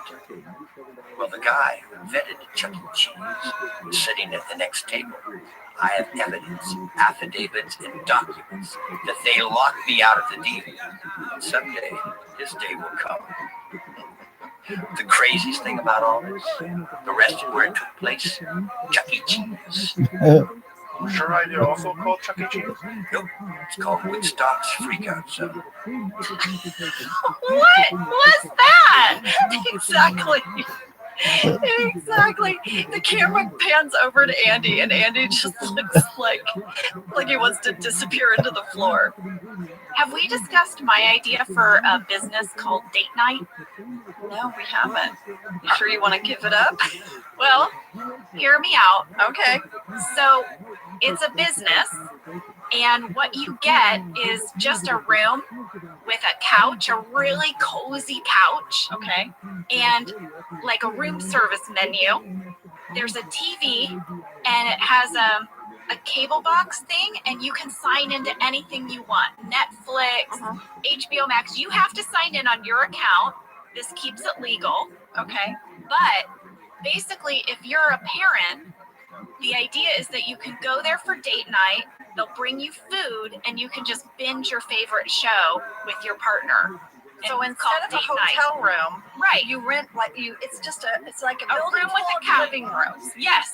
Yes. You get to pick the living room you want. Maybe you want a sectional. Maybe you want 2 side-by-side recliners. Yes. There's options. Yeah. It's Okay. cheaper than a hotel room. Yeah. You know, because it's just a bunch of living rooms, and you don't stay there overnight. You get it for like 4 hours. You just binge and eat. I think those are called motels. No, because you can't go to a motel and log into HBO Max. It's true. You know what I'm saying? There are places you can rent by the hour. They're not maybe. This is not about sex. This is about food and entertainment. Okay? This is about eating and watching your show uninterrupted. Right. You're not getting snacks for anybody. No, you're doing no dishes. No dishes. You're putting your feet up and you're watching a show. Yes. With your special person. Whatever the thing is that you haven't been able to finish at home, you get to finish it at date night. It's called date night. You make a reservation. You pick out your living room. Yes. You take AARP. What's AARP? AARP. Isn't that like what The older official people? old people card. Official old people card where you That's get how you know you're old discounts when at you get movies. that in the mail. It hurts your feelings. Yeah. My dad loved his AARP card. You could get a discount at movies and things. I'm just saying, I think it's brilliant. I would go to date night, right? Yeah.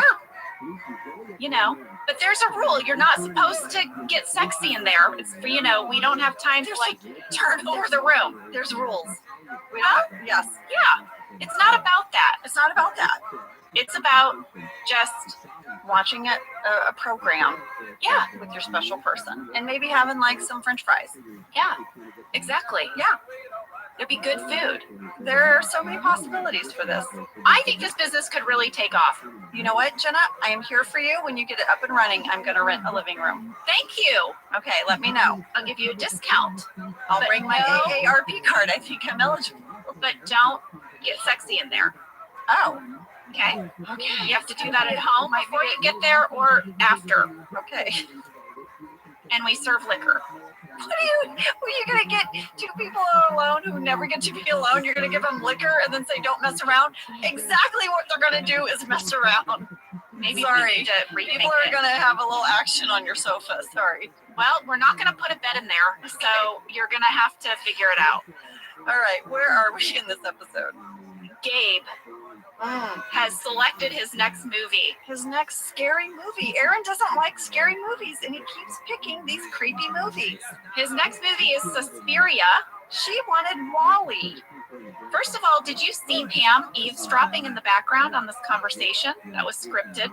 Pam's supposed to be overhearing how this is going. It's probably part of her Boggle storyline that we missed. I looked up Suspiria. It's a 1977 Italian supernatural horror film. It was remade recently, but here's the description that was on my TV for the original. I've not seen it, and I was intrigued. Widely considered to be the most shocking and hallucinatory horror movie in history. No, thank you. It was described by the director as, quote, an escalating experimental nightmare. No, thank you. And it's part of a trilogy. You love a trilogy. Not this kind of trilogy. The trilogy includes Inferno and The Mother of Tears. Why would I say, oh, you know what I'm going to do tonight? I want to watch Mother of Tears. I don't know. But when the film was released in America, they had to cut out 8 minutes of it so that it could get an R rating. Otherwise, it would have been like an X rating or an NR rating. No, thank you.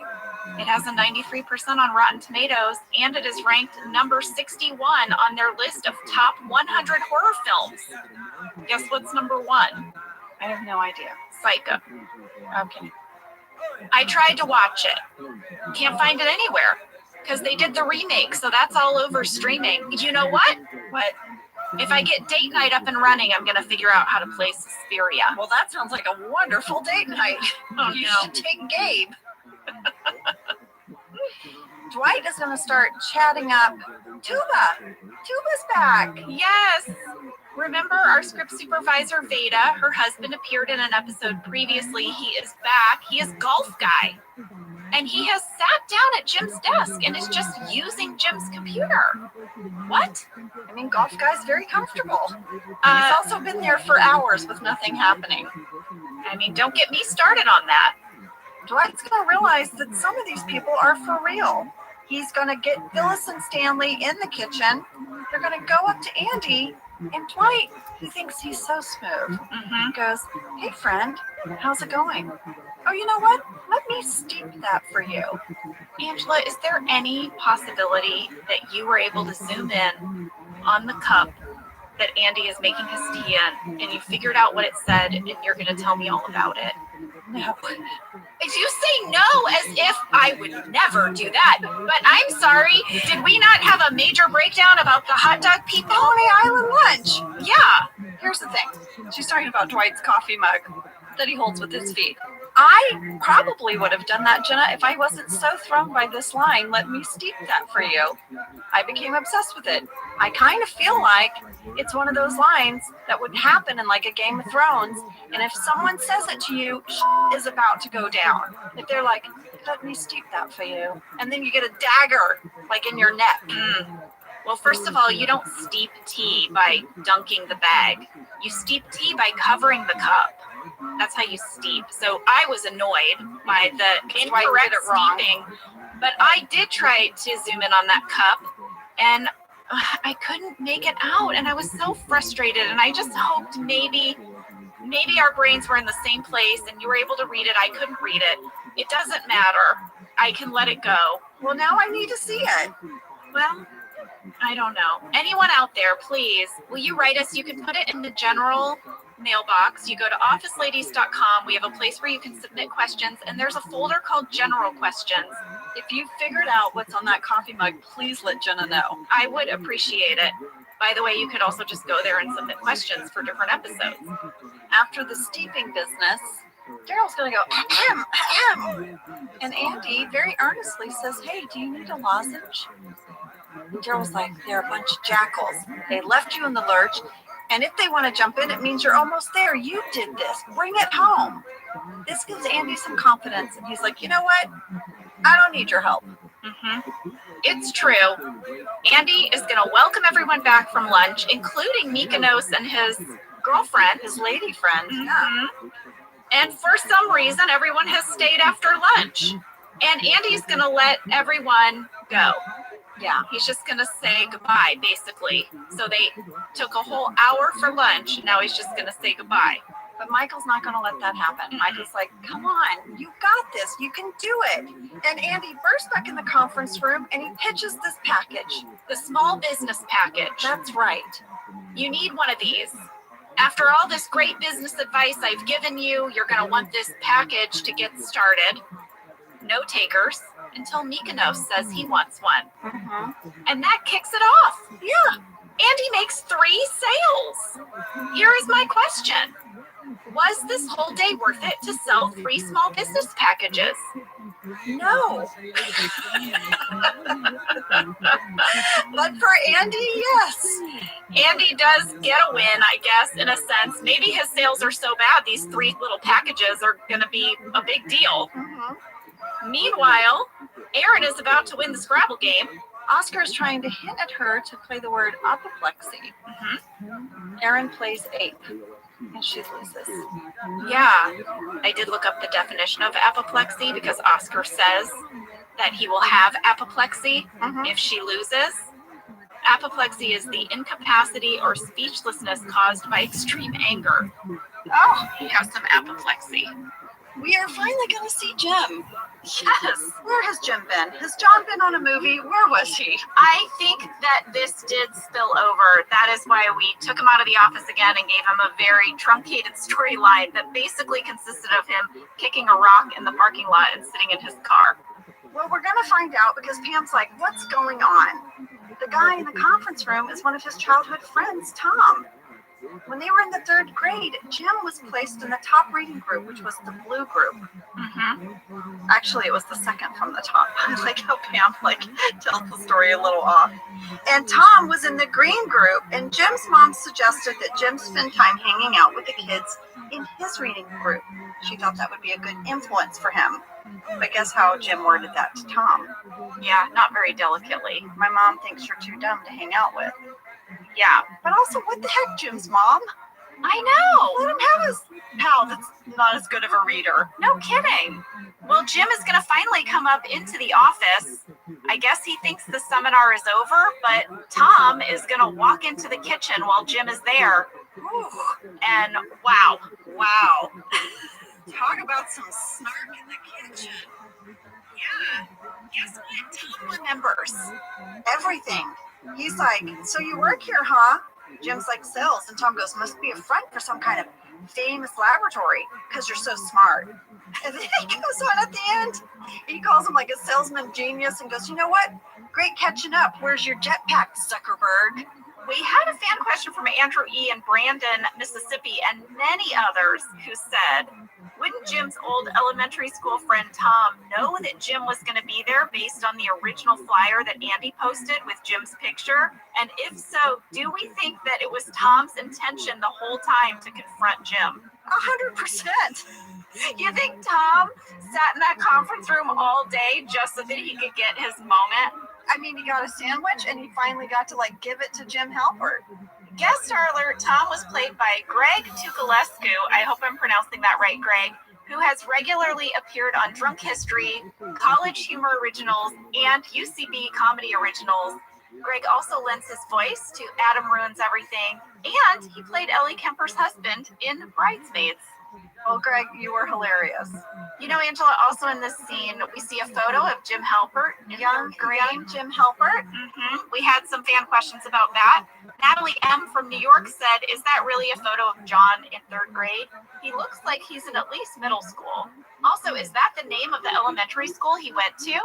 And Neil S. from Pennsylvania says, Jim's school photo says Hillside Elementary, but there is one in Needham, Massachusetts. Randy Cordray helped me out on this one. That is a real photo of John Krasinski. I mean, I'm sure you can tell it looks like a tiny John Krasinski. I remember this episode when it came out and that John brought in his real picture and we're all like, oh my God, look at you. Because when we did the episode with our baby pictures, John and I did not have to bring in baby pictures. I don't know what grade he's in this real photo, but Randy said we added and cleared the name Hillside Elementary, which was not his actual school. It was a fictional one that we put on the photo. By the way, that was also a real photo of Greg, who played Tom.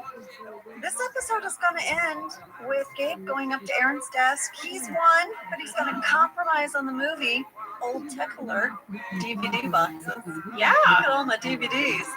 He's picked the movie Hardware. It's a real movie, by the way. Oh, yeah. He says it tells the story of a killer combat robot, just like WALL-E. And the government used it to destroy humans. So it's a little something for both of them. And he's going to walk up and give Erin a gift. It's the Shrek 2 DVD. She's so excited. So happy. Randy Cordray told me that both of those DVD covers were the real thing, and they were cleared by legal.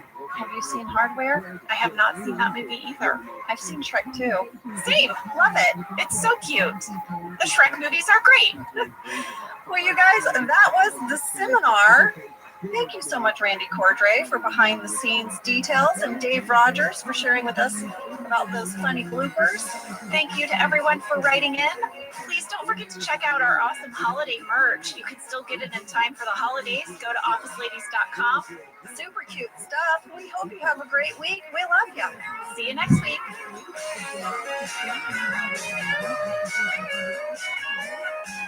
Thank you for listening to Office Ladies. Office Ladies is produced by Earwolf, Jenna Fisher, and Angela Kinsey. Our show is executive produced by Cody Fisher. Our producer is Cassie Jerkins, our sound engineer is Sam Kiefer, and our associate producer is Ainsley Bobico. Our theme song is Rubber Tree by Creed Bratton. For ad-free versions of Office Ladies, go to StitcherPremium.com. For a free 1-month trial of Stitcher Premium, use code OFFICE.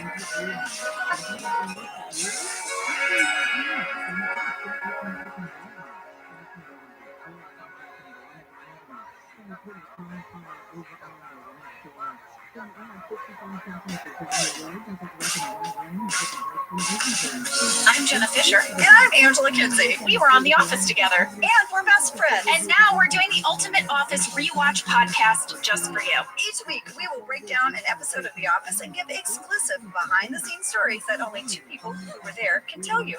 We're the Office Ladies. Hello, Angela. Hi there. We need to go on a search. We sure do. For Michael Scott, who is just wandering around Scranton today. Yeah, he's going on a walkabout. It is season 7, episode 15. It's called The Search. It was written by Brent Forrester and directed by a new director, Michael Spiller. So nice. So nice. Michael is the loveliest. Well, you know, he was a cinematographer and a director, which made him perfect for our show. Here's something that I didn't know, though. He was the cinematographer for the first 4 seasons of Sex and the City. Oh.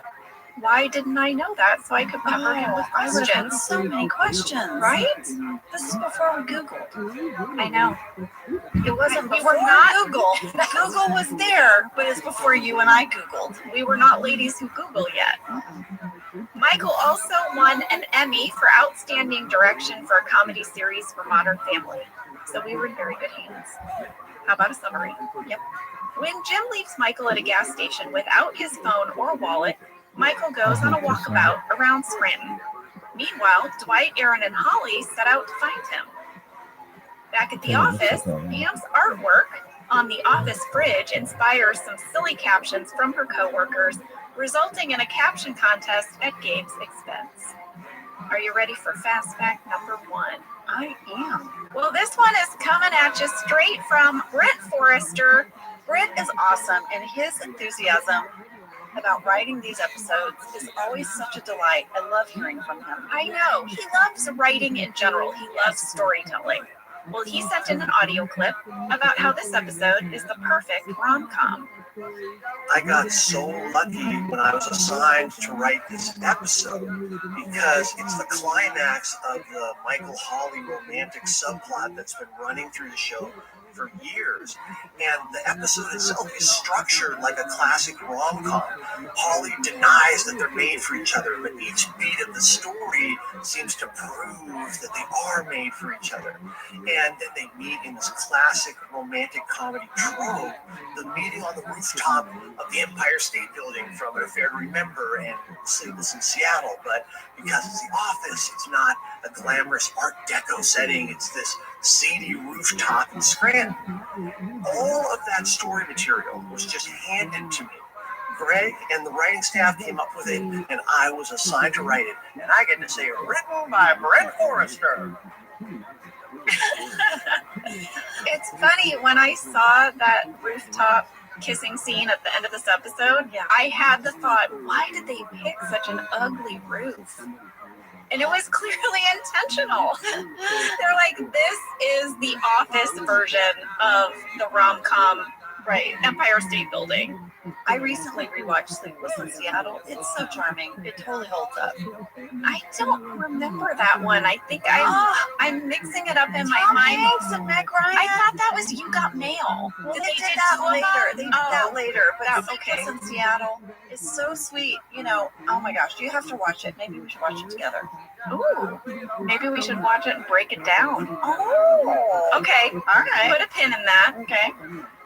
You know, Brent also shared with us the caption contest storyline in this episode. He said that idea came because Justin Spitzer, one of our other writers, had submitted a caption to the New Yorker cartoon contest. And they kept waiting to see if his caption was going to get picked, but he didn't win. And so they got to talking about it, joking about it, and they thought, that seems like something Oscar would do. Oscar would submit a caption for a contest. Sure. But that eventually grew into this B story. And Brent said he thought it was perfect because every character was going to get at least one memorable moment because we were going to get to hear their caption or hear their thoughts on the contest. And it really worked. He said it was a great group B storyline. Fast fact number 2, you might notice, Jim is not around much in this episode. I noticed. He was still off in Alaska shooting Big Miracle. You know, it was directed by Ken Kwapis. We mentioned that last week. I got curious about the film because I'm like, John's been gone now for like 3 episodes. Yeah, what's he doing? What's he up there doing? I remembered that the movie was based on a true story of 3 California whales that got trapped in the ice in Alaska, and then everybody banded together to save the whales. But I found an audio clip. So he starred in this movie with Ted Danson, Drew Barrymore, Kristen Bell, and Ken Kwapis starts out the audio clip. Here it is. In the northernmost town in our hemisphere, off the coast of Alaska, 3 California gray whales were discovered trapped in the ice. You gotta see this. 3 gray whales are now trapped in walls of ice 6 inches thick. You have whales in trouble and you didn't call me? I didn't call you because there's nothing you can do. There's always something you can do. NBC put it on national news that evening. Within 24 hours, every news service sent reporters to Alaska. There were over 150 journalists that flew to Barrow to report this story. This media circus sort of grew on the ice. It captured the imagination of the world. And so everybody comes to the table to start an effort and a movement to save these whales. The Inupiat people, whale companies, the United States military, You ready to do this? Russia, Greenpeace activists. Why won't you give us a chance to get them out? Everyone is doing it for their own reasons. But that's not always bad. are all more similar than we're dissimilar. The right cause at the right time will always win out. There's so much like us. We get scared and we're vulnerable and we need help sometimes too. It is a really beautiful story. Okay, thank you for listening to that whole clip of them promoting this movie, because after I found it, I was crying. I was like, yes, the world needs this. This is so wonderful. Everyone came together. This movie got great reviews. It has a great tomato rating. It is a family film. I'm going to watch this with my family. I'll report back. Okay. Are you ready for Fast Fact number 3? I am. This one is a fan question from Jessica N. in Rochester, New York. Jessica would like to know, where did you film the Michael lost and wandering scenes for this episode? Was it all in one area? Were there multiple locations? They did a really good job of stitching it all together so it looked like the same place and the same time of day. Well, Jessica, we checked in with Randy Portray on this. And guess what? This episode was a, quote, logistical nightmare. I bet. They went to so many locations. And they would have to move everybody every time. Yeah. There were 10 different locations for this episode. That's including actual restaurants and shops, but also just cars and shots on the street of Michael wandering. We filmed this not only over multiple days, but over multiple weeks. In order to clear John for his movie, we actually shot the scenes of him and Steve driving and then the scenes of them at the gas station the previous week when we were shooting the seminar. So we had to match that. Then a week later, over multiple days, nothing was within walking distance from one another. That's a real gamble. Like, think about it. What if the day they shot with Steve and John the week before was super sunny? And then what if we got like some weird weather like surge and it was all overcast and stuff? Yeah, I know. Or if it had rained, which never happens, but could happen. And in fact, the minute you schedule something like this in film or television, this happens. Randy must have been so stressed out. He had a big thank you. He said, quote, "This episode truly showed the expertise of our beloved location manager, Kyle Alexander, and his team." Randy said, "I have raved about Kyle in the past, but this particular episode was a massive challenge, one that he delivered with perfection." He said Kyle not only had to find suitable spaces to satisfy the needs of each scene creatively, but he also had to consider the entire shooting company in terms of parking, base camps, trailers, generators, proximity. Like, we moved a couple times, but not too many times. He said he had a very small team. It was just himself, Christian Krieger, and Anna Coates, just 3 people. Wow. Randy went on to say that they were one of his favorite departments to work with. They were always trauma-free, which is good.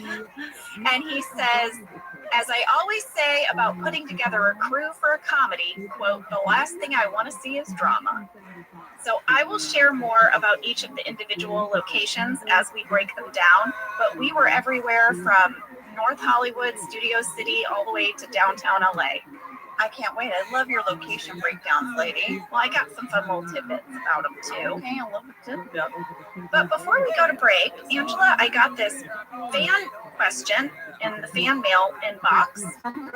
I don't know where or when to ask you this. Oh my God. But it is a question for you. What? So I thought I'd throw it in. Okay. It's from Shannon S. in Grand Haven, Michigan. I watched a New Girl episode about Jess's birthday. In that episode, Angela guest starred, and as she was speaking to Zoe's character, she called her lady. Angela, was that scripted or just you? Just me. Yay! Yay! New Girl was so much fun. I know I've talked about it before, but it really felt like our set in the way that we got everything as it was written, and sometimes we could play around a little bit and some improvs would make it in. But that was a fantastic and fun show to be a part of. And those guys are doing a podcast about that show now too, Yeah, right? they sure are. Hannah and Zoe and Lamorne. It's called Welcome to Our Show. Well, Shannon, you might want to check it out as a New Girl fan. I'll have to go on it when they do my episode. You will. Call her lady. Again. I have one little tidbit before we go to break. The original title for this episode was Lost. Oh, Not The Search, but Lost. I think I would have found that confusing. That makes me think of Lost, the TV show. Oh, I would be. I don't know. I'm glad they changed it. Me too. I feel like The Search is a little bit more positive sounding than Lost. Also, he's on a search. Yes! It's layered. Yes, a search for love. Really, in Yeah. the end. All right, well, let's take a break. We'll be right back.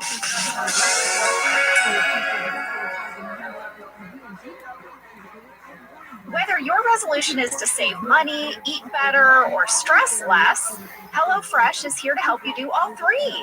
Yes, you guys, I love HelloFresh. Jen and I both love it. You know why we love it. And guess what I made the other night? What? It was so delicious. I made their pub-style shepherd's pie. I've made it. Yes, It's so good. White cheddar and then lime mashed potatoes. I know it very well. It's a family favorite.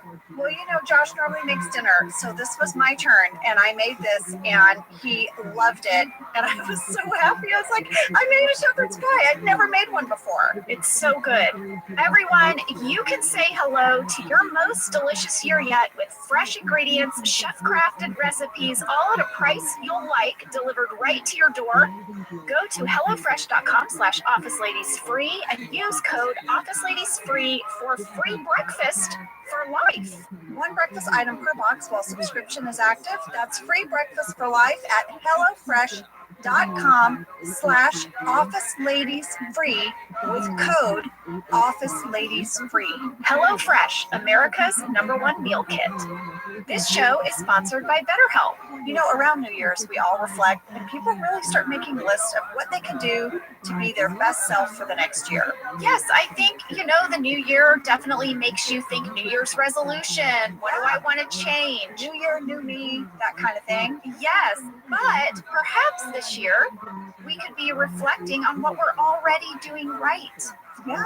And therapy can help you figure out your strengths so that you can ditch this idea that you need some extreme change or this extreme New Year's resolution and just, you can make changes that really stick because they're based on your strengths. I like that. If you're thinking of starting therapy, give BetterHelp a try. It's entirely online, designed to be convenient, flexible, and suited to your schedule. Just fill out a brief questionnaire to get matched with a licensed therapist and switch therapists at any time for no additional charge. Celebrate the progress you've already made. Visit betterhelp.com/officeladies today to get 10% off your first month. That's BetterHelp, HELP.com/officeladies. Let's talk a little bit about hydration in the new year, particularly about liquid IV. Angela, you turned me on to this, and I'm going to have to give you props. Oh, thanks. It's pretty great. You told me that you use this when you travel to stay better hydrated, and I started doing the same thing. You know, whenever we go on a road trip, it's like I don't want to drink too much water because then I'll have to pee, and then I find myself so dehydrated. So I use this. Well, I like it for hikes. Here's what it is. You get a little packet and you put it in your water, and then you are going to get 3 times the electrolytes of a leading sports drink plus 8 vitamins and nutrients. It's non-GMO and free from gluten, dairy, and soy.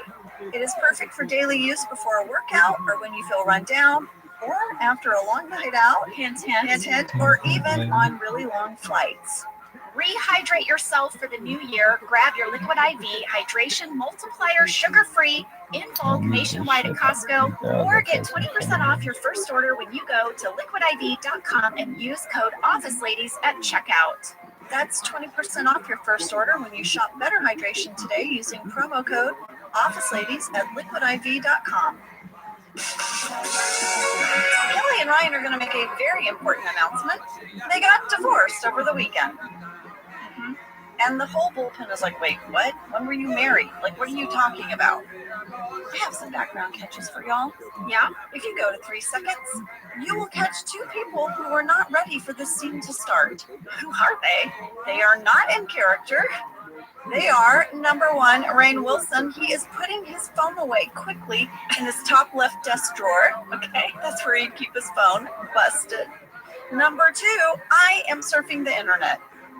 Wow. Yeah. And at 41 seconds, Creed was playing solitaire. Angela, we got a fan question about this cold open from Kristen P. in Indiana. Kristen wants to know, Was there a different cold open originally planned for this episode? I noticed Jim and Michael are not in the cold open. Have they already left for their sales meeting? Or maybe this cold open was originally meant to take place somewhere in the middle of the episode.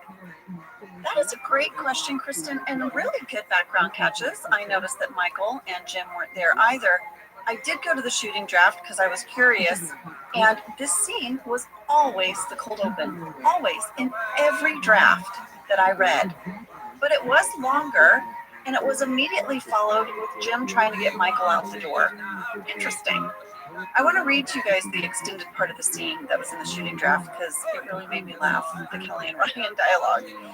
So the line, "Ryan, I changed my mind," that Kelly says, would have been followed up with this. Ryan would have said, "I know, I'm ignoring it because you change your mind every 2 seconds."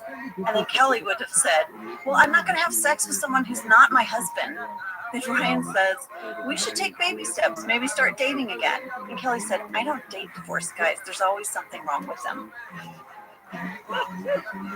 This is very funny. And then it would have cut to Jim saying, "Michael, come on." Interesting. All right. Michael is not leaving, by the way, because he's in the kitchen and he's asking Holly, when can they start dating?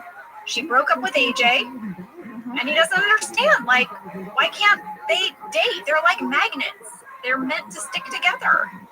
Holly says to Michael, "Look, I can't just date someone every time I move offices." I get that. I don't know. I'm with Michael. We just like get together already. Yes, we know these two are meant to be. Holly, you know it. I know it. We all know it. Before Jim leaves, he has a cute little flirty flirt. There's a flirty Jim Pam moment. Yeah, like he's taken one of Pam's doodles. Which, by the way, that's a big doodle. Can we talk about that? Yeah, doodles usually little things you do on the corner of a piece of paper. This was a huge doodle. It was a whole printer. Maybe he enlarged it. Maybe it was smaller and he used the enlarge button. Also, they say that you can tell things about people about what they doodle. There's like personality tests. So Pam's doodling a printer. I'm so bummed right now in this moment that we didn't Google, that we didn't deep dive. I know what doodles mean about you. Yeah, I usually doodle a flower. What does that mean? I don't know, but I usually doodle a little cartoon myself. Talking. Sam, that's based on like my old cartooning days. I'm not really a doodler, Cassie. I doodled a lot in high school when I was listening to lectures, but I did just look up an article about what specific doodles mean. Oh, what do they mean? So this is 99designs.com. There is a people category. So drawing human figures indicates a successful person, someone with a healthy self-image who connects identity to a complete body. Wow. Yeah. That's great. What about people who draw plants or flowers? My second most popular doodle is a tree. Okay, I drew a lot of trees in high school too. But I did find flowers. It is one of the most popular drawing motifs. I'm basic. But it does say specific types of flowers. Do you remember what types of flowers they look like? I do like daisies. Daisies, okay, so circular flowers with rounded petals. And sometimes I do them on a vine, you know? Mm-hmm. Okay, so circular flowers is one of the most positive flower doodles. Hey, you're a positive person. That sounds like Did you find out anything about trees, Cassie? Yeah, I'm trying to look that up. If you draw trees next to homes, it's a sense of security. Oh. And it also represents growth in life. Wow. So, we're very positive doodlers is what I found out. Oh, that's the title of our next book, Positive Doodlers. Wait, I have a question. What does it say about people who draw appliances or like or electrical equipment? I've seen vehicles if you draw like trucks or boats. That's like you want to escape, you want to vacation. Okay. I often doodle a palm tree on an island. Same with the ocean and the sun. It's even in our book, The Office BFFs, because I doodled while I was in the background of a scene, a palm tree on an island. I don't want to know the meaning of Oscar's doodles, which you also put in our book. I know, he always would draw me and Brian, but he would draw us as the accountants, like up to mischief. Well, Cassie, let us know if you find out why Pam was compelled to doodle a giant printer on a full-size piece of paper. Yeah, like size of doodle. Yeah. Well, Jim is very proud of Pam's doodle, and he has put it on the fridge. Yeah. We are now in the car with Michael and Jim. I'm going to call this scene under the nose camera angle. Sorry, fellas, but that lipstick camera was real low. Yeah, we used an insert car for this. That meant that we were actually towing Jim's Subaru. The camera was all lipstick cameras, like you mentioned. We also had LAPD working some traffic control for us as we pulled that car down the street. At 4 minutes, 13 seconds, you know, when Jim turns on the radio for some music. That was a track that was owned by Universal Music. So we were able to get by with only paying $1,500. Oh, I know. Remember last week we talked about music budget. Big money. Yeah. So there is a moment in this scene that I felt like was me on any road trip. In fact, I feel like I have said this out loud, or a version of it, maybe not so angry to my husband. I really need you to hear it. It's when Michael says he has to pee. I need to pee. No, you don't. Yeah, I do. My word against yours. All right, well, we'll be there in 10 minutes. What part of I need to pee do you not understand? I'm upset. My bladder is full. There's no telling what I might do right now, right over the inside of your precious little car. All right.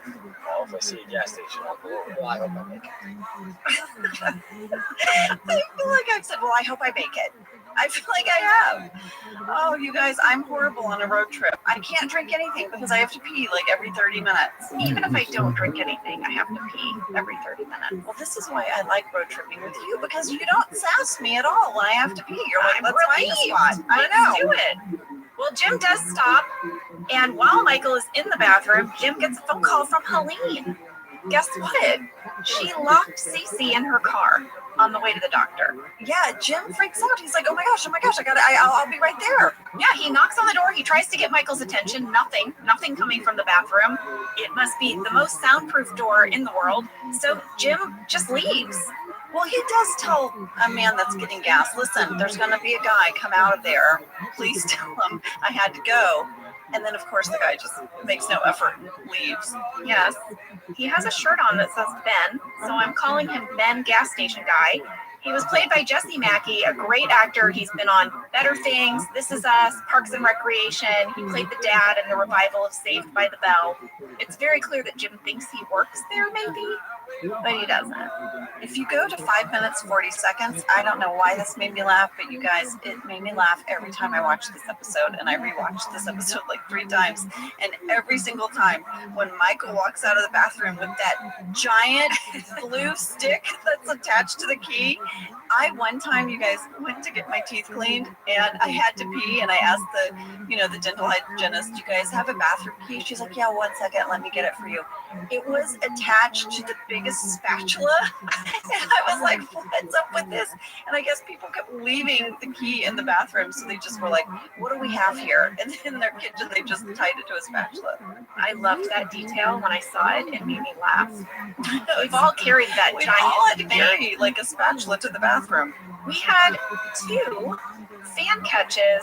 I guess I'm calling them story logic questions, because Don W. from Clifton, Virginia said, Jim leaves Michael at the gas station, but why didn't Jim tell the documentary crew to relay the message to Michael rather than talking to a random person?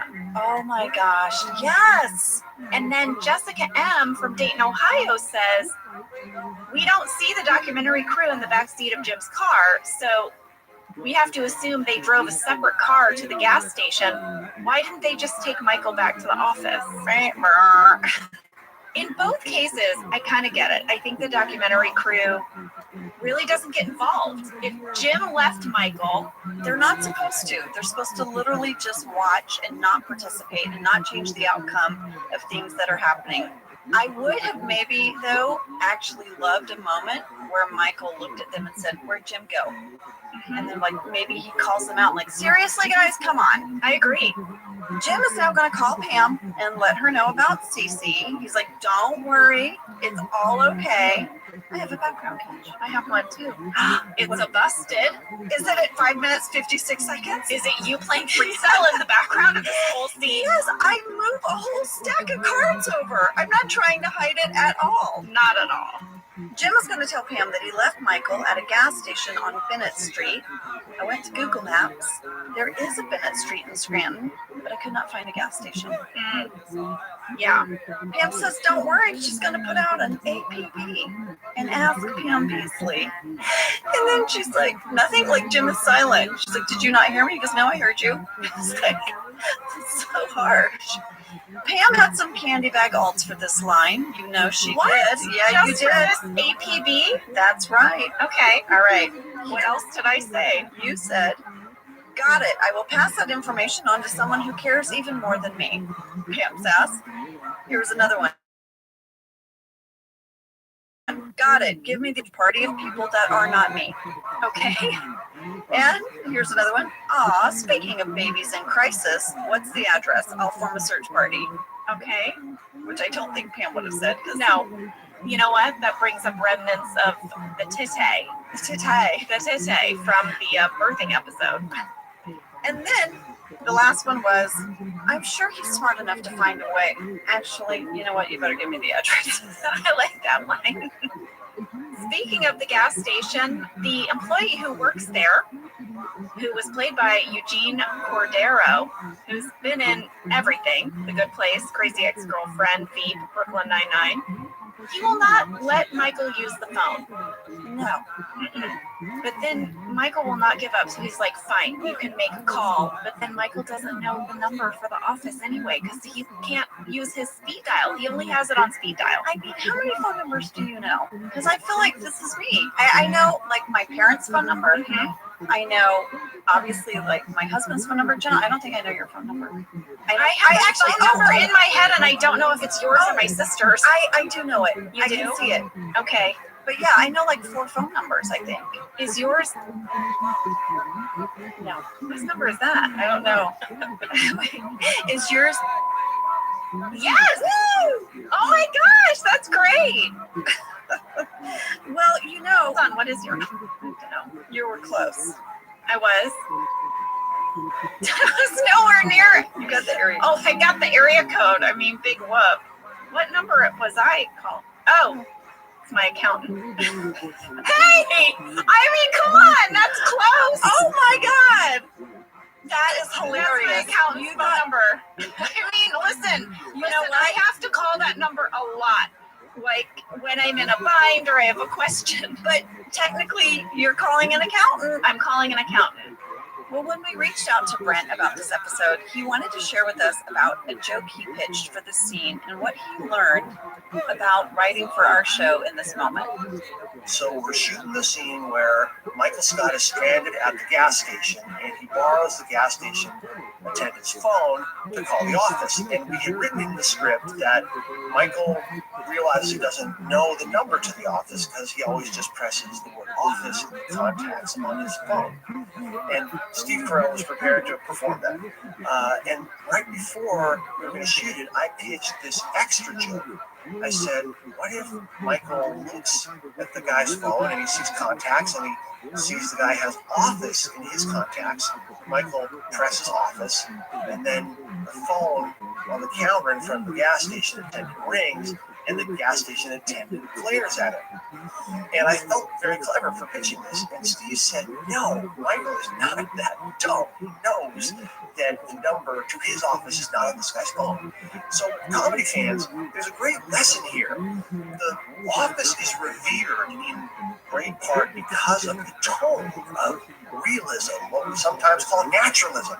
And the secret of naturalism is when you must choose between funny and real, err on the side of real. that's the great lesson that I learned from the great actors on The Office. Well, Angela, I have 2 more things to offer about this scene. Okay.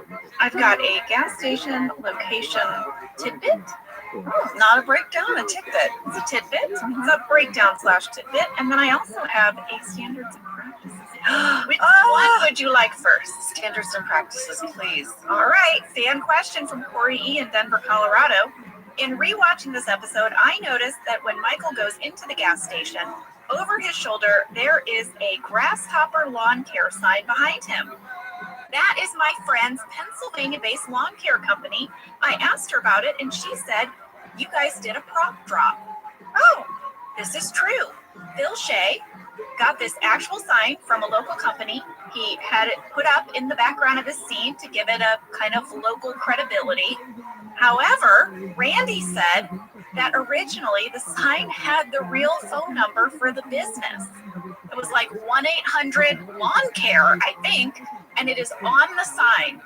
And Standards and Practices flagged it. They said this is not a cleared phone number, and you're going to have to digitally remove it post-production. So much sass from them, always. I know, but at least this time they didn't have to type any flap curse words. I wonder if they were bummed. I wonder if they're like, oh, just a sign. Actually, I think that their email said, please digitally remove the phone number from the sign. It is not cleared. As previously stated. Exactly. Please list the phone number. Here is your location tidbit. We shot this at Civic Center gas station and Mini Mart. It's in Van Nuys. It is now closed, but their Yelp review page is still up. And it had 1 4-star review and 3 1-star reviews. Were they at the bathroom? Here is one of the 1-star reviews. Okay. Quote, bathroom gets 7 out of 10, mostly for a quiet, enjoyable time. What? What are you doing? Get in there. My friend was banging on the door to get my attention, and I couldn't hear Come on. It made my experience peaceful. The cashier is another story, though. Not only was he rude, suggested my friend abandon me there, my best friend, but when I needed to use his phone, he didn't have any of my numbers on speed dial for me to call a ride. Turns out my friend did leave me something about a baby emergency. Who wrote that? Was it one of our writers or was that a fan of the show? No, it was just a fan of the show. That's brilliant. Brilliant, right? Yes. Really liked that little tidbit. Yeah, they write something crazy. Well, Michael's going to have a talking head where he says, you know what, this is good. I'm actually going to take this opportunity to go walk about. And no cameras. He shoos the cameras away, which he never does. There was a candy bag alt for this talking head. Oh, please. This is what Michael says. This was not the day for one of your prankaroonies, Jim. I would have loved this yesterday. I would have laughed my butt off. But you know what? This is a blessing in disguise. I'm going walkabout. Blessing in the skies. A blessing in the skies. I really like it when Michael gets phrases wrong. I do too, because I can relate. I might have said blessing in the skies. Back at the office, a search party is forming. It is going to consist of Holly, Aaron, and Dwight. Yes, Dwight is going to say that he can't drive, though, because he's got a car full of fox meat. I can't even tell you how many alts they had for that line. For why he can't drive? Like 2 pages of alts. I don't doubt it. I don't doubt it. I'm just going to give you 3 because there were so many. Okay. Here they were. You drive. I have a car full of scarecrow heads. Make me laugh out loud. You drive. I have a car full of pennies. Stupid bank only lets me convert 10,000 a day.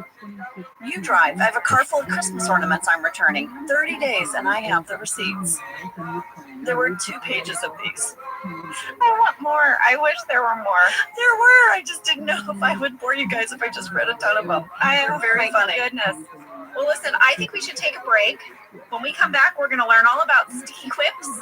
Oh, yes. And we're going to see who has the best instincts for finding Michael.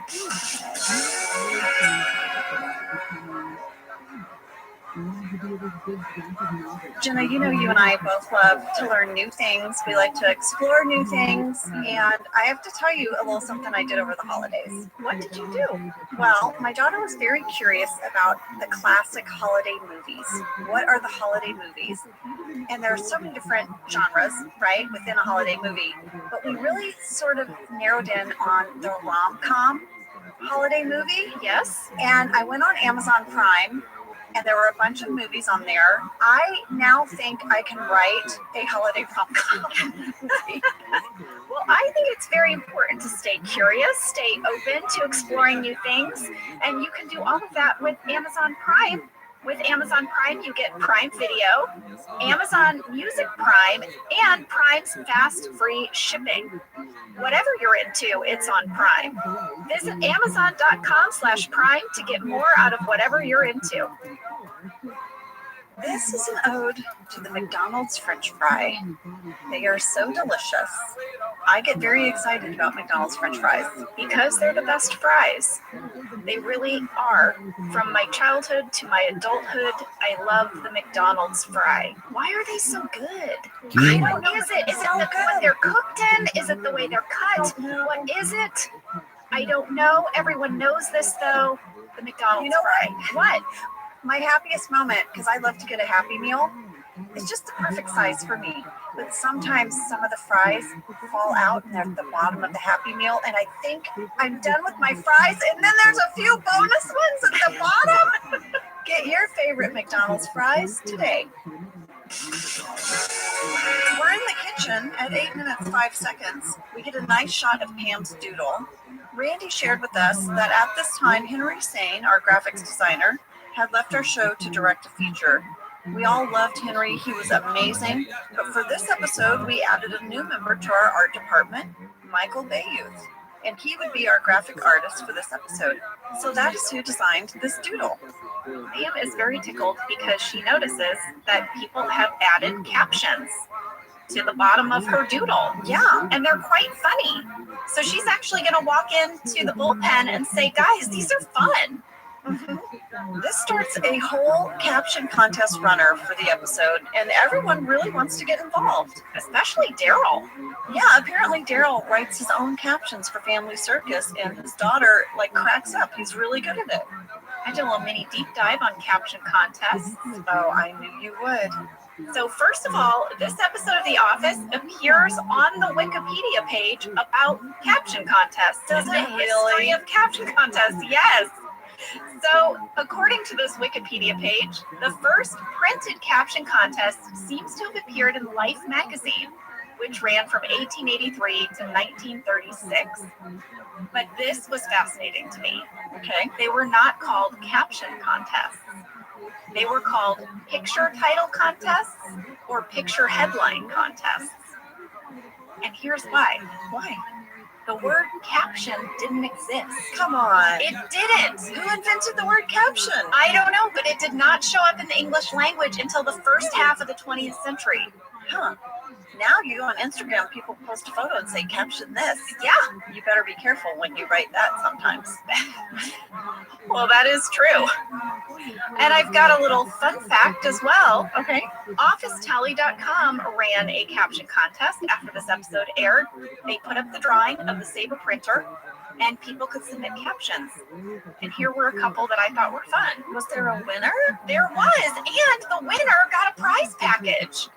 They got a DVD, The Office Overtime, a Creed Thoughts shirt, and a Dunder Mifflin coffee tumbler. So fun, right? Let's hear some. Okay, so the contest page is down, but some people had also submitted their captions in the comments, which are still up. Brick wrote, quote, "I work so hard so my son can become a scanner." That was one. And then Jordan went with, "Hey, look over here. I'm just about as white and square as Gabe." So he really went in the direction of the episode. Dwight, Holly, and Aaron are searching for Michael. They start with the gas station. They ask the gas station attendant which way Michael went. And as it turns out, it's exactly where Holly would have gone. She had predicted that he might have gone in the direction of the bakery just for the smell. And that's the way he went. Yeah. At 9 minutes and 37 seconds, you see this sign for a bakery, the thing that Holly sees. That was a fake bakery, doesn't exist. We made that sign. And I guess past the bakery, Michael's going to wander into a pet store where he's going to start talking to the animals.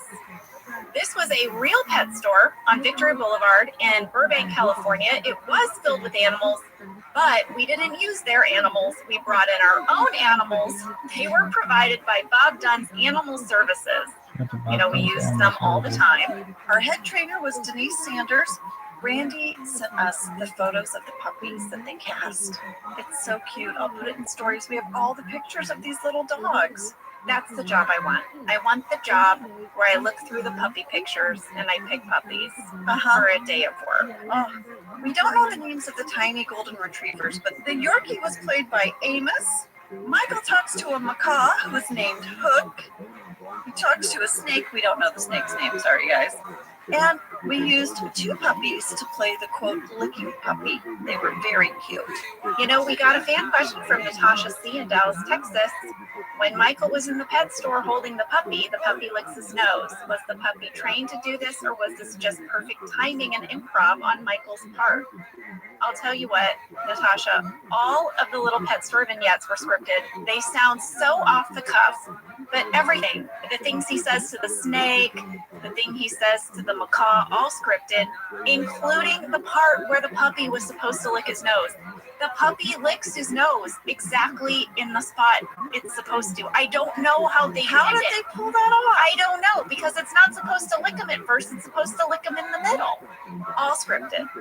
And Steve did such a great job of making that just feel like 100% spontaneous. I know, all of it. Back at the office, Pam was like, well, if I knew you guys loved caption contests, I would have drawn something different that you could really have fun with. And so she does.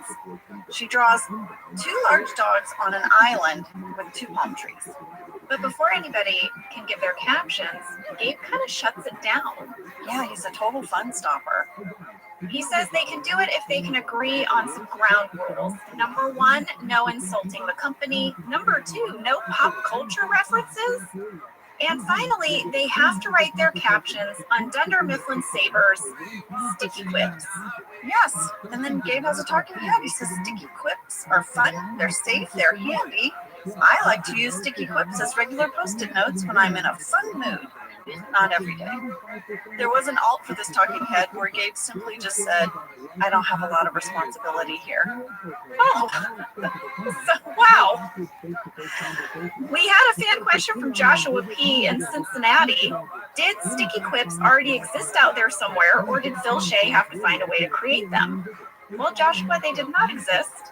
Let's give you a visual of a sticky quip. It's basically a post-it note, but it's shaped like a speech bubble. Like an idea bubble. Yeah. And Phil Shea had to design them, and he used Earl Hay Press to manufacture and package them. But I found what I'm calling a Reddit catch. Oh. When I Googled sticky quips, I found this catch on Reddit. It's pretty fantastic. Let's hear it. It says at 15 minutes and 32 seconds in the pilot episode of The Office, Jim has a doodle taped to his computer monitor. It's while he's eating some Jell-O. Okay. And there are 4 mini sticky notes with word bubbles drawn on them with captions inside. So someone has captioned this doodle, or 4 people have captioned this doodle using sort of the original sticky quip. Huh. It was kind of cool. Yeah. Well, we asked Brent about the name Sticky Quips, and this is what he had to say. He said, that's just one of those 2-word phrases that comedy writers love. It's got multiple K sounds, plus a T and a P, 5 plosives in 2 words. That's comedy power, people. Angela, could you write a good caption for a picture? Because I could not. I just am not that clever. I do enjoy it. I like it, yes. And they often do it at school. You know, our son is in 6th grade. They do a caption contest, and he won one week. Really?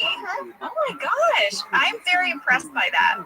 I think maybe that is the same thing that would hold me back as an improviser. I just get in my head about it, and I can't, it doesn't flow for me. Oh, I love a good caption contest. Well, you're an improv person. I feel like that makes so much sense. Michael's getting hungry. He's going to stop at a hot dog stand. but he doesn't have any money, so he offers his lunch. The hot dog guy says no. Michael's like, well, what do you do with the unsold hot dogs? And the guy says they throw them away at the end of the day. And Michael's like, why don't you throw one into my mouth? Right. I loved the hot dog guy. Yeah, he was fantastic. He was played by Chris D'Annunzio, and he's been on The Mentalist, New Girl, Law & Order, but I stumbled across his bio and listened to this. Quote, after graduating Princeton with a bachelor's degree in history, Chris had a brief stint in the NFL with the Buffalo Bills. What? Then he moved into the investment banking world. And during this time, he also embarked on an acting and writing career. Such like a diverse background. I know. History degree, NFL, investment banking, actor. I feel like you've covered all of it. Here's a little location breakdown for you of the hot dog stand. It is a real place called Larry's Chili Dog. It is on Burbank Boulevard in Burbank, California. It has 4.5 stars on Yelp. It is open from 7 a.m. to 3 p.m. They also serve breakfast. I looked at the menu, and here are some of the hot dogs you can get at Larry's Chili Dog. For breakfast? You can get them from 7 a.m. to 3 p.m. Okay. They also have breakfast burritos. They have breakfast food. But if you want one of their hot dogs for dinner, you're out of luck. But here's what you can have. A chili dog, a corn dog, a veggie dog, just a regular hot dog if you want, but then you can get the New York dog, which comes with grilled onion sauce and spicy mustard. You can also get a Chicago dog, which includes green relish, mustard, tomatoes, onions, celery, salt, dill pickles, and spicy peppers. Gross. Chicago, what are you doing? Settle down. Chicago, what's going on? Would you like a Reuben dog? Because that comes with sauerkraut, Russian dressing, and melted Swiss cheese and spicy mustard. Oh my Lord. I mean, that's worse than the Chicago dog. And finally, the Hawaiian dog. Does it have pineapple? It does. Grilled pineapples, onions, and barbecue sauce. I'm intrigued. I might try that one. But here's the kicker. You can also get a puppy patty if you bring your dog. They'll give you a little beef patty for your dog, and they serve Starbucks coffee. I don't know how, but they do. We'll put this on your tour of Dunder Mifflin sites, guys, if you come out this way. Yeah, go get a hot dog at Larry's Chili Dog in Burbank. Michael's going to move on because he sees a huge banner advertising a giant egg roll. This catches his eye. I'll let you know, these two spots were miles away from each other. There was no way that he could actually walk between these two places. Dwight, Aaron, and Holly are still searching for Michael. Now we're at a grocery store with them. Dwight comes out, and Holly, I guess, is signing up for a new cell phone plan at a little kiosk, like a pop-up tent in the parking lot. Yeah, she's really only doing it because she wants to get the little stress ball. I guess they're giving away free stress balls because she's given a fake name, Danny Smellmore. And the cell phone lady is like, wow, you must be friends with Orville Teutenbacher. These two are so meant for each other. Yeah, Orville Teutenbacher is Michael's millionaire character who farts popcorn. Dwight and Aaron know immediately that Michael's been there. Dwight starts to realize that Holly might just be the key to finding Michael, because the two of them think just alike. Yes, so they're going to ask Holly, where did he go next? Where? And Holly sees the same giant egg roll sign and says, are their egg rolls really that big? She's going to wander over there, and Dwight and Aaron follow her. Before we leave the scene, I do want to give a shout out to our guest star who played the cell phone lady, Amy Height. She has a couple of office connections. She was in Hello Ladies with Stephen Merchant and Rutherford Falls with Ed Helms. Oh, look at that. She was great. I love it. They just miss Michael at the Chinese restaurant. He's just finishing up his food, and he's going to have to do a dine and dash, or at least he tries to. Yeah, he's too honest for that. I know. And he thinks he should get some points for that honesty. They're like, no, you tried to steal food.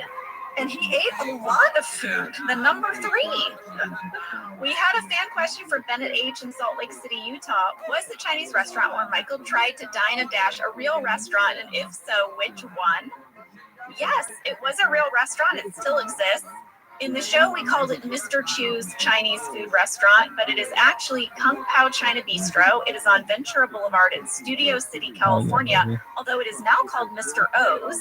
Do you remember back when we did the christening episode? I told you about the woman who has a blog.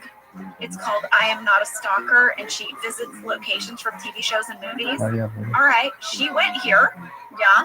She got all kinds of pictures of the restaurant. She said the owner was so nice and told her that the reason the office picked this restaurant was because there was a big parking lot next door for all the production vehicles. And Sounds right.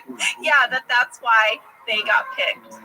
Shortly after Michael leaves, Dwight and Aaron and Holly show up. And guess what? They see Michael's photo hanging on the wall. He's holding a little sign that says thief. Go to 16 Minutes, you guys, because you are going to see a lot of familiar faces, or at least a lot of familiar faces for us, I guess. We had a fan catch from Cessia Z in London, Ontario, Canada, who noticed that you can see Creed's picture on the wall, but if you look to the picture on the left, it looks like there is another picture of Creed with a black wig on, and he's smiling. I found this hilarious. Then we had a fan question from Amy D. in Kirkland, Washington. Who were the people in the thief pictures? And Jessica N. from Rochester, New York wants to know if any of them are crew members. Yes, you guys. I spotted Kelly Cantley. She's in the top row, third one over. Yep. I spotted Laverne, our makeup artist. Right. She was next to Creed. Yep. That's who I noticed. I had a hard time seeing the pictures clearly, and I tried to even take a picture of it and like zoom in, but then it got blurry. So I don't know. Did you notice anyone else? I thought I saw Brian Little, but again, it went by so quickly. But Laverne gets a nice big featured shot. Does, yes. I really want to give a shout out to Ben Wang, who played the Chinese restaurant waiter. He has been in Legion, Fresh Off the Boat, Law and Order, and Law and Order SVU. Hey, you know I love a Law and Order alum. Ben was really awesome. Back at the office, and nobody is using Gabe's sticky quips. They're not doing the caption contest that he wanted, because guess what they are doing? They're instant messaging each other. And Phil is not being able to minimize her screen or like make it go to sleep was the funniest thing. Yeah, and this is when we noticed that people were using sticky quips. Angela, they were using them to put notes on Gabe's back in a very juvenile manner. And we got a fan question from Michaela G. in State College, Pennsylvania, who said, when you see the sticky quips on Gabe's back during the caption contest, why is douche spelled D-O-O-S-H? Could it have been an issue with standards and practices? Oh my gosh. Please tell me you have the email about this, please. Here's what Randy said. I was shocked. He said, we did not get any standards and practices notes over the captions or about the word douche. He says, I can't remember why the spelling was changed, but it must have been a choice made on the day. So, believe it or not, standards and practices had nothing to say about this. And Randy shared with us the graphic design they put on all of our computers to look like that we'd been IMing, and I'm going to put those in stories. Oh, yeah, because they have all the captions. They have tons of captions that different members of the office came up with. Gabe starts reading all the captions from the IM chat, and basically they're all either at the expense of Saber or Gabe himself. Yeah, they're completely against the rules. They're really awful. Why is everybody so mean? So mean to Gabe. I didn't get it. The winning caption is, quote, is that a palm tree or did Gabe get skinnier? Either way, let's pee on it. No one knows who wrote it, because their screens have been shut down. Yeah. Gabe won't say. Well, we know. Angela's going to have a talking head that says, please. It was easy once I decided I wanted the dog to piss on Gabe. Very crass of Angela Martin, I think, to say the word piss, don't you? Yeah, now that you mention it. Well, I had to know, were there candy bag alts for this talking head? And yes, there were. There were a lot. I'm going to share 2 of them. All right. Angela, please. I'm quite humorous. These people would know that if any of them made my Christmas card list. No, Angela does a funny Christmas card, but doesn't send it to anyone in the office. And then the next one is, Please, I know for a fact Gabe has had far worse things written about him on the walls of our bathroom and many other bathrooms around Scranton. Oh, so there's something in the women's room at Dunder Mifflin about Gabe. Well, Michael is still lost. He's wandering around, but he's gonna try to escape the camera crew. He's gonna run down an alley. Yeah. This scene was shot in downtown Los Angeles. That's where we are now on location, but we don't know where he's going. We don't. But guess who has an idea, even though she doesn't realize it? It's Holly. Yeah, she's gonna say, maybe we should go up somewhere high and we might be able to see Michael wandering around down below. Dwight thinks that's a ridiculous idea. And Holly just wanders off on her own. She's gonna do it herself. Yeah, Dwight is gonna go to a bowling alley. Aaron is gonna follow Holly. Is Aaron gonna finally come around? I mean, she started off this episode with such a snarky talking head about Holly, but I think she's starting to get it. Well, I'm sorry if you do not warm up to them as a couple after you see this next scene. I don't know what's wrong with you. Even Randy in his email to us, he was writing out all his facts about this episode, and he said, I have to pause here and tell you that I sobbed when I saw Michael and Holly reunited on this roof. It's so emotional. It's such a sweet scene. I do want to point out that Holly apparently had to climb 15 flights of stairs. I know. What? You know, we had a fan catch from Yamina in France. Quote, we clearly see Holly walking in high heels all throughout this episode. But when she's walking up the stairs and finally sees Michael, her shoes are different. The heels are not as high when they're kissing at 20 minutes and 38 seconds. Why was this? I do not know why. What a fantastic catch. But it is true. If you look at 19 minutes and 24 seconds as Holly is walking away from Dwight, she has high heels on. But then when she's in the stairwell and on the roof at 19 minutes and 30 seconds, some little tip heels. I'm going to say anything. I think of a building or on those stairs, which looks a little precarious. As she's walking up the stairs, she's actually only walking on her toes because I think the stairs had little slats and I think her heel would have gotten stuck. Oh, there it is. I think you're right. It was a safety issue. We mom detective it. We really did. Mom detective it. How do you say detective did it? We mom detective did it. We did it. We did it. The location for this romantic reunion was the rooftop and stairwell of the Mayfair Hotel in downtown Los Angeles. If you're visiting, it's on 7th Street. Brett shared with us about this scene. I thought this was such a cool thing that he pointed out. He talks about the tone of all the scenes and how this one is different from any other in the whole episode. Let's hear it. I remember the energy of the actors in the A story was very fun. Ray Wilson, Ellie Kemper, Andy Ryan, and Steve Carell. And we were zipping around the city and shooting these fun little set pieces, in the parking lot, in the restaurant. So the energy is very elevated until the scene on the rooftop. And, normally when you're shooting on location, there's a fair amount of shouting among the crew. They're trying to convey info, outdoors. But this set, on that scene, the crew was whispering. And I remember I walked onto set like the booth is yapping about something, and I immediately went silent. And I looked around, why is everyone being so quiet? And I saw Amy and Steve in the distance. The crew had given them a lot of space out of respect for what they were doing, and they were great actors enacting real love between these two characters, and the energy was sacred. It's such a great scene. They have this moment where she just finally melts and they kiss. Aaron sees it, she's smiling, and you just know finally these two are back together. And also, just as a fan of the show, I was a total audience member when I rewatched this, and I was so emotional for Michael that he finally met his someone. Oh, so awesome. We had a fan question though. Oh, well, this doesn't sound good. What?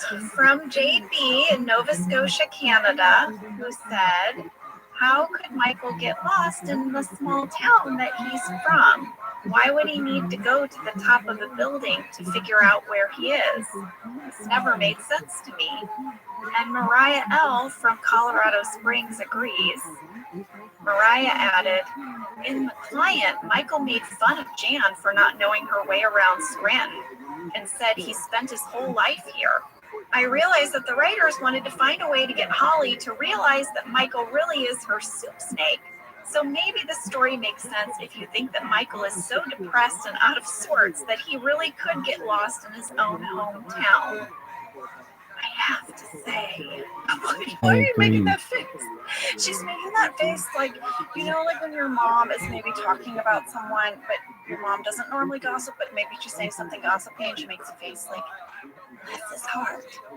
I don't think they're wrong. You don't think they're wrong? I think it's a little bit of a stretch. It is. By the end, I don't care. By the time they're kissing, I don't care.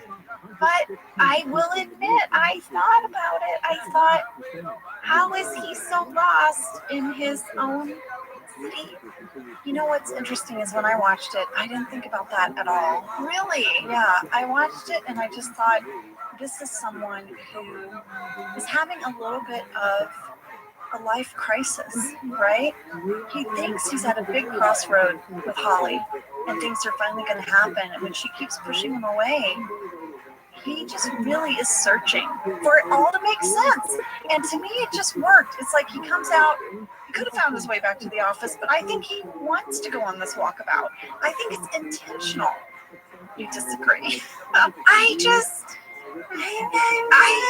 think, like, there's gotta be some sort of, I mean, if you were lost, wouldn't you go up to a person and ask, how far am I from this landmark that we all know?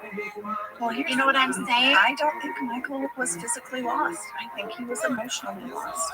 Oh, look what I did there. I guess. I don't know. Jade, Mariah, I see you, I hear you, but doesn't the kiss just make you not care? Oh, the minute she sees him, I mean, she sobs. She's crying. The minute you see her note, Amy Ryan, my gosh, and Steve Carell. Very good, very good. This episode ends with a tag. We're back at Dunder Mifflin, and Gabe is reading all of the captions.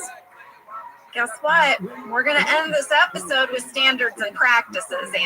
I bet. Because at 21 minutes and 6 seconds, Gabe says bullshit. And here was the note. Please tell me it says lip flap. As previously mentioned, please bleep the underlined completely with no beginning or end consonant sounds and blur the visible lip flap when Gabe says bullshit and is underlined. So we're allowed to see and hear bull, but we have to bleep the underlined, which was the rest of it. Nothing makes me happier than these standards and practices emails. I could almost just put them in a book. It's like a coffee table book. Oh, that's a good idea. Well, listen, thank you so much for joining us on The Search. A big thank you to Brent Forrester and Randy Cordray. That's right. And you guys, Brent has some wonderful comedy writing classes. You can find them at brentforrester.com. Thanks so much for listening, and we'll see you next week with some major PDA. Major. Oh, my gosh.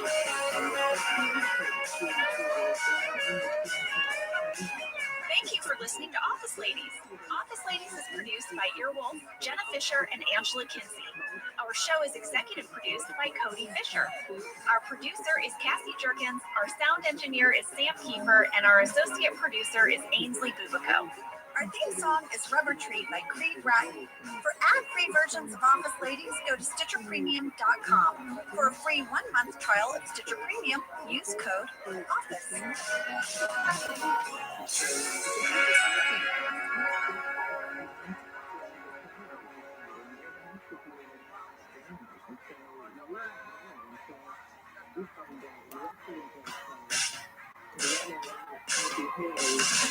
I'm Jenna Fisher. And I'm Angela Kinsey. We were on The Office together. And we're best friends. And now we're doing the Ultimate Office Rewatch podcast just for you. Each week, we will break down an episode of The Office and give exclusive behind-the-scenes stories that only two people who were there can tell you.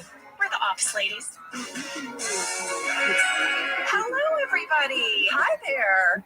Today, we are breaking down Season 7, Episode 16, PDA, and we have a special guest in the studio with us. We do. The director of this episode, Greg Daniels. Hi, Greg. Hi, guys. Welcome. Thank you for having me. I have been in editing lately, and I'm going back as soon as we're done. I am still editing with Dave Rogers. Yeah? Yes, so we're on a link, a Zoom link. It's not in person anymore, but... Is it harder to edit over Zoom? Yeah, because, I mean, the thing keeps lagging. I mean, Yeah. We still haven't worked out all the technical parts. What are you guys editing right now? We are editing the first episode of Season 3 of Upload, which we just finished. Yay! That is awesome. I went to the Upload premiere, and Jenna, I looked at the red carpet. They're like, do you want to do red carpet? And I was like, oh, no, I'm just here to support Greg. And I stepped back.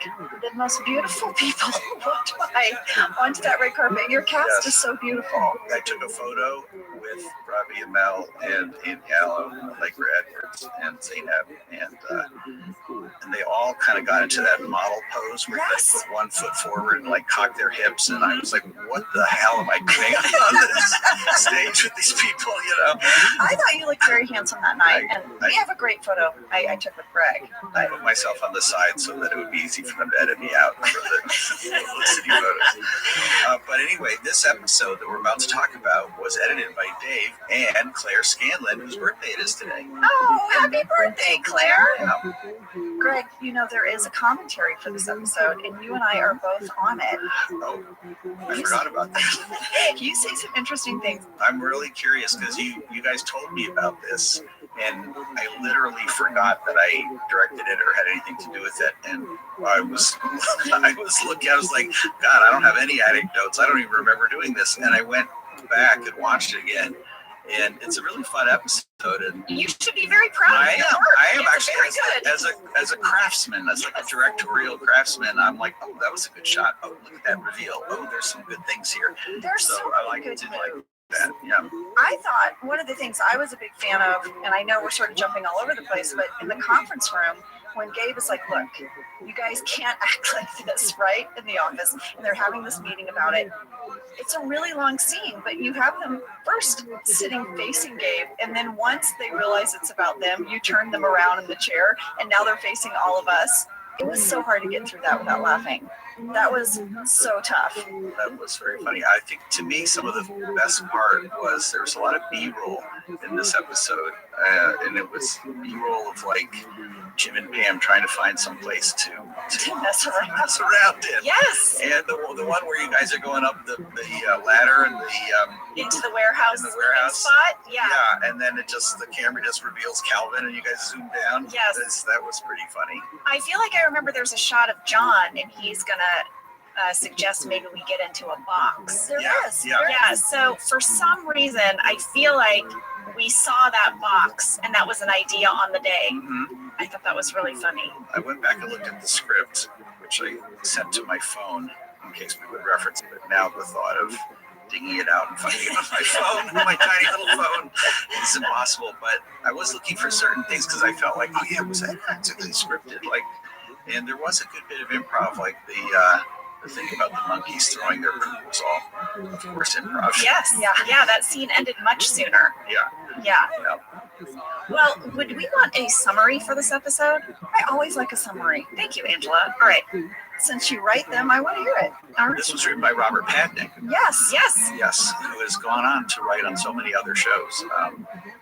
Great News, Chad, Man Seeking Woman. Are you still in touch with Robert? I am. I went on a walk with him about a month ago in the middle of the night. There's more to this story. Do you often night walk? Yes, I am a night walker. I will basically, when I'm in editing, which I've been in for a while, I will look at my phone at the end of the day, and I will realize that I took 230 steps that day. I can relate to that. Since I'm editing in my own house over Zoom. And then when that happens, I kind of go nuts and I go out on these long rambling walks in the dark. Do you like have a headlamp or some kind of lighted fixture on you? I have a thing that I got sort of from King of the Hill days called a Bubba stick, which is a walking stick with a big brass knob on the end of it. Okay. So what does that do? Does that light your way, or is it just a weapon? There's no light. It's just for cobwebs and when I'm going through things and to intimidate people who might come your way. Didn't like The Office who may be lurking. I like to night walk too. I have a path I do, but I did buy myself a headlamp, but I don't wear it on my head. I just kind of tie it to my wrist. It's just really a good look. So I'm out there in the neighborhood like that. I'll keep an eye out for you. I'll keep an eye out for you and your big stick. That doesn't sound right, but you know what I mean. Well, never mind. Okay, summary. I hope that stays in. Sorry. All right, here's your summary. Now that they are back together, Michael and Holly's public displays of affection are getting to be a bit too much for their co-workers. Meanwhile, Andy helps Erin with her Valentine's Day treasure hunt from Gabe, and Pam and Jim, after getting drunk at lunch, are looking for a place to get it on at the office. Bottomless mimosas, always a slippery slope. They never found that bottom. Fast fact number 1, I'm calling it Season 7 Overview with Greg Daniels. No pressure, Greg. Yeah, it's all you. Since you're here, we really wanted to ask you a little bit about the approach to Season 7, knowing that it would be Steve Carell's last year as Michael Scott. Yeah, well, Paul Lieberstein ran this year, Season 7, and I was a little bit of a broken man for Season 7, I think, because Season 6, I was co-running it with Paul and also co-running Parks and Rec, and that was my season of 58 episodes or whatever. Wow. And so I was like a little busted up at the end of that season.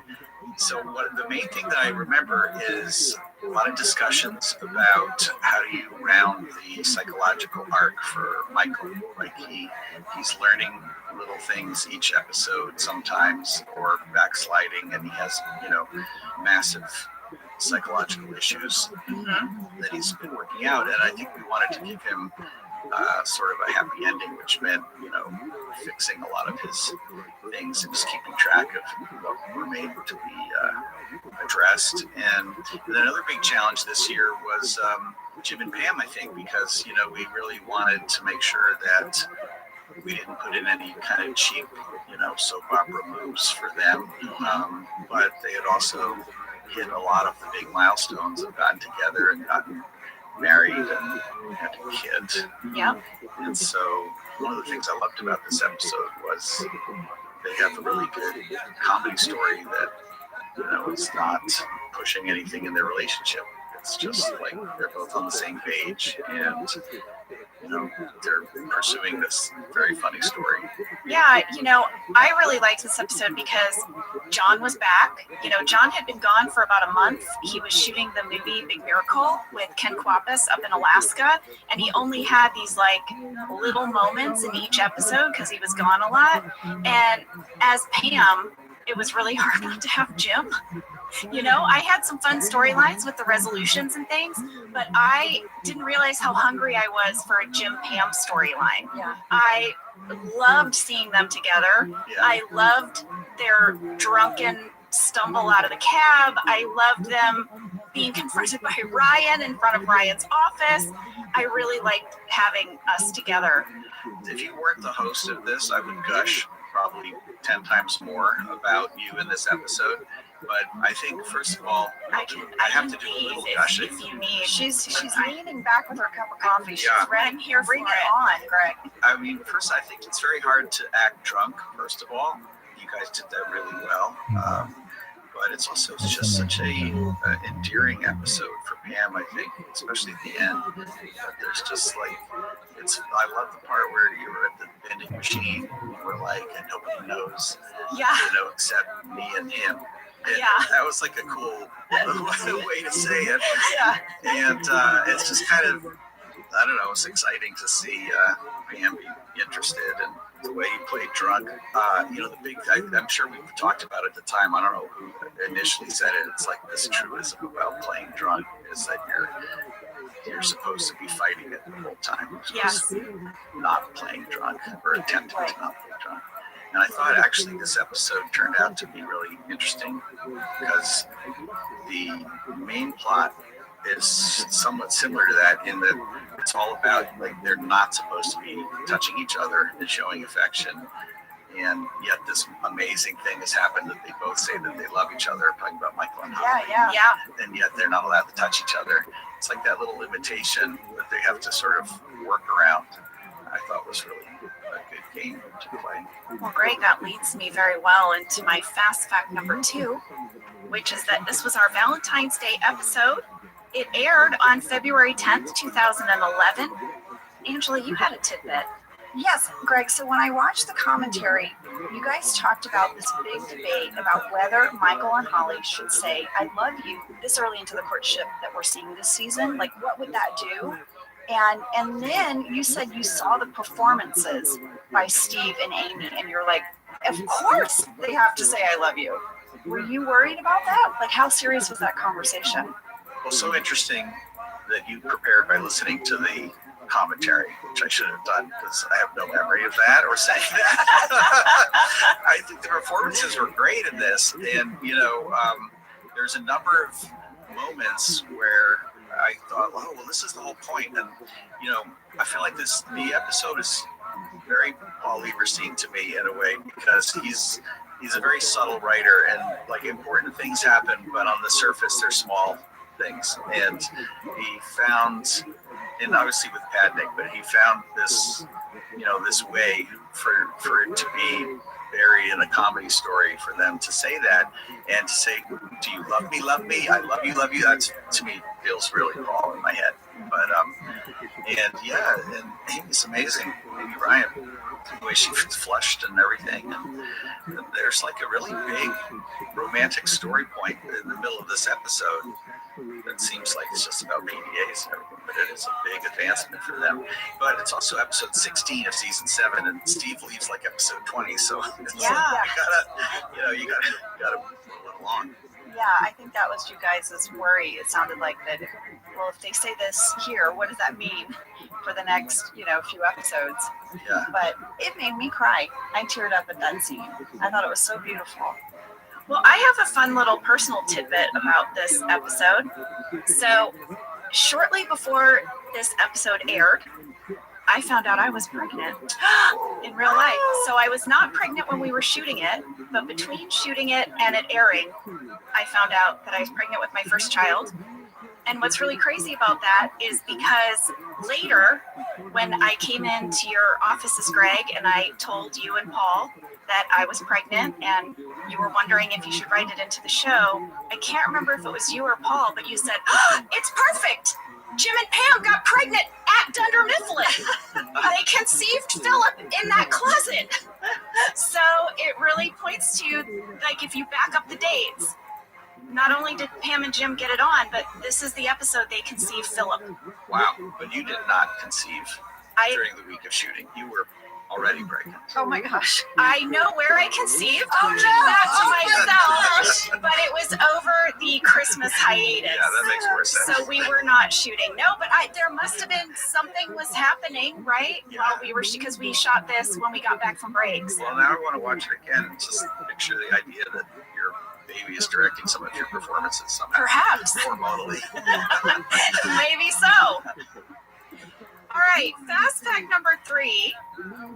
There were 3 romantic storylines in this episode. We've mentioned Michael and Holly. We've talked about Jim and Pam. There was also Andy and Aaron, but Angela might have uncovered one more. I did, but if you read the shooting draft, Greg, you probably saw it too. I had to know about the scene. I printed it out for us. in size 18 font because that's my eyesight now. Okay, this is how it read. At the end of the meeting where Gabe is discussing PDA with everyone, it read like this in the script. All eyes turn to Michael and Holly, who are still hugging and haven't gotten the hint. She is tweaking his nipples. His face is frozen in stupid ecstasy. Oscar says to Michael and Holly, maybe you guys should be listening. Michael says, wait, is this about Holly and me? Meredith says, no, it's about the wild sex between me and Kevin. And then she and Kevin laugh and they high five, but then they catch each other's glance just a second too long. Maybe we should? That could have been the start of something beautiful. I mean, I was like, wait, did you guys want Kevin and Meredith to hook up? Was that like a runner? I don't know. I love Kevin's. She goes to another school. Oh, that was so good. And I think that probably that was so good that dampened every other possibility for him in this episode. Yeah. I had said to Kate, I was like, Kate, were they trying to hook Meredith up with people? There was always a joke like that. Almost every script there was a joke about Meredith. Well, one thing's for sure, they're going to need all three of those closets because there is a lot of hooking up going on at Dunder Mifflin. Not just in the office either, in the warehouse too. I mean, we all know about Dwight and Angela. I think definitely Daryl was active in the warehouse. And see, I like the phrase active in the warehouse. Jot that one down. Greg, did you have a favorite scene from this episode? When you were rewatching, was there anything that you were particularly excited about or that you remember shooting? Like I was saying about the B-roll, I loved a lot of the B-roll. I like Michael just sitting there eating Cheetos and stuff like that. And some of that I feel like we discovered during the actual shooting, which was fun. But there was some, I mean, I love the ending of the Jim and Pam story. I think that there's so much about this episode where it wasn't verbal, it was like visual or behavioral, and that's always really fun for me, I think. And just that moment of the I love you was probably the highlight because, Michael went out on a limb and he always messes up when he goes out on the limb and says that he loves someone. He's always too early, too soon. Yeah. And you're just like, oh, he's blowing it. And then he didn't blow it because she felt the same way. That was such a good moment. I loved it, and I loved the reaction shots while the scene was happening because Jim has this look like it's very amazing that John did it because it read drunk but also like, oh my god. But then Pam has this look that reads drunk Jenna, but it's like, oh no, mayday. Yeah. Like, no, Michael.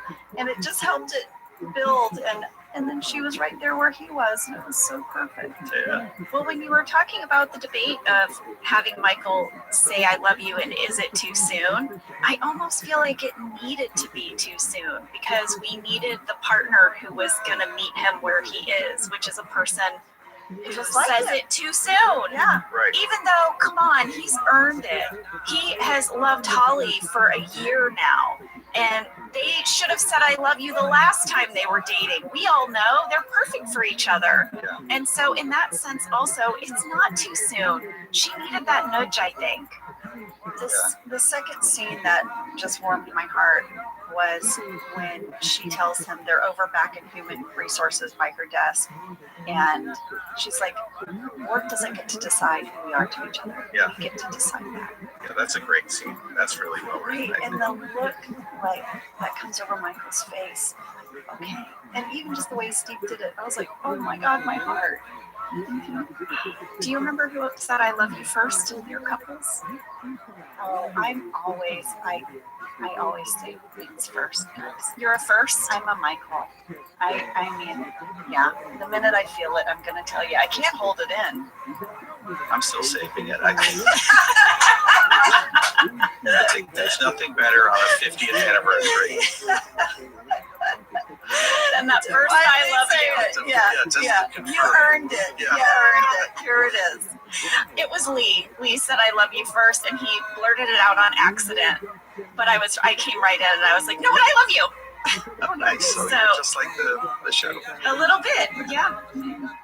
Greg, thank you so much for coming on Office Ladies Today and talking about PDA. Well, thanks for having me. It's been so much fun to see you guys and reminisce again. All right, well, we're going to be hitting you up for a few more episodes. Awesome. I'm there.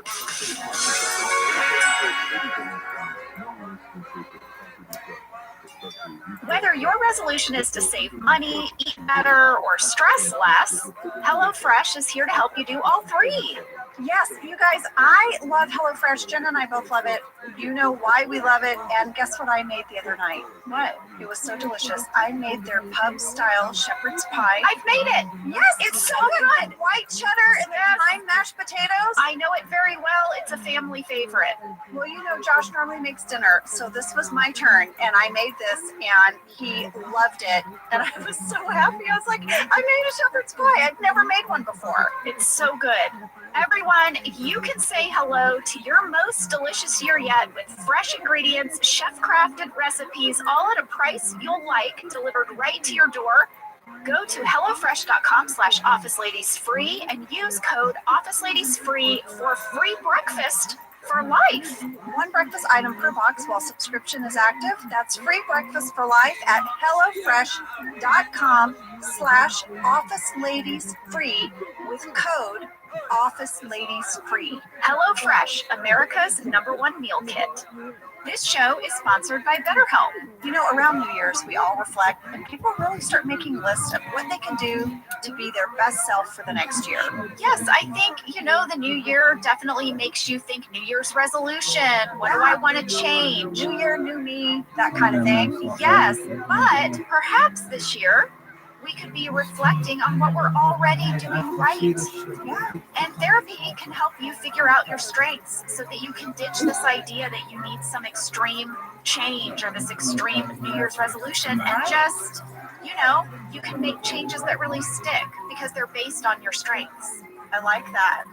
If you're thinking of starting therapy, give BetterHelp a try. It's entirely online, designed to be convenient, flexible, and suited to your schedule. Just fill out a brief questionnaire to get matched with a licensed therapist and switch therapists at any time for no additional charge. Celebrate the progress you've already made. Visit betterhelp.com/officeladies today to get 10% off your first month. That's BetterHelp, HELP.com/officeladies. Let's talk a little bit about hydration in the new year, particularly about liquid IV. Angela, you turned me on to this, and I'm going to have to give you props. Oh, thanks. It's pretty great. You told me that you use this when you travel to stay better hydrated, and I started doing the same thing. You know, whenever we go on a road trip, it's like I don't want to drink too much water because then I'll have to pee myself so dehydrated. So I use this. Well, I like it for hikes. Here's what it is. You get a little packet and you put it in your water, and then you are going to get 3 times the electrolytes of a leading sports drink plus 8 vitamins and nutrients. It's non-GMO and free from gluten, dairy, and soy. It is perfect for daily use before a workout or when you feel run down or after a long night out, hint, hint, hint, or even on really long flights. Rehydrate yourself for the new year. Grab your Liquid IV Hydration Multiplier sugar-free in bulk nationwide at Costco, or get 20% off your first order when you go to liquidiv.com and use code OfficeLadies at checkout. That's 20% off your first order when you shop Better Hydration today using promo code OfficeLadies at liquidiv.com. Well, we're back. It was so nice to see Greg. I know.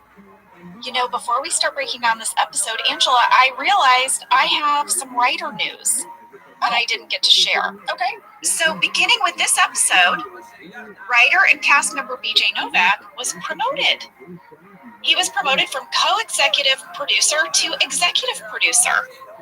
And Warren Lieberstein and Halstead Sullivan were also promoted from producers to supervising producers. So we were handing out some promotions. Also, we kind of talked about this with Greg, but Robert Padnick, the writer for this episode, was a new writer for season 7, and he was nominated for a Writers Guild Award for this episode.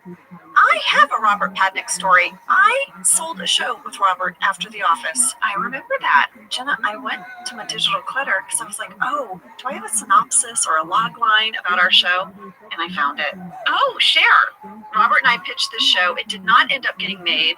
It was briefly bought, but then didn't get made. And here's the log line. a family in which everyone is single and overly involved in each other's lives. Angela is trying to manage a house full of misfits, while they all try to manage her dating career. Angela's unique blend of mothering instincts plus total naivete when it comes to dating gets her into compromising situations with the guys she meets. Angela works with her best friend Jenna, whose own family serves as a counterpoint to Angela's, and she lives vicariously through Angela's dating misadventures.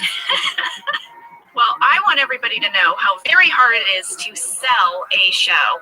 That is not easy. I know this show didn't get made, but the fact that you have sold your shows that you've pitched. Yes. When you go out to pitch, Angela sells. She's a great writer, great creator. Aw, thanks. I actually had a lot of fun rereading it. Well, let's get into this episode. We're going to start with this cold open of Pam presenting Daryl with a card. We find out that his grandmother has passed away. Everyone has signed the card. Pam just wanted to deliver it. Well, as Daryl starts reading the card, it's clear that his coworkers didn't even read the card, and they just wrote birthday messages. Yeah, it's kind of a downer. Yeah. I mentioned there was a DVD commentary, and on it, Greg shared that the idea of Daryl's tear was something that they came up with right on the spot, on the set, in the moment. They put some stuff in Craig's eye to help him tear up, and then he looked at camera at the end, and it was the perfect button. I should say, in addition to Greg and myself on the DVD commentary, there's also Kelly Cantley, Ellie, Brian, and Robert Padnick, and I'll be sharing a few things from it along the way. Getting into the episode, we only had to sit through 9 seconds of opening credits. Fast, very fast, because there was a lot we wanted to fit into this episode. There's several love stories. Right away, Andy's going to tell Daryl that he's talking to Rachel. You know, he met her at Daryl's party, and he's going to be taking her out to dinner at Blue Wasabi. Yeah, Phyllis says they'll make a burger for you if you cause a scene. Yeah, she kind of throws that away. It's kind of like tucked under. Well, we got a fan question from Daria R. in Ontario, Canada, who said, Blue Wasabi is a sushi restaurant in Clark Summit, Pennsylvania. It is now permanently closed, but it looks like they don't make burgers. So it's funny that Phyllis mentioned that you have to make a scene to get one. I'll have you know, there is a Blue Wasabi in Gilbert, Arizona that does have a Buddha burger on their menu. So you can get a burger at that Blue Wasabi, but not at the one in Pennsylvania that is now closed. Well, maybe Phyllis went there and made a big old scene, and now it's on the menu. Perhaps Phyllis has been to Arizona. We're going to start the whole reason this episode was titled PDA with Michael and Holly. They're kissing each other goodbye before they go back to their respective desks. They can't get enough of each other. They even do this little shimmy kiss hug all the way back to Michael's office. I want you to know that was improvised, the shimmy kiss. That was just Steve and Amy having some fun there. That backward scoot was my personal favorite, and I think if you look at 1 minute 52 seconds, you can kind of see Ed Helms starting to break. I'm sure. Because we weren't expecting it. And it was amazing. They would do different things each time. I caught us breaking throughout this whole episode. I believe it.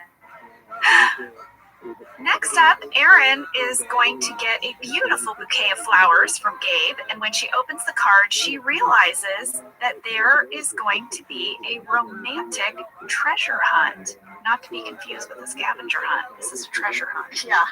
Gabe has a talking head that says, I dominate Valentine's Day. I practically make romance into a science.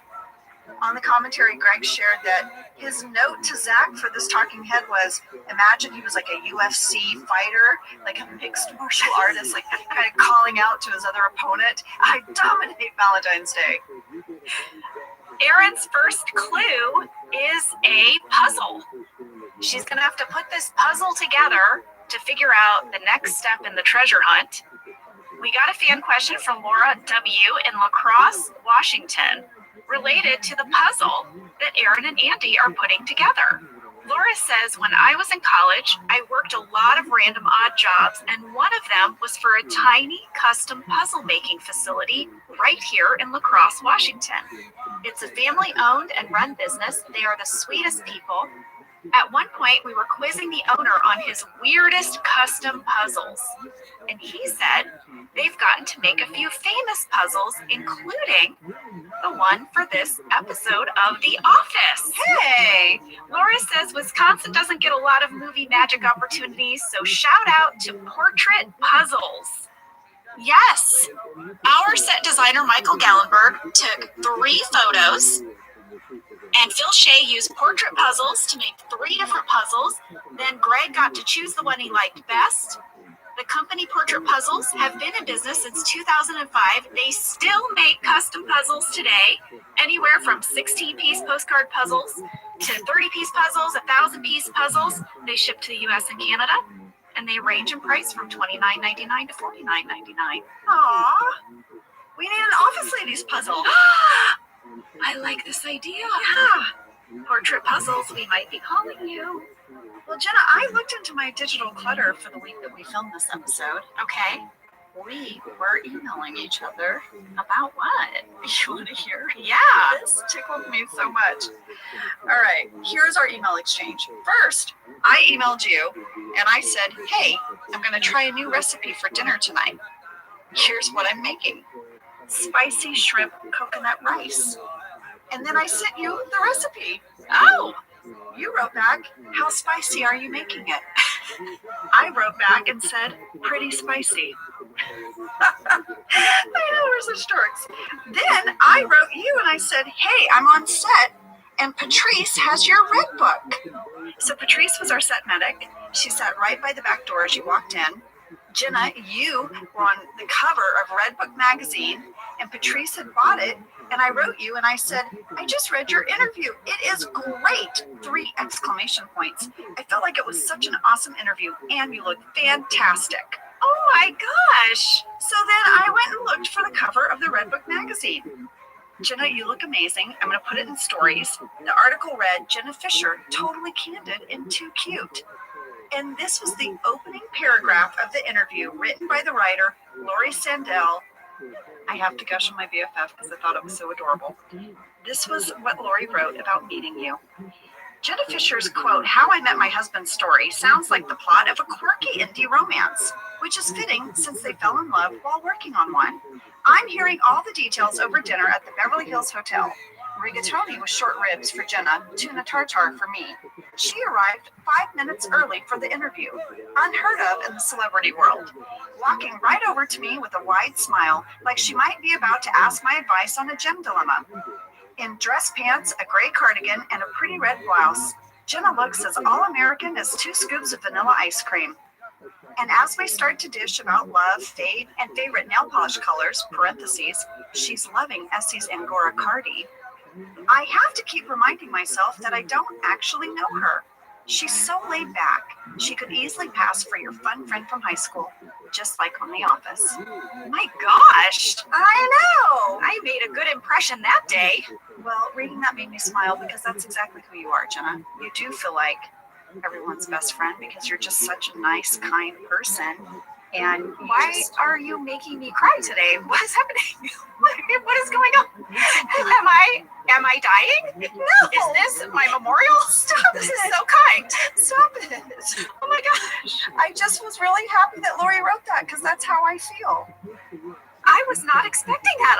I was just ready to talk about the scene of Oscar watching Michael and Holly do some hand sex. Some heavy hand petting. Yes.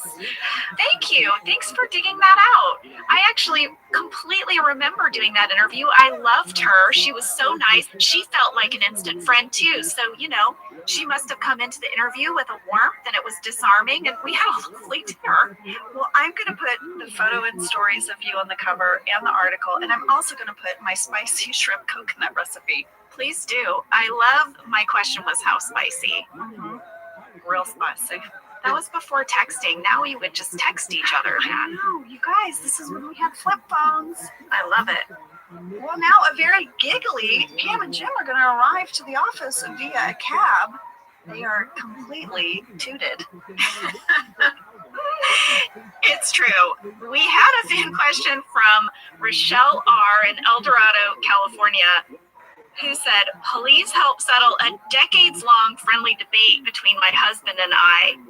My husband insists that you all are just incredibly talented actors, but come on. You and John were really drunk, right? Don't worry, your secret is safe with me. Rochelle, we were totally sober. They were totally sober. They just flippin' crushed it. I have to brag on you 1 second here. What is happening? Well, listen now. I said this on the commentary, and as I rewatched and heard myself from years ago, I agreed with myself, which is, it's one thing to have to play drunk in one scene. That's hard enough. You had to play drunk all week, and you had to match the same tone. We also had a long conversation about how it feels to day drink and be a little tooted, as you would say, and then you're slowly sobering up, and you know the kind of like, it doesn't feel great about 3 hours after you've done day drinking. You're kind of tired, kind of ends in a nap. But that moment by the cab where Pam drops her scarf, guess I'm gonna pat myself on the back now. That was my idea on the day. So originally in the script, it was scripted that Jim was gonna have a hard time counting the cash to the cab driver. That was how we were gonna reveal that we were kind of drunk and we were giggling because Jim couldn't count his money. But Greg wanted to move the camera into an extreme spy shot where they're really catching us through the upstairs window. Oh, so you wouldn't see the counting. It wasn't reading. So we had to come up with something else because Greg really didn't want us to see the camera. He didn't want the camera down in the parking lot.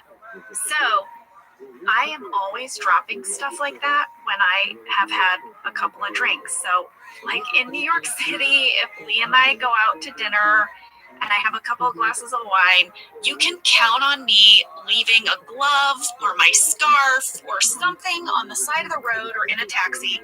So I pitched this idea and I managed to drop the scarf, and that whole bit, we kind of found that on the day. I'm really proud of it. It completely sells it. Also, the way you stood back up, like you could tell things got a little dizzy for you. Yes. This next storyline really sets up Andy and Aaron for the whole day. Aaron is going to ask Andy to help her with her scavenger hunt. It's a treasure hunt. You know, I think I'm more on Aaron's side on this. I think it is a scavenger hunt. What's the difference? Oh, I know the difference. What? Okay, scavenger hunt is when you have a piece of paper and you have all these different things you have to check off. So you've given those to your kids before, right?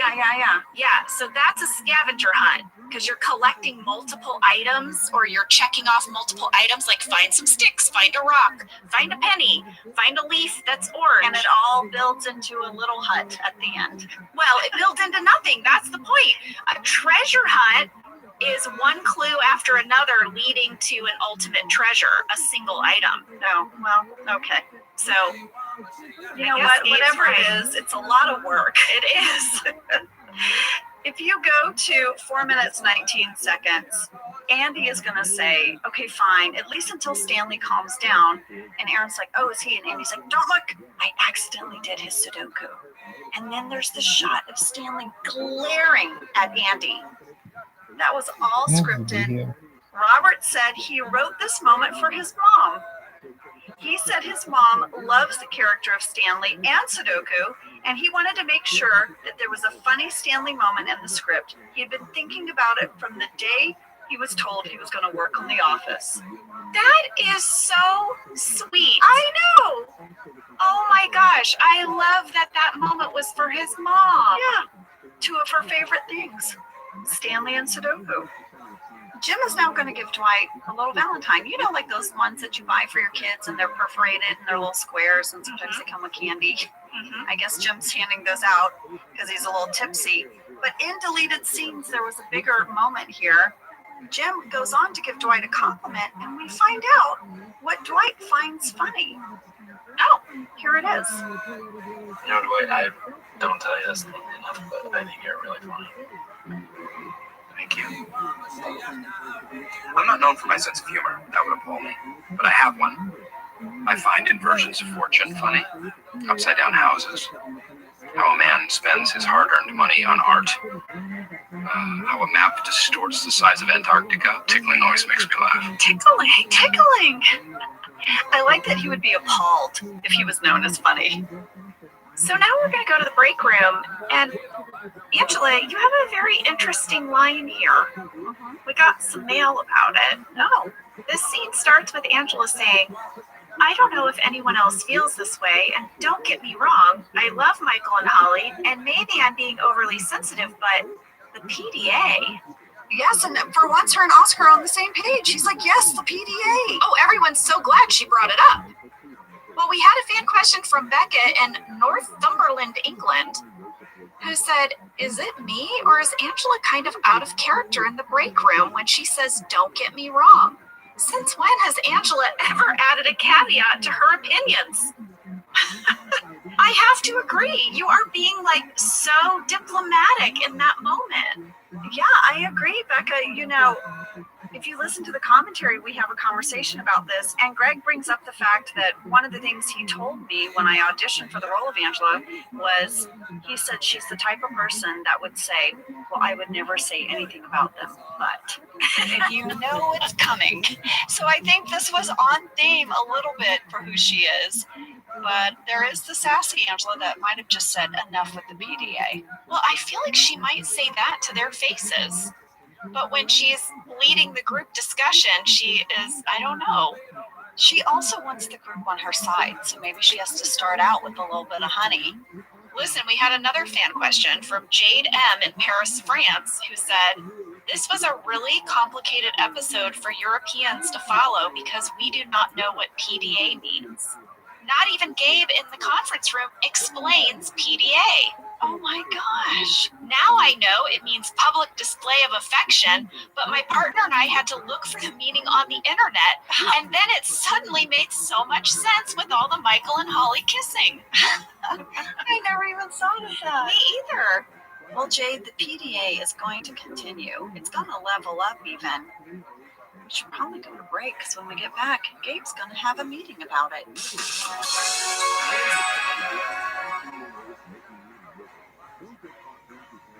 Jenna, you know you and I both love to learn new things. We like to explore new things. And I have to tell you a little something I did over the holidays. What did you do? Well, my daughter was very curious about the classic holiday movies. What are the holiday movies? And there's so many different genres, right, within a holiday movie. But we really sort of narrowed in on the rom-com holiday movie. Yes. And I went on Amazon Prime, and there were a bunch of movies on there. I now think I can write a holiday rom-com. Well, I think it's very important to stay curious, stay open to exploring new things, and you can do all of that with Amazon Prime. With Amazon Prime, you get Prime Video, Amazon Music Prime, and Prime's fast free shipping. Whatever you're into, it's on Prime. Visit Amazon.com/Prime to get more out of whatever you're into. This is an ode to the McDonald's French fry. They are so delicious. I get very excited about McDonald's French fries. Because they're the best fries.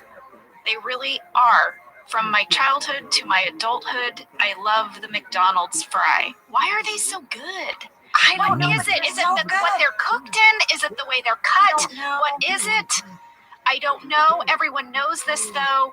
The McDonald's fry. What? My happiest moment, because I love to get a Happy Meal, it's just the perfect size for me. But sometimes some of the fries fall out and they're at the bottom of the Happy Meal, and I think I'm done with my fries, and then there's a few bonus ones at the bottom. Get your favorite McDonald's fries today. We're back from break, and Gabe says, seeing as it's Valentine's Day, maybe we should have an impromptu meeting about romance in the workplace. Yeah, we pan around the room, and Michael is sitting in Holly's lap. She has her arms underneath his underarms, and she's sort of doing that thing where she is his arms, but she's also rubbing his chest. Yeah, it's like Michael body, Holly arms. Yes. Did you notice where Angela Martin is sitting? Where? Right next to them. That must have been so difficult. They did that on purpose. On either side is Kevin, who's really into it, and Angela, who's completely grossed out by it. Jim and Pam are in the back corner. We had another fan catch from Daria R. in Ontario, Canada, who said at 6 minutes and 50 seconds, Pam does a huge yawn in the background, and then again at 7 minutes and 40 seconds. Yes, Daria, my yawns were scripted. That is what we talked about. That is drunk Pam, who's coming down from her buzz, I guess. I'm surprised she doesn't fall asleep. I know. And she is tired. Well, there is a joke coming up in the conference room. Greg mentioned it earlier, and I had to give a shout out to the writer. When Kevin says she goes to another school, Robert Padnick shared that joke was written by Danny Chun. Nice job, Danny. Michael and Holly are going to realize that this whole meeting is for them.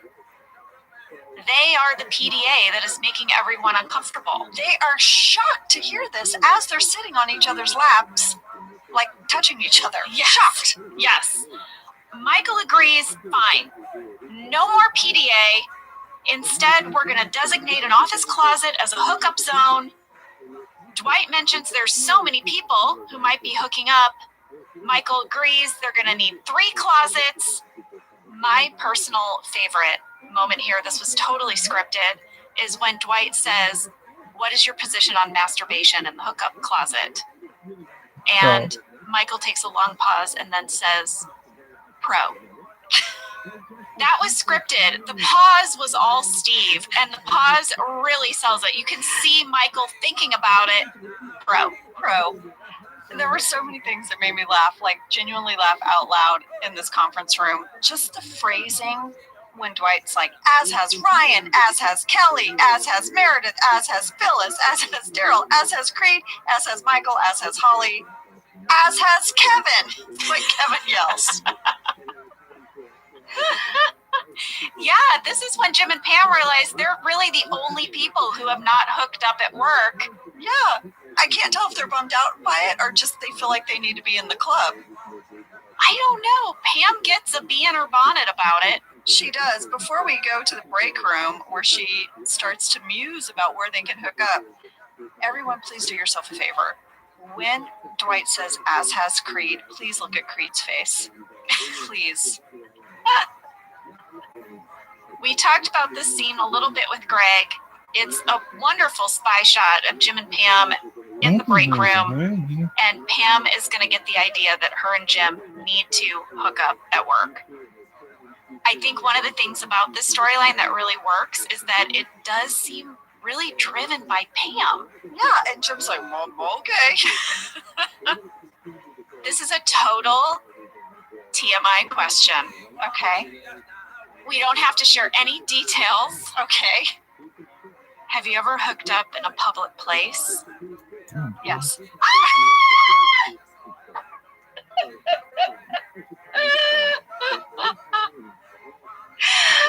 I don't think I have.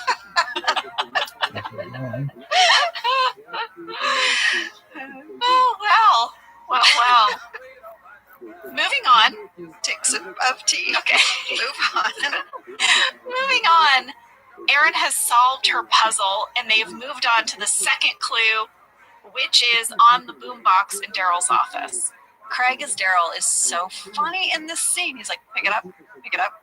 I know. Pick it up, take it up, pick it up, take it up. They're just talking, and he's trying to work.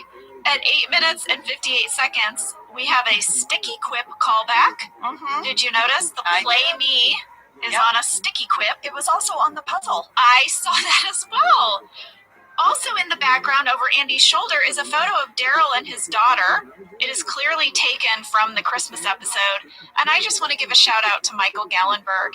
He was always thinking ahead. He would grab people for photos, and then he would give those photos to our set decoration team, who would place them and personalize people's desks or save it if we ever were to go to Daryl's house. We would have that picture of Daryl and his daughter. It was just really smart. So we talked a little bit with Greg about these scenes where all of the B-roll of Jim and Pam trying to find the places to hook up, and then of this really magical moment where Michael and Holly realize they love each other and they tell each other in front of the whole bullpen and then shake on it. There's a very sweet Michael talking head afterwards. It's so good. I know. He says, yeah, whatever, no big deal. Just the hottest girl in the world loves me. Mm-hmm. Oh my gosh, I loved it. Kelly Cantley shared that NBC immediately put that talking head on a coffee mug.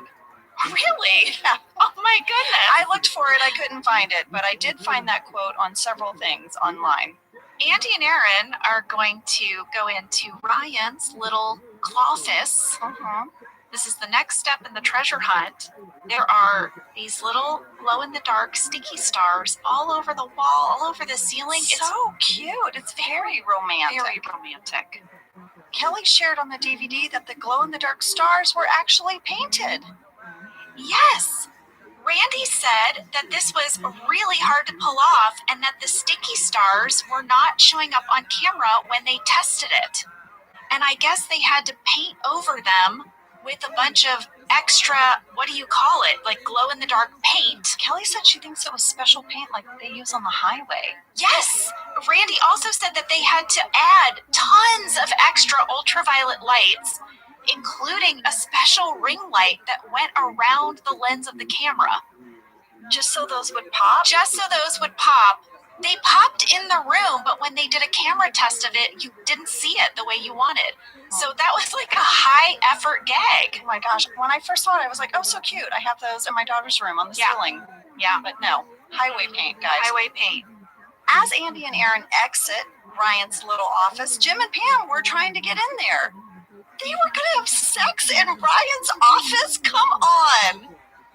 I'm personally so glad that Ryan caught them because since, you know, I'm Pam, I really think we would have regretted having sex in Ryan's office. I feel like that's a memory that Jim and Pam did not need. Ryan's smug look about it, too. Pam is like so embarrassed. It turns out that Michael and Holly not doing PDA is more annoying than PDA. Yeah. I love the scene where they are like air groping each other. I'm praying I will touch you here, but I can't, so I will hold you here and I will touch you here. During this scene, we have our third catch from Daria R. in Ontario, Canada. Daria, thank you. You have quite the eye. You should be an honorary member of Office Ladies. And if anything, mom detectives. That's for sure. Daria says at 14 minutes and 30 seconds, we can see Angela watering the plants near Michael's office. Dwight used to water the plants in the office. Why is Angela doing it now? Is he lacking on his duties because of volunteering and doing so much as the building owner? Did he assign the task to Angela? Angela, please speak to the plants. Well, I share in the commentary that I'm pruning the plants. Oh. I guess I started watering, then I pruned. By the end of the scene, because we did it so many times, I said I actually felt bad because I had pruned all the dead things off, and then I just started picking at new leaves. Oh no. So I felt bad. I love the idea that Dwight and Angela water the plants. It also makes you question, why did Pam's plant die? It doesn't make me question it. It seems very clear that Angela would not water a plant on Pam's desk. Well, Daria, they put me there by the plant because they have reaction shots to Michael and Lee, and you couldn't see me way in that accounting nook, so they pulled me out to the plant. You'll notice Daryl is at front reception as well. Well, I have, I guess, a Fisher tidbit. Oh. I haven't known where to bring it up, but maybe now's the time. You know I love a tidbit. Did you know that there is a restaurant called Public Display of Affection? It's in Brooklyn, New York, and it is described as a trendy, compact eatery serving creative pizzas, vegetable dishes, and salads, plus beer. Do you feel like you would be obligated to engage in PDA at the restaurant Public Display of Affection? I'm curious. No. Have you ever encountered an awkward PDA moment? I mean, I don't know if it was so much awkward as just the proximity of me next to the person doing it. That feels awkward. Okay, well, I also thought it was kind of sweet. Here's the deal. We were in line to get on a plane, me and Josh, and you know when you get in the, what is that thing that attaches from the side of the tarmac? No, not the tarmac, that's what the, that's what the plane is. The tunnel that's the accordion door that attaches from the wall. What do they always call that? The jetway? The jetway. The jet bridge? I know someone's going to write in and let us know what that's called. So when you're in that, single file lane, and sometimes whoever's getting on the plane, if they're taking a while, you kind of get stuck in that corridor tunnel thingy. Sure. So we're stuck in the corridor tunnel thingy, and there was a couple in front of us. This was also a flight to Vegas, so maybe this is the tone. maybe this is the mood people were in.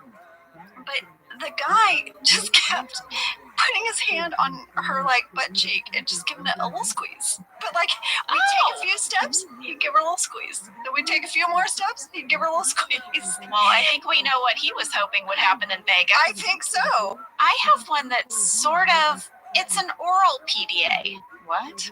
So last year, What? yeah, I was, I was skiing, okay, with my family, but they're more advanced skiers than I am. So my husband and 2 kids, they had taken off to do some blue and black runs, and I said, I'll stay here on the greens.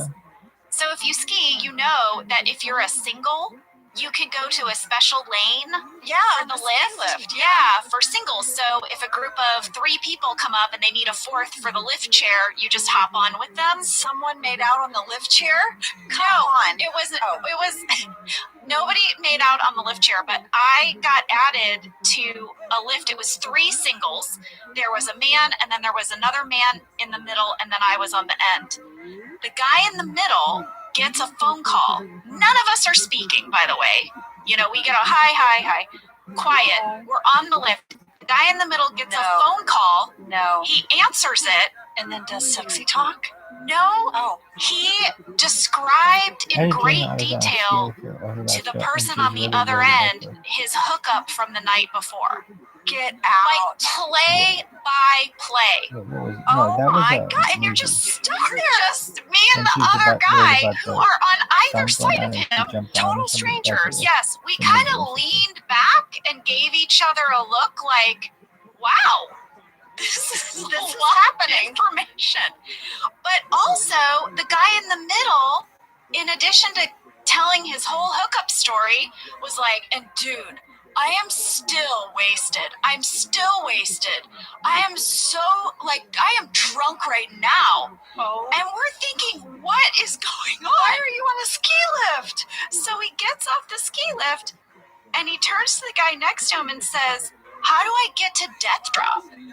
What? He was gonna go up to the highest black and ski down. I was like, do I get a Can you report ranger? someone? Can you report someone? I don't know whatever happened to that guy, but that was sort of that's an oral PDA that I was subjected to. I think you need a new term.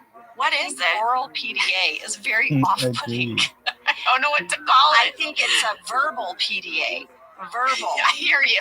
Yeah. I hear you. I think it's got to be a verbal thing. An audio. Ooh. Audible. And here's the thing. He had no idea he was sitting next to Pam from the office because you have goggles and a mask and a hat and a helmet. And it's like, I ski in anonymity all the time. I know. It's pretty funny. Well, I wish I had Gabe on the ski lift to tell this guy to cut it out. That's exactly what he's doing in the next scene with Michael and Holly. He's telling them they really have to cut it out. Yeah. Well, Jenna, in the shooting draft, while this scene is going on with Michael and Holly and Gabe, back in the bullpen, everyone is kind of trash talking about Michael and Holly. This is too much. They've taken it too far. And Oscar is going to ask Jim and Pam their thoughts because they're sitting there quiet. This scene is so great. It's in deleted scenes. It's maybe my favorite drunk Jim and Pam scene. Oh my Deleted goodness. scenes. I want you to hear it, but then I have to put it in our stories because it's so spot on. Here it is. Maybe we went a little overboard on Michael and Holly. I mean, were they that bad? Oh, Yes. well, It's horrible. Jim, Pam, wouldn't you agree that PDA in any form is inappropriate for the office? Jim stands up to make a speech. He starts rolling up his sleeves. Pam starts rolling up her sleeves. Pam stands up. Everybody's points are really excellent, and I think at the end of the day, what we have to remember definitely is what is reasonable. No, I think that the most important thing is to just ignore everything he said. I'm kidding. I love you. Doesn't matter. I love him. That's okay. It's 100%. 100%. 100% what? What are you talking about? Hey, idiot twins, 100% what? What are you talking about? You didn't answer the question. Do you feel stifled by our rules against public displays of affection? Yes. No. I think we should take a vote. What do we vote? Do you even know what PDA means? It's so funny. What you can't see, which you'll see when I put in stories, is Jim. When they ask, Jim stands up and Pam goes, "What are you doing?" And Jim starts rolling up his sleeves, and he goes, "Sleeves, sleeves." So then Pam starts rolling up her sleeves, and then he makes this big speech, and then Pam is like, "Yes," and then just starts laughing. It's such a hot mess. It's so good. You know, I loved doing these comedy scenes with John. We really had good comedic chemistry together. We had that jam brain, you know, we shared that brain. And so we really were like those people who can finish someone's sentence. I always like knew where he was going. I could see it. It was so fun. I can't wait for you to see this scene because when he turns to you and says, "Sleeves, sleeves," it's just so ridiculous. Aaron and Andy's next stop on their treasure hunt is getting a sparkling cider at Hank's. I am anticipating a lip flap. Hank says, "Look for a heart or some in the break room." Yes, we got 2 notes from Standards and Practices in this scene. So first up, when Hank gives Aaron the bottle of sparkling cider, we had to reach out to the cider manufacturer, Martinelli's, to get clearance, which we did, but it also generated a note from Standards and Practices. The note was this: "This is fine, but please avoid exposure of the logo and branding on the bottle. The brand itself doesn't seem important to the storyline or joke, so sales would prefer that significant exposure be avoided." Please, for the love of God, no significant exposure. They don't want significant exposure of any kind. No, of people, of labels. Doesn't matter. I'd like to say I disagree. I think seeing the Martinelli's label makes it clear that it's sparkling cider and not alcohol, and that is important to the storyline. I agree, and had Standards and Practices read the shooting draft, they would know of this deleted scene where Erin shares about going wine tasting, even though she doesn't like wine. It's a real awkward experience for her, so this non-alcoholic drink was intentional to the script. I have the deleted scene. Let's hear it. Oh my gosh, okay, you're gonna love this story. So last Saturday, Gabe took me wine tasting. You hate wine. I know, but I'm trying to learn to like it. So anyway, so the wine guy opens a new bottle and he hands me the cork, and I don't know what to do. Well, what did you do? Well, I didn't know what to do, so I put it in my mouth. I know, I thought you were supposed to taste it. Oh my gosh. That sounds like I'm listening to Ed and Ellie talking. I have to be honest. Like, not that Ellie would do that, but that sounded so natural. Well, they improvise quite a bit in that scene, so some of it's scripted and some of it's not. But Standards and Practices, you guys would have seen the dailies, right? The second moment from the scene that Standards and Practices had to comment on was Hank's line, "Angela, you're correct." He says, "And I'm supposed to tell you to enjoy a mid-hunt break and look for heart stickers or some in the break room when you're through." It was all supposed to rhyme, but I forgot how it goes. You get it. Here's what they said. "Please bleep Hank's remark completely with no beginning or end consonant sounds and blur the visible lip flap or stage him off camera." It's a busy day for Standards and Practices that day. I know. That scene. Really, a lot of emails. You know, we were talking with Greg in the lobby after his interview, and we were talking about our delight over Standards and Practices, and he said that doesn't even happen anymore. Yeah. It's like a department that's gone. We were so sad to hear it. I mean, he said on streaming for sure it's gone. I don't know about network. Yeah, he said there's no blurring of the lip flap on Netflix. No. There's no snarky email. Well, we need to revisit the Michael and Holly storyline for a second because Michael's really bummed. Something Gabe said has stuck with him, and it's that Holly is eventually going to go back to Nashua. Yeah, and what does that mean for their relationship? Dwight's trying to cheer him up. He's rocking him? Kind of rocking him in his chair? Yes. And then Kevin is going to make silly faces. Yeah. We had a fan question from Chad E. in Canada. At 17 minutes and 59 seconds, Michael wants to see more monkey. Go back to monkey. This seemed improvised. Was it scripted? Well, I looked in the script. The scripted scene ended after Michael says, I love it. So it was scripted that Kevin is going to make funny faces and then he acts like a monkey. And then Michael said, I love it. And that was the end. The whole rest of the scene was improvised. Yes. Greg and Robert shared on the commentary that it was a scene that was added late, and at first they wrote that Jim was the one making the crazy faces, but then they realized that Jim actually is with Pam looking for a place to hook up, so he couldn't physically be in both places at once. They made it Kevin. I loved it. Me too. Erin is going to get her final treasure. B9. It's a cookie, and there's a poem on the back of the cookie that says she's going to get her Valentine's kiss.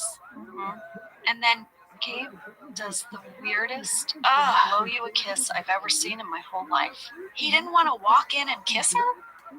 The end of this treasure hunt, this whole treasure hunt, imagine you're Erin.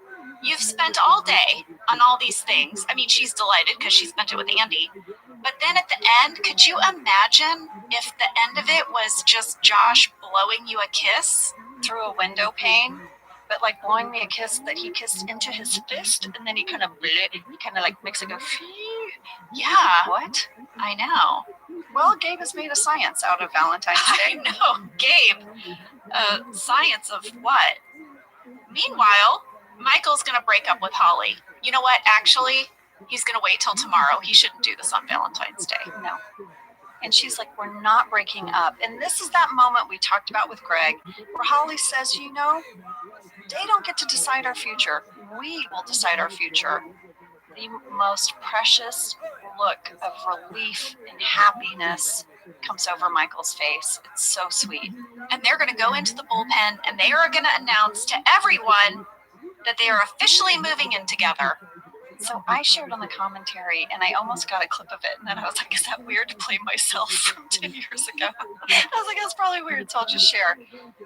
I said, this is the first time that Michael has a real family outside of his Dunder Mifflin family. And Greg was like, you're absolutely right. This is the beginning of Michael being able to separate from the work group because he's happy finally at home. Yeah, he has a home he wants to go home to. Yeah. You know? In the middle of this scene, Jim and Pam are going to enter from a door. The door by accounting, which has never been used before. Read what I put in all caps in my document. From the magic door by accounting, first time ever! Exclamation point. So we know what was behind that door. What was behind that door were the actual cast restrooms, the cast green room where you could sit on some couches and watch a live feed of whatever we were taping. When they brought in network executives, maybe for a visit, it happened very rarely, they could sit in that room. When we had charity winners or when we had family visiting, they could sit in that room. It was sort of for guests and cast, although the cast rarely used it. We never had the time. We were on stage. But it's definitely where you and I went quick like a bunny and went pee all the time. Yes, but we never have seen, even still, we will see in season 9, what the world of Dunder Mifflin says is behind that door. So Jim and Pam enter.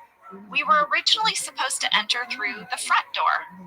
That is how it was scripted, that we sneak back into the office. And then later, when Jim and Pam have their talking head and we say we were taking a walk, then, you know, it kind of made sense. But on the day, we got in a big discussion with Greg where we were like, where were we, you know? Right. If we were coming in from the front door. The whole point is to hook up in the office somewhere. Yes, and the warehouse would have counted, but we've already explained that Jim and Pam couldn't find a warehouse spot. So we're like, where are they coming from? He didn't want us to enter through the kitchen, like, and have to plow through Michael and Holly. Too much walking. And also, like, not very sneaky. So we picked that door, first time. Magic door. And that is where baby Philip was made. Behind that door. Well, this episode ends with what feels like to me like a When Harry Met Sally montage of people talking about romance or Valentine's. Sure. It starts with Dwight. He's going to say his perfect Valentine's Day is fielding calls from 3 different cell phones from desperate people trying to purchase one of the 50 dinner reservations he made 6 months ahead of time. This is very Princess Unicorn. Yep.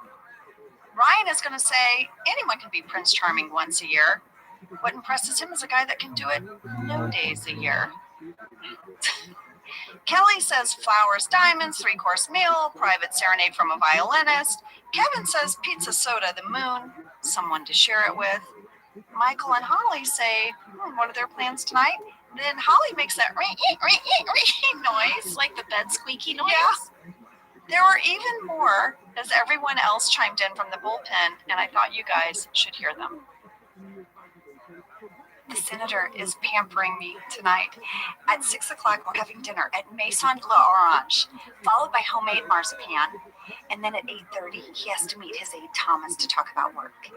I guess a little BBC America, a little Vietnamese food, a little Pinot, a little Google Maps street view of Paris. C'est magnifique. I'm weighing my options. Probably gonna bike down to the wharf, see what's cooking down there. I will not buy a flower in a restaurant from a beggar. If you try to sell me a flower while I'm eating my chicken parm, you better cover your balls. Whack! Well, I loved those. That's everybody. And of course, Jim and Pam have that very cute talking head together. Mm-hmm. Well, like, what? No. And then Pam has a little look to camera, like, we did it. Mm-hmm. So, Angela, before we wrap up this episode, I did have a really fun fan love story from Logan D. in Bellevue, Nebraska. I thought, what a fun way to end this Valentine's Day episode. I can't wait. Logan said, I love this episode and it holds a special place in my heart. My partner, my soup snake Diane, and I met on Tinder mostly because of my profile pic. What was the profile pic? It was me in a Dunder Mifflin shirt, Dunder Mifflin sweatpants, in front of a Dunder Mifflin sign at the Office Experience when it was in Chicago. Her profile said, I'm not superstitious, but I am a little stitious, and that she was, quote, looking for a Dwight to her Angela. Aww. Well, we started talking because of that huge office connection, and it turns out we are way more of a Holly-Michael dynamic through and through. After a couple weeks of dating, we got even more office gear and took a road trip to the Office Experience in Chicago. I know, we had a blast. When we got back home, the L word dropped. We fittingly told each other that we loved each other, and the rest is history. Our common love of this show is what brought us together and continues to bring us closer and closer over time. Aww. Logan and Diane, congratulations on finding love through the office. I love those stories. Me too. You guys, we hope you have the best week. That was it for PDA and for you guys in the UK Public Display of Affection. Thank you so much, Greg Daniels, for coming in studio and joining us today. Thank you to Randy Cordray for all your fun tidbits. And thank you guys for listening and rewatching with us. Next week, we'll be answering our mailbag. See you then. See you then.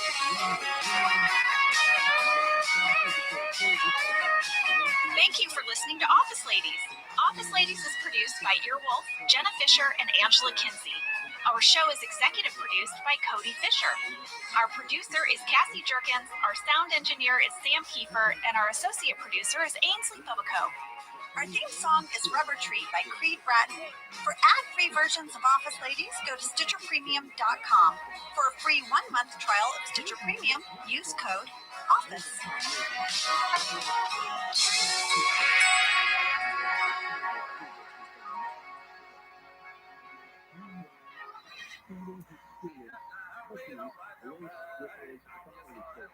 The Office BFFs that Melora, who plays Jan, was a really great mentor for me in how to navigate that part of the business with boundaries and self-care.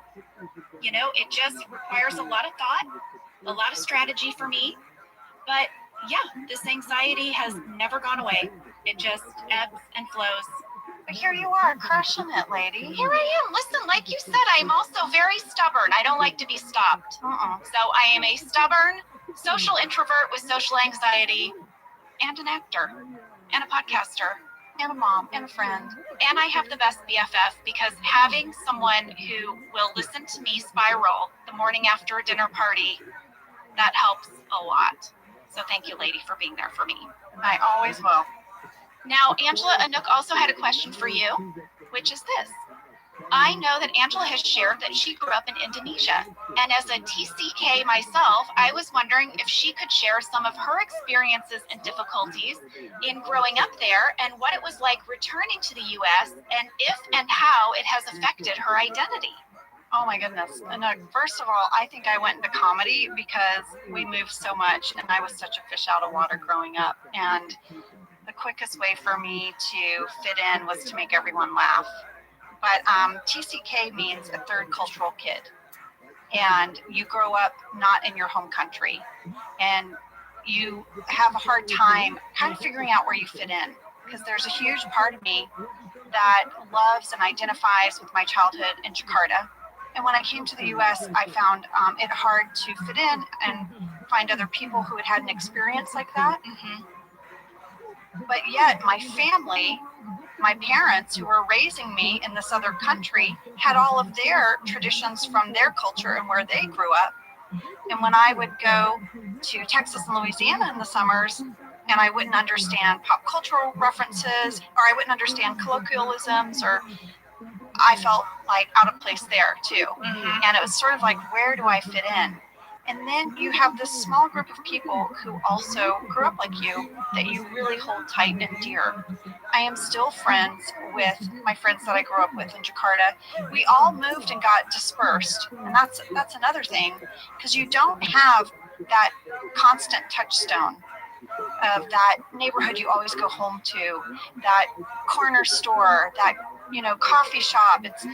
You grow up kind of displaced a little bit. And it makes me crave roots and tradition. I get very attached to the smallest things about family tradition. Like, okay, it's Christmas Eve. We open one gift on Christmas Eve. And I remember one year my mom was like, what if we just open all of them? And I was like, no! Because I needed some type of roots. And, but I am thankful for my childhood because I really believe, and I know this, that you could drop me anywhere and I will find a way to survive. I'll find my people. I'll find out what to do there and I'll be okay. Yeah, I'm not fearful at all about new places and new experiences and new people and new cultures. I get excited about it. But yeah, Anook, I can definitely relate to that. And ultimately now as an adult, I see it as a gift. But when I was a kid, we moved back in middle school. That was a tough time. And middle school is already tough. Oh my God, it's like, what? Am I wearing a training bra? What's happening? The most miserable couple years of my life were middle school. I know. And I can still feel them. So for you to be also new, not just new school or new kid, but like new to being back in the country. Yeah. Wow. I know. I would say things too, and people would be like, what are you talking about? All the time. But Anook, thanks so much for asking about that. It's a part of my childhood that I just treasure. As an adult, I really have seen it now to be such a gift that I had, that I grew up in a different country. I have such great perspective and appreciation for sort of a global view of the world, that we're all in this together. We really are. So I love it when people reach out to me about that. I also got a letter from Sarah, who is living near my old school in South Jakarta. No way. Yeah, she's living near JIS, which is where I went to school. And she sent me the most beautiful batik skirt. Sarah, I'm totally going to wear it. It's so beautiful. I'll put a photo of it in stories. Here's the letter she wrote.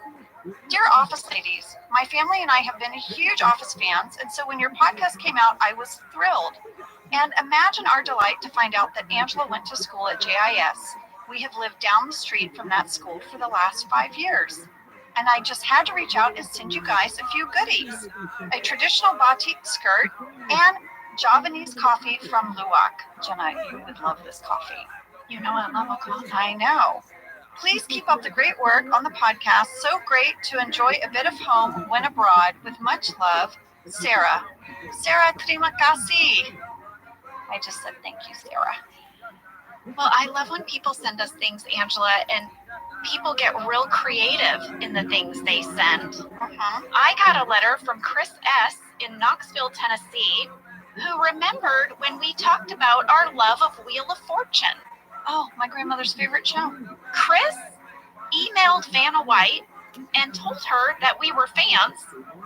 I don't know how he had her email, but somehow he got her to send us each personalized photos autographed by Vanna White and Pat Sajak. Here they are. Kidding me? No. Somewhere my grandmother in heaven is smiling. Wait, I have to see this. Here, there's one for each of us. There it is. To Angela Hart, Vanna White. Oh my God. And Pat Sajak. And Pat Sajak. Look how glamorous. Look how glamorous she It's looks. a great photo. Oh my goodness. That is amazing. Angela, when we get our new studio space, That's going up on the we're wall. going to have the best autograph wall thanks to Sam and Chris. And my God, if we could get a personalized autograph Don't from say it. Keanu, Don't even say it. from Don't even Keanu, say it. the wall will be complete. Keanu, please don't visit us in our new space. Keanu, it's going to be a great space, and you'll love it, and we're just saying. We also love getting your art. So many of you guys have painted and drawn pictures for us. That's going to go on our wall in our new space. I want to give a shout out to the coolest art sent in by unluckypress.com. It's so great. It's okay, guys. Imagine the Charles Schultz Peanuts gang meets Cafe Disco. It's the whole kind of hangout down in Cafe Disco portrayed by the Peanuts characters. But it's like a Peanuts Pam and a Peanuts Angela. Yes, exactly. Right? Yes. It's so cute. It's so stinking cute.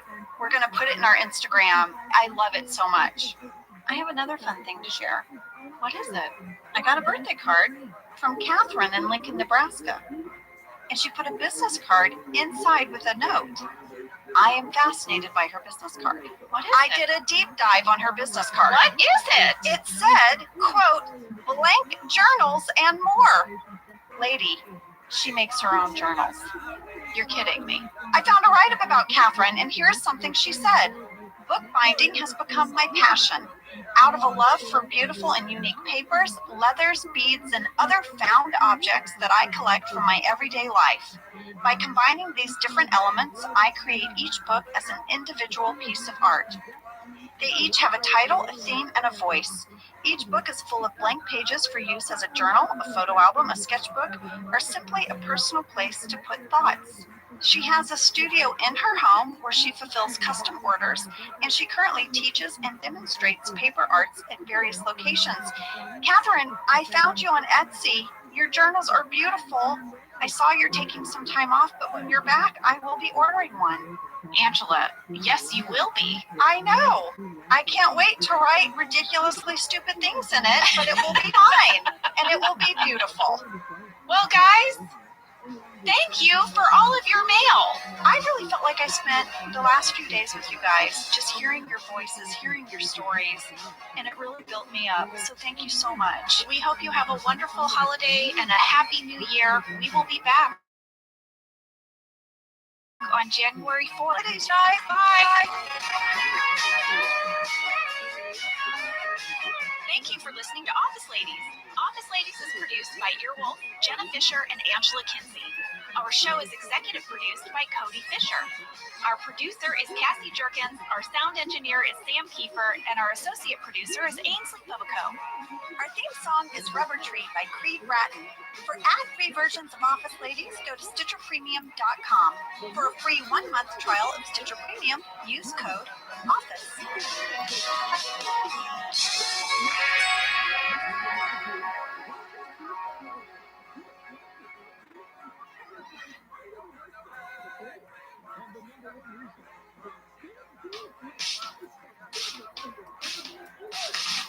I'm Jenna Fisher. And I'm Angela Kinsey. We were on The Office together. And we're best friends. And now we're doing the Ultimate Office Rewatch podcast just for you. Each week, we will break down an episode of The Office and give exclusive behind-the-scenes stories that only 2 people who were there can tell you. We're the Office Ladies. Lady Luck, roll those dice. It's casino night, everyone. Oh, baby. Yes, it is. I am so excited for this episode. I cannot watch this since it aired until we prepped for this episode. And Angela, oh my gosh, it is so good.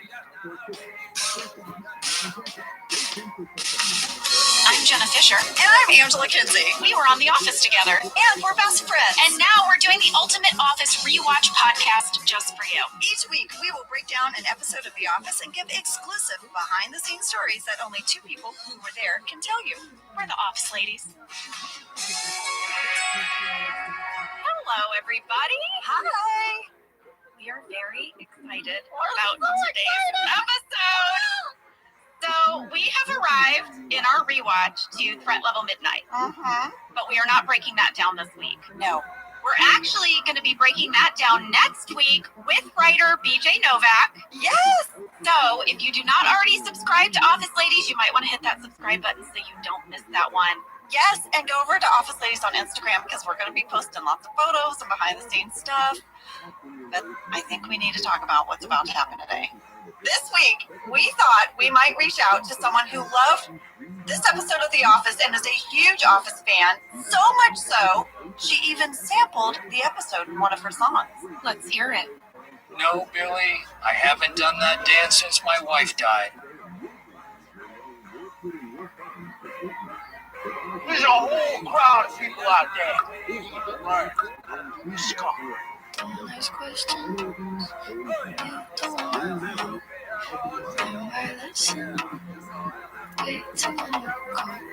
To be talking to you better, no. Should have taken a break to the next week. Come and take what I want when I want.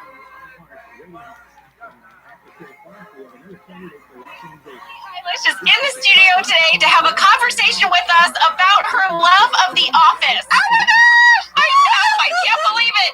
You guys obviously know Billie Eilish from her amazing music career. At just 20 years old, she has won multiple Grammys. She's won an Academy Award. I mean, People's Choice Awards, Kids' Choice Awards, Billboard Music Awards, iHeart Music Awards. Name an award and she has probably won it. She also is a director. She directs her music videos. She has a book. She has a fragrance. Her new album is called Happier Than Ever. It is out now. You can find out about all this stuff on her website, BillieEilish.com, including her tour dates. And she's a super fan of The Office. Like super fan. Super fan. And we are super fans of hers. So much so that we brought our kids in today. Yes. Here they are. They're in the studio. You guys want to say hi? Hi. Hi. Hi. Hello. Hi. Oh, those are our kiddos. Yay. Are you guys excited to meet Billie? Yes. We are too. Yeah, for about a year now. Harper, you've been asking me what? What do you When can we meet Billie? Yeah, you said if Billie ever comes on the podcast, can I please come meet her? Well, we should probably scooch on out of here because we just got a text that she's moments away. Okay, let's take a break. And when we come back, Billie Eilish is going to be here. Woo! Yay! Yeah.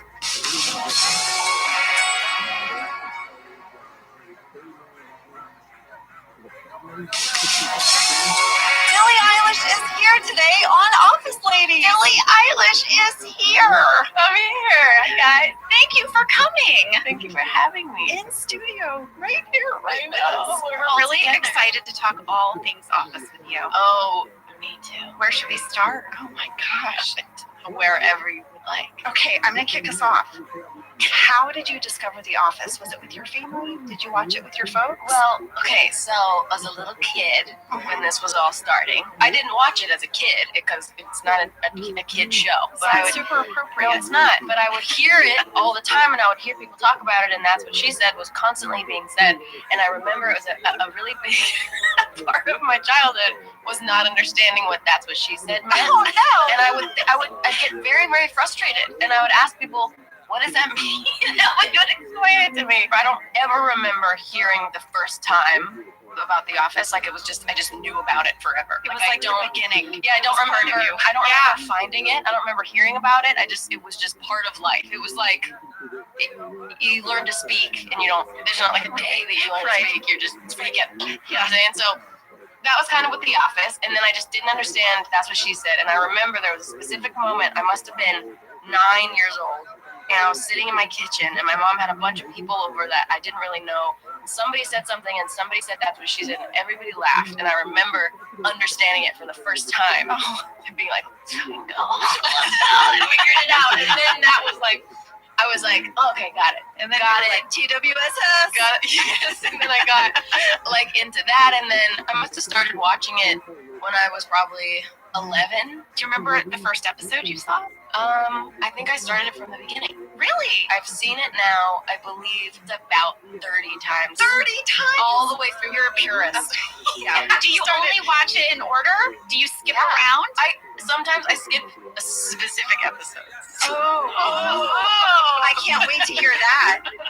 It's honestly like Scott's Tots. I can't handle it. Oh, is that the cringiest for you? Can't do it. It's so cringe. It's just the secondhand embarrassment. I just can't handle it. When we've been doing our rewatch, the one that hit me hard was Prince Family Paper. Yeah, that broke when my heart. When they take down that sweet family paper company and how bad he feels about it.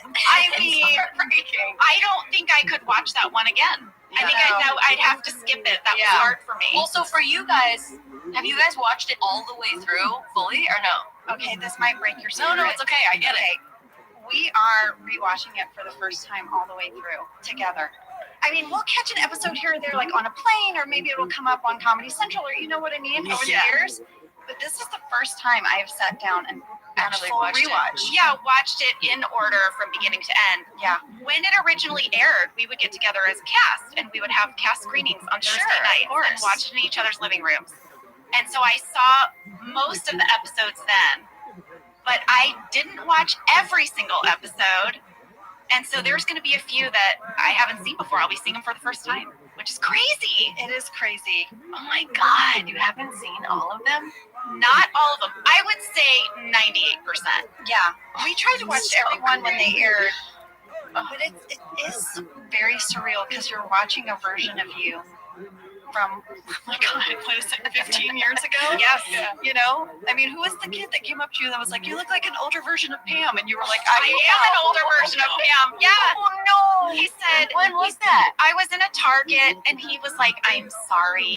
Has anyone ever told you you look like an older version of the person who played Pam on The Office? And I said, I am an older version of the person who played Pam on The Office. Oh my God. And he kind of didn't believe me. He wasn't sure. They don't. But this that happens. I mean, a lot of people discover the show through streaming and don't really have a concept of like how old it is, how far it goes back. I know, because it hasn't really aged. I don't feel like it's aged much. It doesn't feel like an old show to me. There's some shows you watch and it's like, this feels old. I mean, maybe like people, because of the way the world is, it's aged in terms of humor. We say entertainment was a timestamp of when it was made. Yes, that's all I think it would be, but it hasn't aged. It's aged very well, in my opinion. Yeah, it holds up. It does. Right? It cracks me up. Okay. Billy, I have a question. This is from my daughter, Harper. She would like to know if you could only watch one episode of The Office for the rest of your life, which one would it be? Oh my God, I wouldn't want to watch just one for the rest of my life. I've thought about this a lot, though. Honestly, rewatching it, I fall in love with different parts of it and different episodes every time. But my favorite, one of my favorites, was my favorite for a long time, was Beach Games. That one really gets me. Fun. Yeah, it just gets me. The scene where actually the scene where Andy is in the sumo suit and then he's like so sad and it's this really heart he's like slow, like he's like it like hurts my stomach, like the way he's looking at the water and he just wants to touch the water and then he falls in and then you're there and you're like, I can't hear you. What? He's like, get help. Poor Ed help. You know that's really Ed. And even when he's floating far away, it was not a double. He just floated Ed out in that river. There was a man in a little like rowboat thing with a rope tied to Ed, and he would like pull him out. Oh my God. I know. I loved that. I got to walk across the hot coals. I know. Was it actually hot coals? No. Did I make you believe it was? He did. Well, tell me what it was, because I think it's just as painful. It was. So it was like real lava rocks they dug a ditch in the ground, and then they kind of filled it with some lights, with gels to give it that glow. And then on top of that, they put like real lava rocks. And then along the side were real flames. So it was still really warm. It was sort of warm. Like they were very specific. Do not get near the edges of this fire walk thing, this coal walk. You saw your bare feet on little sharp little. Thank you. I say it was like running over a bunch of Lego. Yeah. That feels. It was painful, but not because it was hot, just because it was like digging into my feet. Yeah. And how many times did you do it? I think we did about 3 takes. Okay. Yeah, so not too bad. Pretty good. Yeah, and it was cold, super cold. What was your guys' what was your favorite episode to shoot? Oh, I love this question because it's not what our favorite episode is. Right. Because filming it, that's what I mean. Right? That's what I mean. Yeah. Because that's another question of like, what is your favorite episode? What's your favorite episode you shot? You got a lot of big questions. I think I can actually sum it up into one answer. Okay. I'm going to say Dundee's because we were out of the office kind of for the first time, and we were on a location, and it had a slumber party feel to it. Because we didn't really have trailers or anywhere to go. And we were just hanging in that big Chili's. And for like, 12 hours. Just in that one room. And it was just fun and funny and nonstop. And I got to be drunk. Or pretend to be. Steve kept improvising with Rain on that keyboard, Dwight would do different things, and we kept cracking up. Well, don't give Rain Wilson a keyboard that makes no sounds. No. Unless or burp noise. Yeah. No. That was just going crazy with it. To the point where I think they were like, "Hey, Rain, can you let Steve get through one without the sound effects?" No, I totally remember because Steve, as Steve as Michael was making a speech, and Rain kept hitting the exactly. They were like, "Okay, you have to stop."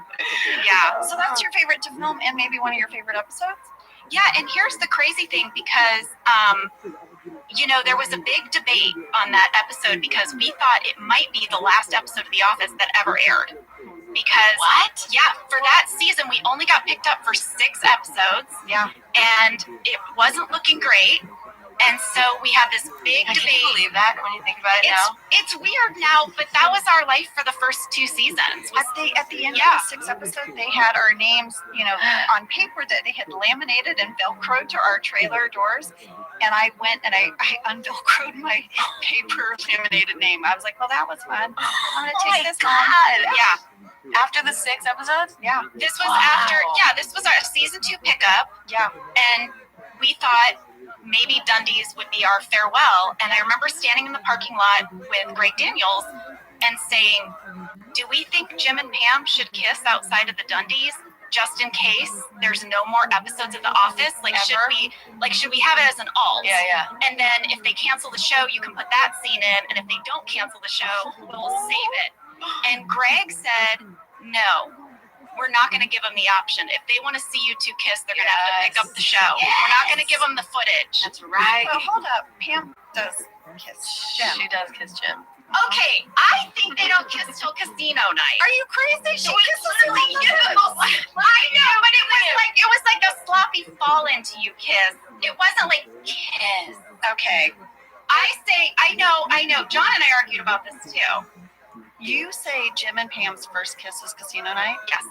Well, that's their first, intentional, together, consensual kiss. Yeah. Or their first, passionate, really, whatever. And I guess in Dundee's it's more, you're drunk and you love him and he's your friend and you hug him. My mouth is falling onto his mouth. Okay, well, you better. I mean, that's like. I don't know about this part. I mean, it is getting weaker for me. No, but when we talked to John about it, John was like, from Jim's perspective, they kissed. He got a kiss from this girl that he's liked forever. Yeah. Well, wouldn't you? Yeah, I would agree with Jim's perspective. Yeah. I hear it all. I hear it all. What about you, Ant? What's your favorite episode to shoot and or to? Oh man, this is so hard. I loved filming the Christmas episodes. They were so huge. My character always lost her mind, you know what I mean? Just screaming and throwing ornaments and stomping, and I loved all of that. So filming Christmas was really fun. I loved the scene in Yankee Swap when we all sat in a circle and traded gifts. And I got that jazz poster, babies playing jazz instruments. Some people like these. Yes. Such a good line. Oh my, and it hung by my desk for like years. Yeah. I have one at home. I do. But I feel weird putting it up because it is babies like with the playing instruments. Okay, but what my favorite episode is changing all the time. Now that I'm watching it. I feel the same. And I rewatched, oh God, it was so funny. With my daughter, I rewatched The Deposition. My character is barely in it. Like really, I don't think I have a single line in it. Jan in that deposition, and then when they get Michael's journal, and his journal is so dorky, but it's like I'm dorky when I journal. Oh, we know, Ange. Oh, it's really a journal.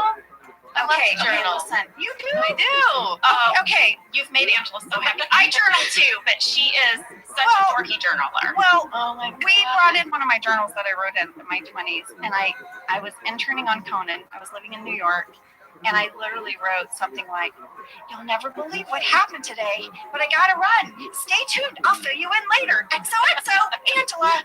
Right? That's like, who am I writing to? You're writing to yourself. I know, future self. Oh, it's a big deal. It's cute. Do you journal? Like, what do you journal? Is it just journal. Like free association. I journal on my phone because it's easier for me. Oh yeah. I'm not a fast writer, and I just journal anything that I think because I've noticed in my life that you get excited and you tend to lie to yourself about your life and your situation and like how you feel about stuff because you really want to feel something. Yeah. And then you think, well, if I just say that's how I feel, then that's how I feel. I've been journaling for a while, but this year I was specifically like, you know what? I feel like I've done a lot of lying to myself about how I'm really feeling. So I'm just gonna, because I'm worried people are gonna find it or post it or like tell somebody, because that's a big fear of having this kind of life. Yeah. And so I just made a decision to just write down every thought, like with the comfort that no one's gonna read it. No one's ever gonna know. Right. I'm not gonna have to worry about it. It's just for me. Right. So I just write freely anything that I think, which is dangerous for sure, but it feels really good. It feels healthy. a lot better. It makes me feel good. Yeah. I have those journals. I have those journals from my 20s especially, where I lay it all out, and I do have a slight fear that I'm gonna pass away and my kids are gonna find it, and these are not all the things that my kids need to know about me. So I have an agreement with Angela. They're in a special cabinet, and I showed Angela where they were. Okay. And so if anything happens to me, it is Angela's job to go in and burn the journals. And destroy them. Because they destroy them. They're for me. She said, Oh my God, dude! But this is your legacy, though. Like you're you. People want your words after you pass on. do I want people to have me? I don't know. It's mostly that's for me. And I like to go back and reflect. I like to go back and be like, what was my mind at 27? Where was I? What did I care about? What was I interested in? What was I worried about? And you see patterns over time when you review your journals. I see habits of thinking, habits of behavior. It's really fascinating, but it's so personal. I'm not sure, in order to give me the freedom to really write it down, I need to know that Angela's going to burn them if anything happens. And I told her I will torch them. It's a best friend agreement. That's really, really sweet. So I'm glad you guys have that. You need a BFF who can torch. I know, the problem is mine are all digital, so that's an issue. Well, It exists forever. It does. And I've started a few years ago. I know I'm like a dinosaur, but that notes app on my phone. So I love to write comedy. I love to study people. So I have a whole notes on my phone. Jenna, I don't even know if I've ever shared this with you, of just observations of people, situations, things that I might find funny. I have a handwritten notebook of that. You do? Yeah, I wrote one down the other day. I said, in case I ever need to play characters, I can look at all these notes. Woman who reapplies her lipstick immediately after finishing a meal. That's a person. It is. That's a thing. It's a full character. I have a question for both of you because I know what some of this stuff is like. What did you hate doing, or like the process of making? By the end of the run, it was less fun to sit in the background of all the scenes. I think about that a lot when I'm watching because you guys really be doing that. Like you guys are in the back of a lot of shots. Yeah. Everybody, like all of the one-offs, like the talking heads, and you don't even think when you're watching it. Honestly, I don't even think about it unless like I religiously watch like the bloopers of all the stuff, and that's when I notice I'm like, oh my god. Leslie David Baker. Yeah, and Creed right in the back. In the back of every single one. Yeah. I know. Oh for 9 years. For 9 years. 9 years. I sometimes lucked out because I was behind a partition, and so I could be like, That's come on, guys. true. You can't see Angela right now. Come on. You can barely see me when I stand up. I know for me, the thing that really got old was the fake pregnant belly. Because you had a bodysuit with the belly, and it was itchy and heavy. And Jenna had it first, and she was really griping about it. And I was like, okay, all right, it can't be that bad. And then I had it, and I was like, are you kidding me with this thing? Like, to go pee, forget it. Your mic. It was 20 minutes to Yeah, get out of bed. under this pillow thing. Wow. So it's not just a belly; it's like a full piece. It's like a wetsuit, but then a little pocket that a belly goes. So your legs and your arms are in that thing. Yeah, you step into it, right? And how about this? We haven't gotten there yet, but when Robert California has this big party, we all go in the swimming pool, and they had me swim with that fake belly. Guess what? It absorbs water. I was like, oh my god. Shocked you didn't sink to the bottom with your tiny self. I know. I got a good core workout. Do you have a favorite season of The Office? I do. You do? What is it? Okay, 3, 4, and also 5, but 3 and 4 are like unbelievable. 5 is also incredible. Yeah, incredible. But 3 and 4, like it's just like Jim and Pam get together around there. Things are good. We're like, Michael's not leaving yet. We're in a good zone, man. Yeah. There's not conflict as much yet. There's not like the senator yet. There's not Robert California yet. There's not Joe. There's not Gabe yet. It stays really good. But those just couple seasons are just like happiness. Can I bring you into a controversy? Yeah, what? please. Do you think that it was okay that Jim bought his parents' house in Frame Toby without telling Pam first? Where do you stand? Romantic or controlling? I don't love it, but also people in their relationships have their own what's okay and what's not. That's a great answer. Even though these are not real characters, they are in the show, and it's not. It's up to Pam whether it was okay or not me. Exactly, You know what I mean? and I think it made Pam like life. She felt so taken care of. And also, what I liked was that at first you're like, you thought this without telling me, and like, look at all these weird things going on, and you have this whole concern, and everyone that's watching is like, yeah, what the hell is going on? Yeah, and then it's this like very sweet, touching moment of you being like, I love it. Like, look at this. Like, I don't even care about anything, but you bought me this. You know, you bought me a house. It's amazing. So it's like, I think you can see it from both sides. Like, I wouldn't want someone to do that in my life, but also it's like, it depends on the situation and the person and your life and the thing, you know? And I think also what came before it was Roy, who was so non-committal. They were engaged for so long. And then you meet Jim, who's like all in. Yeah. And how good that must have felt.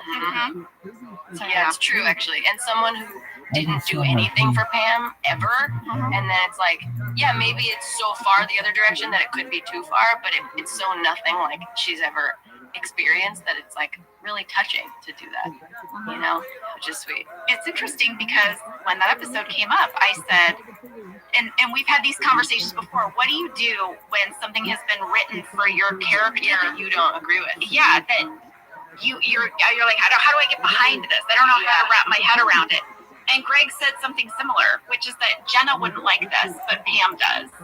And very similarly, Jenna does not like being tickled, but Pam seemed to respond well to it. When Roy tickles her, she would always like come around. She liked being tickled, and I was like, but this one's really difficult for me because I have a physical, like, visceral response to tickling that just causes sort of rage. Oh my God, dude.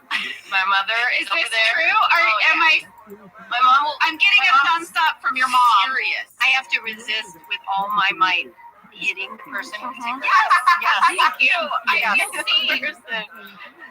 Tickling is a serious thing. My brother tickled me. We were in anthropology when I was a little kid, and my brother started tickling me, and I had an overreaction to make him feel bad. I was like, Elliot, stop! And I like swung my whole body, and I bonked myself on the corner of a table and gave myself a black eye. Oh no! And I always blamed him because he was tickling me. Did he ever tickle you again? Yeah. Okay. He did, but he was scared too, because I'd be like, I'll give myself a black eye and I'll blame it on you. Yeah. Older brother, it's punishment. But no, I agree that I'd be furious if somebody bought a house and didn't ask me or tell me. Yeah. I'd be furious. Jenna wouldn't like that. Yeah. But then it's also like funny when you sell the house. I'm telling him absolutely bonkers. I know. That happens. But then it's like you have a point. You're like, well, you bought it without telling me, so I thought I could sell it without telling you. Every time I hear that line, I'm like, unbelievable. I know. I almost gave it. You bought the house without telling me, so I thought I could sell it. I know. It's a weird bookend. Crazy relationship. Maybe she had been holding on to it a little bit. I don't know. Clearly, yeah, clearly. I mean, every week I had to like reconcile with a character that was very different from me. Like, oh yeah, all of my reactions, everything. So I can really relate to that. I mean, there were plenty of times where I was like, okay, can we dial Angela back just a little? Like, can she not always just be the bitch? And I loved that note that Ken Quapis gave me. He was like, Angela, today why don't you try being the suspicious bitch? And I was like, she's totally different than like the strict bitch, suspicious bitch. Was there anything in Angela's character that you did like resonate with at all? I mean, I do love animals. I mean, I don't know. I haven't ever licked my cat. I did really do that, Billy. Yeah, I was gonna ask. I really licked it. I love that you did. I mean, they were like, it's just one take. We're gonna be a little bit closer. And I was like, oh, and then I licked the cat. But I also like Angela. When she's in, she's very loyal. Like, you know, like I don't think she ever gave up on Dwight, even though they were such a weird on and off again romance. But he was her soup snake, you know? It's true. So I guess those two things, but pretty much nothing else. If you were an Office character, which one would you be? Good one. I've always really resonated with Michael's character. Okay. Is maybe problematic. I've said that before to like my mom or like my parents and my brother and stuff. But it's really true. I see a lot of my his character, and not some stuff, like more of just like I can't even really explain it. There's just something that I really, really, really relate to about his character. One of my favorite moments is when he can't help but shout. That's what she said. Even if he's like furious, like when she is about to throw the Dundee at the TV, and they're having that argument. Oh yeah. And he's like so angry, and he's clearly just so sad, and like, you know. Yeah. And then she's like, "You're hardly my first," and he's so angry, but he has this need to say that's what she said because he knows I need to say it, and he just shouts it at her. Michael also just has such a pure heart. He really does. I know. Yes, he's pretty like just a person who just wants love and to be loved, but he goes about it so wonky. But he has to yell something every time. I lose it. Like, it's so funny. I hadn't seen him yell "I declare bankruptcy" until we rewatched it. Yeah, and just like his need to do that, to make this announcement, is like amazing. It just hurts my soul how he's like, that's how he thinks you declare bankruptcy. I You know. declare it out loud in the room. It's done. I've done it. I just feel that. Okay, and this is a part that I find. So starting to watch The Office at a really young age, I almost didn't understand any reference whatsoever. I just thought it was funny, and I thought you know, it was funny. I just liked the show in general. But most of the references, I had no idea who anybody was, no idea what movies they were referencing. So something I do blame The Office for, to be honest, is, but then also I blame myself that I blame The Office is there's so many things that are said, especially by Michael in The Office, that he says wrong on purpose, like written on purpose. Yeah. That I didn't even know the real word. So I said many words wrong because I learned them from Michael Scott. Were you a little stitious? I was a little. That one I knew. That one I was a little stitious. That was one that I knew. I was very proud that I knew that one. But like, insurmountable, to be honest. I thought that was a word. I thought, no, this has happened many times. I never thought about this filter of The Office that on a younger person, like learning Michael's vocabulary. Yes, learning his vocabulary, because I thought I was learning new words. Oh my god, which I was. They were just wrong. And same when, you know, the joke when Aaron is like, my New Year's resolution was to learn a new word every day. Yeah. And it is going immensely. Yeah. I didn't get that. I was like, oh, cool, I'll start saying that. So now, because I have said so many things wrong. Mom, do you remember off the top of your head some more ones that I just said that everyone was like, what the hell? I remember when you first heard that U2 is from Ireland. Oh, you guys. What? Okay, this is the worst one. Sweet Bono is a supporter of mine. Yeah. And I love him. My God. And Bono. Yeah. My God. Here's the issue, guys. What? Literally in June, this last June, we were in Ireland. So very recently, we were in Ireland, and I get, oh God, I'm in my hotel. And I get flowers delivered to my hotel room. And there's a little letter on it. And it's this really, really sweet letter. And it says, from Bono. And I was like, why would Bono, who's from Scranton. You thought Bono was from Scranton, Pennsylvania? Yes. I go, why would he send me something in Ireland? What does this have to do with him? And it was like, welcome to, like, it was something about, like, welcome to my, like, hometown, or something like that. But you too is from and I was like, I kept asking everyone, like, what is Bono doing sending me flowers all the way across the world? From Scranton. Why would he do that? What does this have to do with anything? And they were like, Billy, what are you talking about? They're Irish. And I was like, no, they're not. Have you told him this story yet? No. Oh my God. It's because when Michael falls in love with Holly and he's making her a mix, and I blame John for this because Jim comes in and Michael goes, "What's the band from Scranton that made it big? Is that you too?" And Jim goes, "Yes." And then he sits down and he goes, "You don't love Holly." That's all there is. It's not even, there's no pause, there's no laugh. But if you've seen it 30 times, then guess what? You too is from Scranton. I thought it was like, honestly, in my head, I thought Jim thought, oh, that's a stupid question because obviously they're the band that made it big from Scranton. I thought it was like the question, like, is, you know, I don't even know, is so and so that's very obviously from this place? Yeah. Are they from that place? You're like, yeah, obviously. I thought that was the vibe instead of no, not at all. Their whole thing is. This is in June. I didn't know. Like, I could have been in an interview. Somebody could ask me about U2 and Bono, and okay. Well, it's really cool because here's the thing. We are gonna give you our phone numbers. Anytime you come up on something like this, just text us. We're like your office. Yeah, I'm gonna need to do that.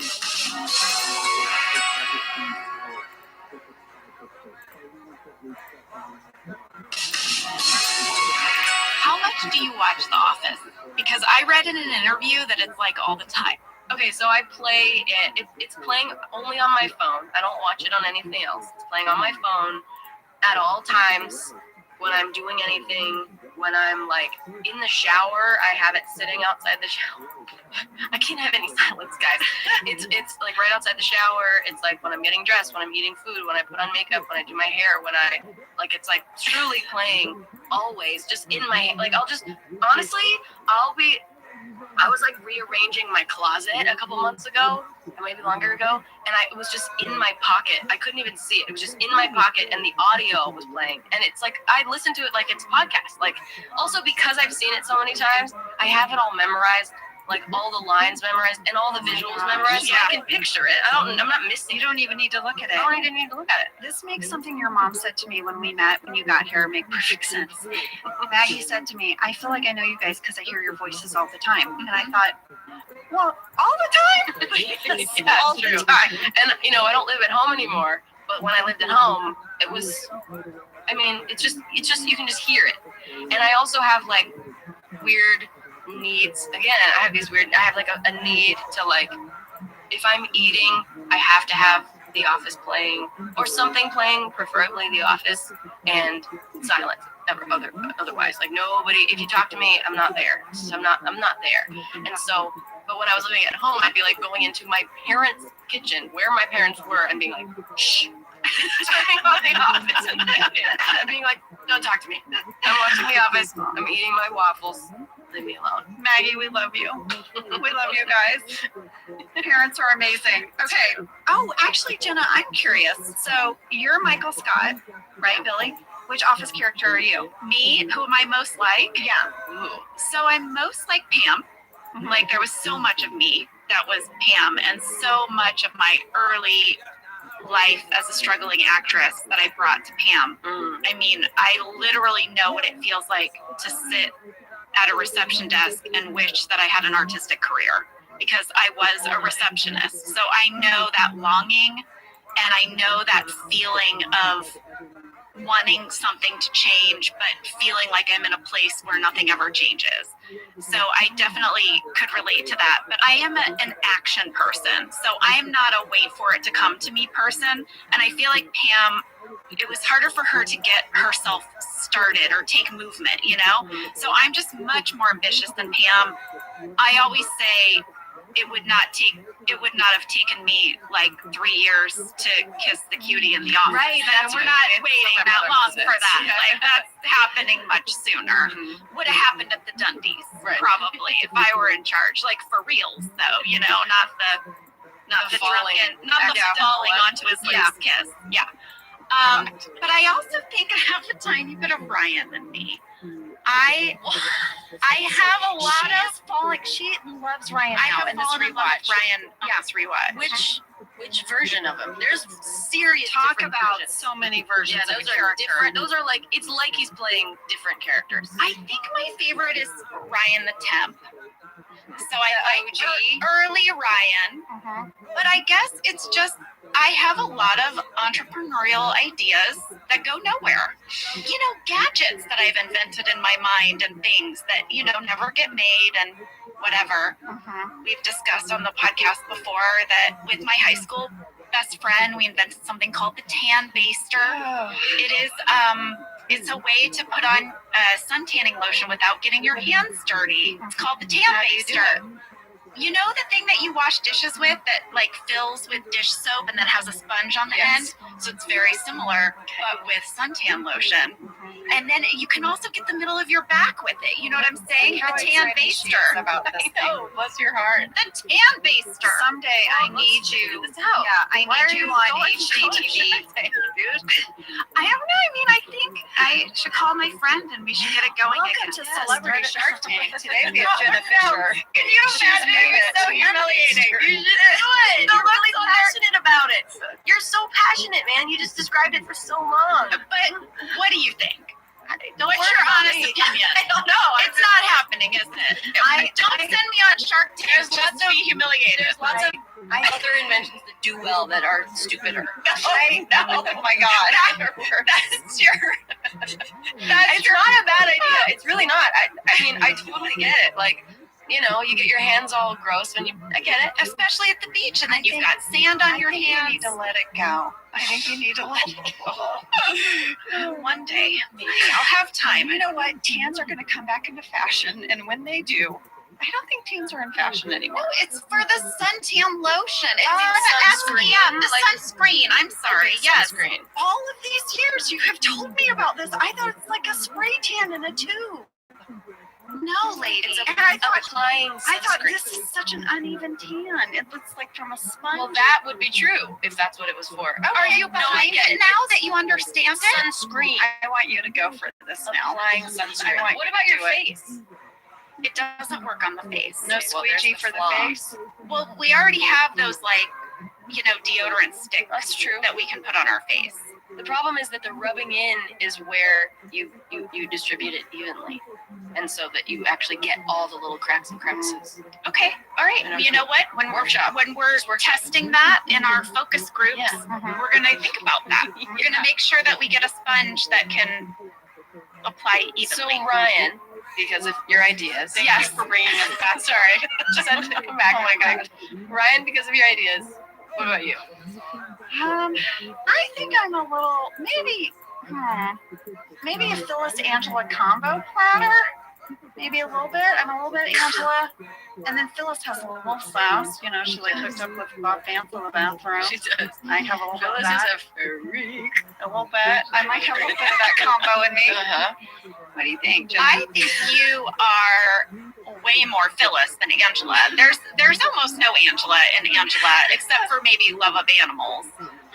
But I think Phyllis is a strong maybe choice. With the side of Kelly, like chatty Kelly. Yes, Angela's very chatty. I do like to chat. Yeah, I get it. I feel that. I feel that for sure. Like I could go to your family reunion and I wouldn't have a problem. I wouldn't miss a beat. Wow. I could go to your cousin's wedding. I'd have the I time think of that's my also life. like you're a good hang. That's what that is also. Thanks, Billy. That's a good thing. That's a Oh good my thing. gosh. When you can just fit right in anywhere, you're good. Oh, I have a thing. What is it? Okay, I just got very excited about this. So, how many cast members have you met from The Office? So I've met Creed. Yes. I've met Rain. You know what's interesting? I've spoken on the phone with Steve and Brian. Yes, Yes, Brian. Yeah, that's right. Steve and Brian. I think that. Oh, I've met Mindy and I've met BJ. Oh, well, actually, okay. So 2 interesting things. When I was a kid, I think I must have been. I'm 4.5 years younger than my brother, and he was probably 13 or 14. So I was some years younger than that. My brother was in Bad Teacher, which is with Cameron Diaz. Yeah. And I was like a little kid, and I remember going to hang out on set at one point and standing in craft services, and Phyllis was right there, and I hadn't seen The Office. I was like, I must have been like, I was probably like 8 or 9 or something, and she was standing there, and I remember somebody saying like, she's in The Office, and I remember thinking, The Office, like, I know that show, that's really cool. I've never seen it, but that's really cool. And I remember standing right next to her, like she was right here, and she was eating chips or something, and she was having a conversation with somebody, and I just remember looking up at her and being, she's a star. And looking at her, and she doesn't know that. I don't think I've ever spoken to her. That was like a big deal for me. I talked about that for a long time after, and she has no idea that little kid was me also. But, and then the other thing is one of my mom's long-lasting best friends is Amy Ryan. Oh my gosh! So I grew up around Amy. Yeah, and so I knew her. We knew her like before she was obviously cast. Yeah. And then she was just like one of my mom's friends. And then she, once I started being a fan of The Office, it was hard for me to be around her. Because she was Holly. Yeah, she was Holly right then too. And I was like peak The Office was it was crazy. It was yeah. So she has been in my life for a long time, and she has a daughter who's a few years younger than me, and we would go to their house and like I'd play with her daughter, and it was cool. Yeah, she's great. I love her. She's great. I love hearing that. Amy is amazing. It's interesting because one of my daughter's friends recently started watching The Office. I have known this little girl, they're 14 now. I've known her since kindergarten, right? Best friend since kindergarten. She was over at the house the other day and she was like looking at me like this. Like, oh my God. And I was like, I turned around, I was like, what's going on? And she's like, sorry, I started watching The Office. Oh my God. I have known you forever, but now I'm Angela Martin, you know? And I'm like, oh my gosh, it's so funny. Do you know what the other one was? I used to be a camp counselor, and there was this girl, and she was like my favorite student at the camp, and her name was Piper, and I loved her to pieces. And her mom would come to pick her up every day, and I was like, that's Jan. That's literally Jan. And I was like, is your mom Jan? And she was like, yeah. Oh my gosh, I had you saying like, that's so cool, it's Jan. And I tried not to freak her out because I'm sure she was annoyed with that a lot. But I think about her a lot. I hope she's doing well. Okay, I have a message for you from Creed. Okay, so Creed is my neighbor. Really? Yeah, he lives down the street from me. No way. Walking distance. Yeah, like we sometimes we walk. We call it the sauce trail. We get an adult beverage in a red Solo cup, and we go for a walk. And he often comes over and brings his guitar and like jams out. And he's like, "Ange, I have a new album. You want to hear it?" I'm like, "Yes." It's like one of the joys of my life. But we were texting because he loves animal documentaries, and he was texting me recently that he wants me to come watch one. And I said, have you met Billie Eilish? She's coming into the studio. We're so excited. And he wrote back and he said, yes, I have. I met her brother also. She's been ghosting me for a while. And then he called me and he said, I'm kidding, Pumpkin. I'm kidding. And I said, I figured you were kidding. And he said, I was blown away by her voice. I got to see her in concert. She's amazing. I love meeting Phineas too. And will you tell her that if she ever wants to talk music or jam, to come over? I'm around. Yeah. Oh, that's sweet. I know. I met him for like a split second. He came to one of my shows. Yeah. Like 3.5 years ago.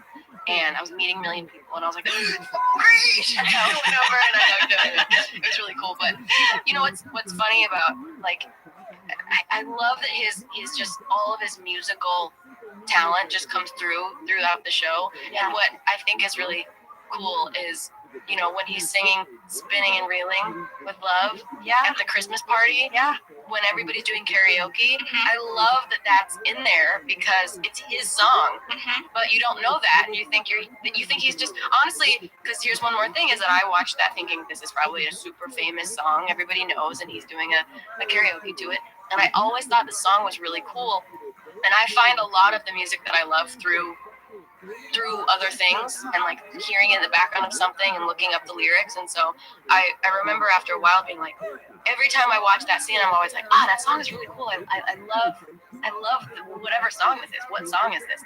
And I looked it up, honestly, probably like last year, and I saw that it was his song. And I was like, he's a great songwriter. Cool. He will just come over and play, and I mean, I'm always amazed. I'm amazed when I love to write, but it's always so interesting for me when people can put music to words, because I can't hear music. That's such a gift. Like maybe in another life I'll get to hear music in my head like that, because that is so cool. And if you can't hear it, when you see people who can, it's like your little piece of magic that you get to witness. It's like so cool.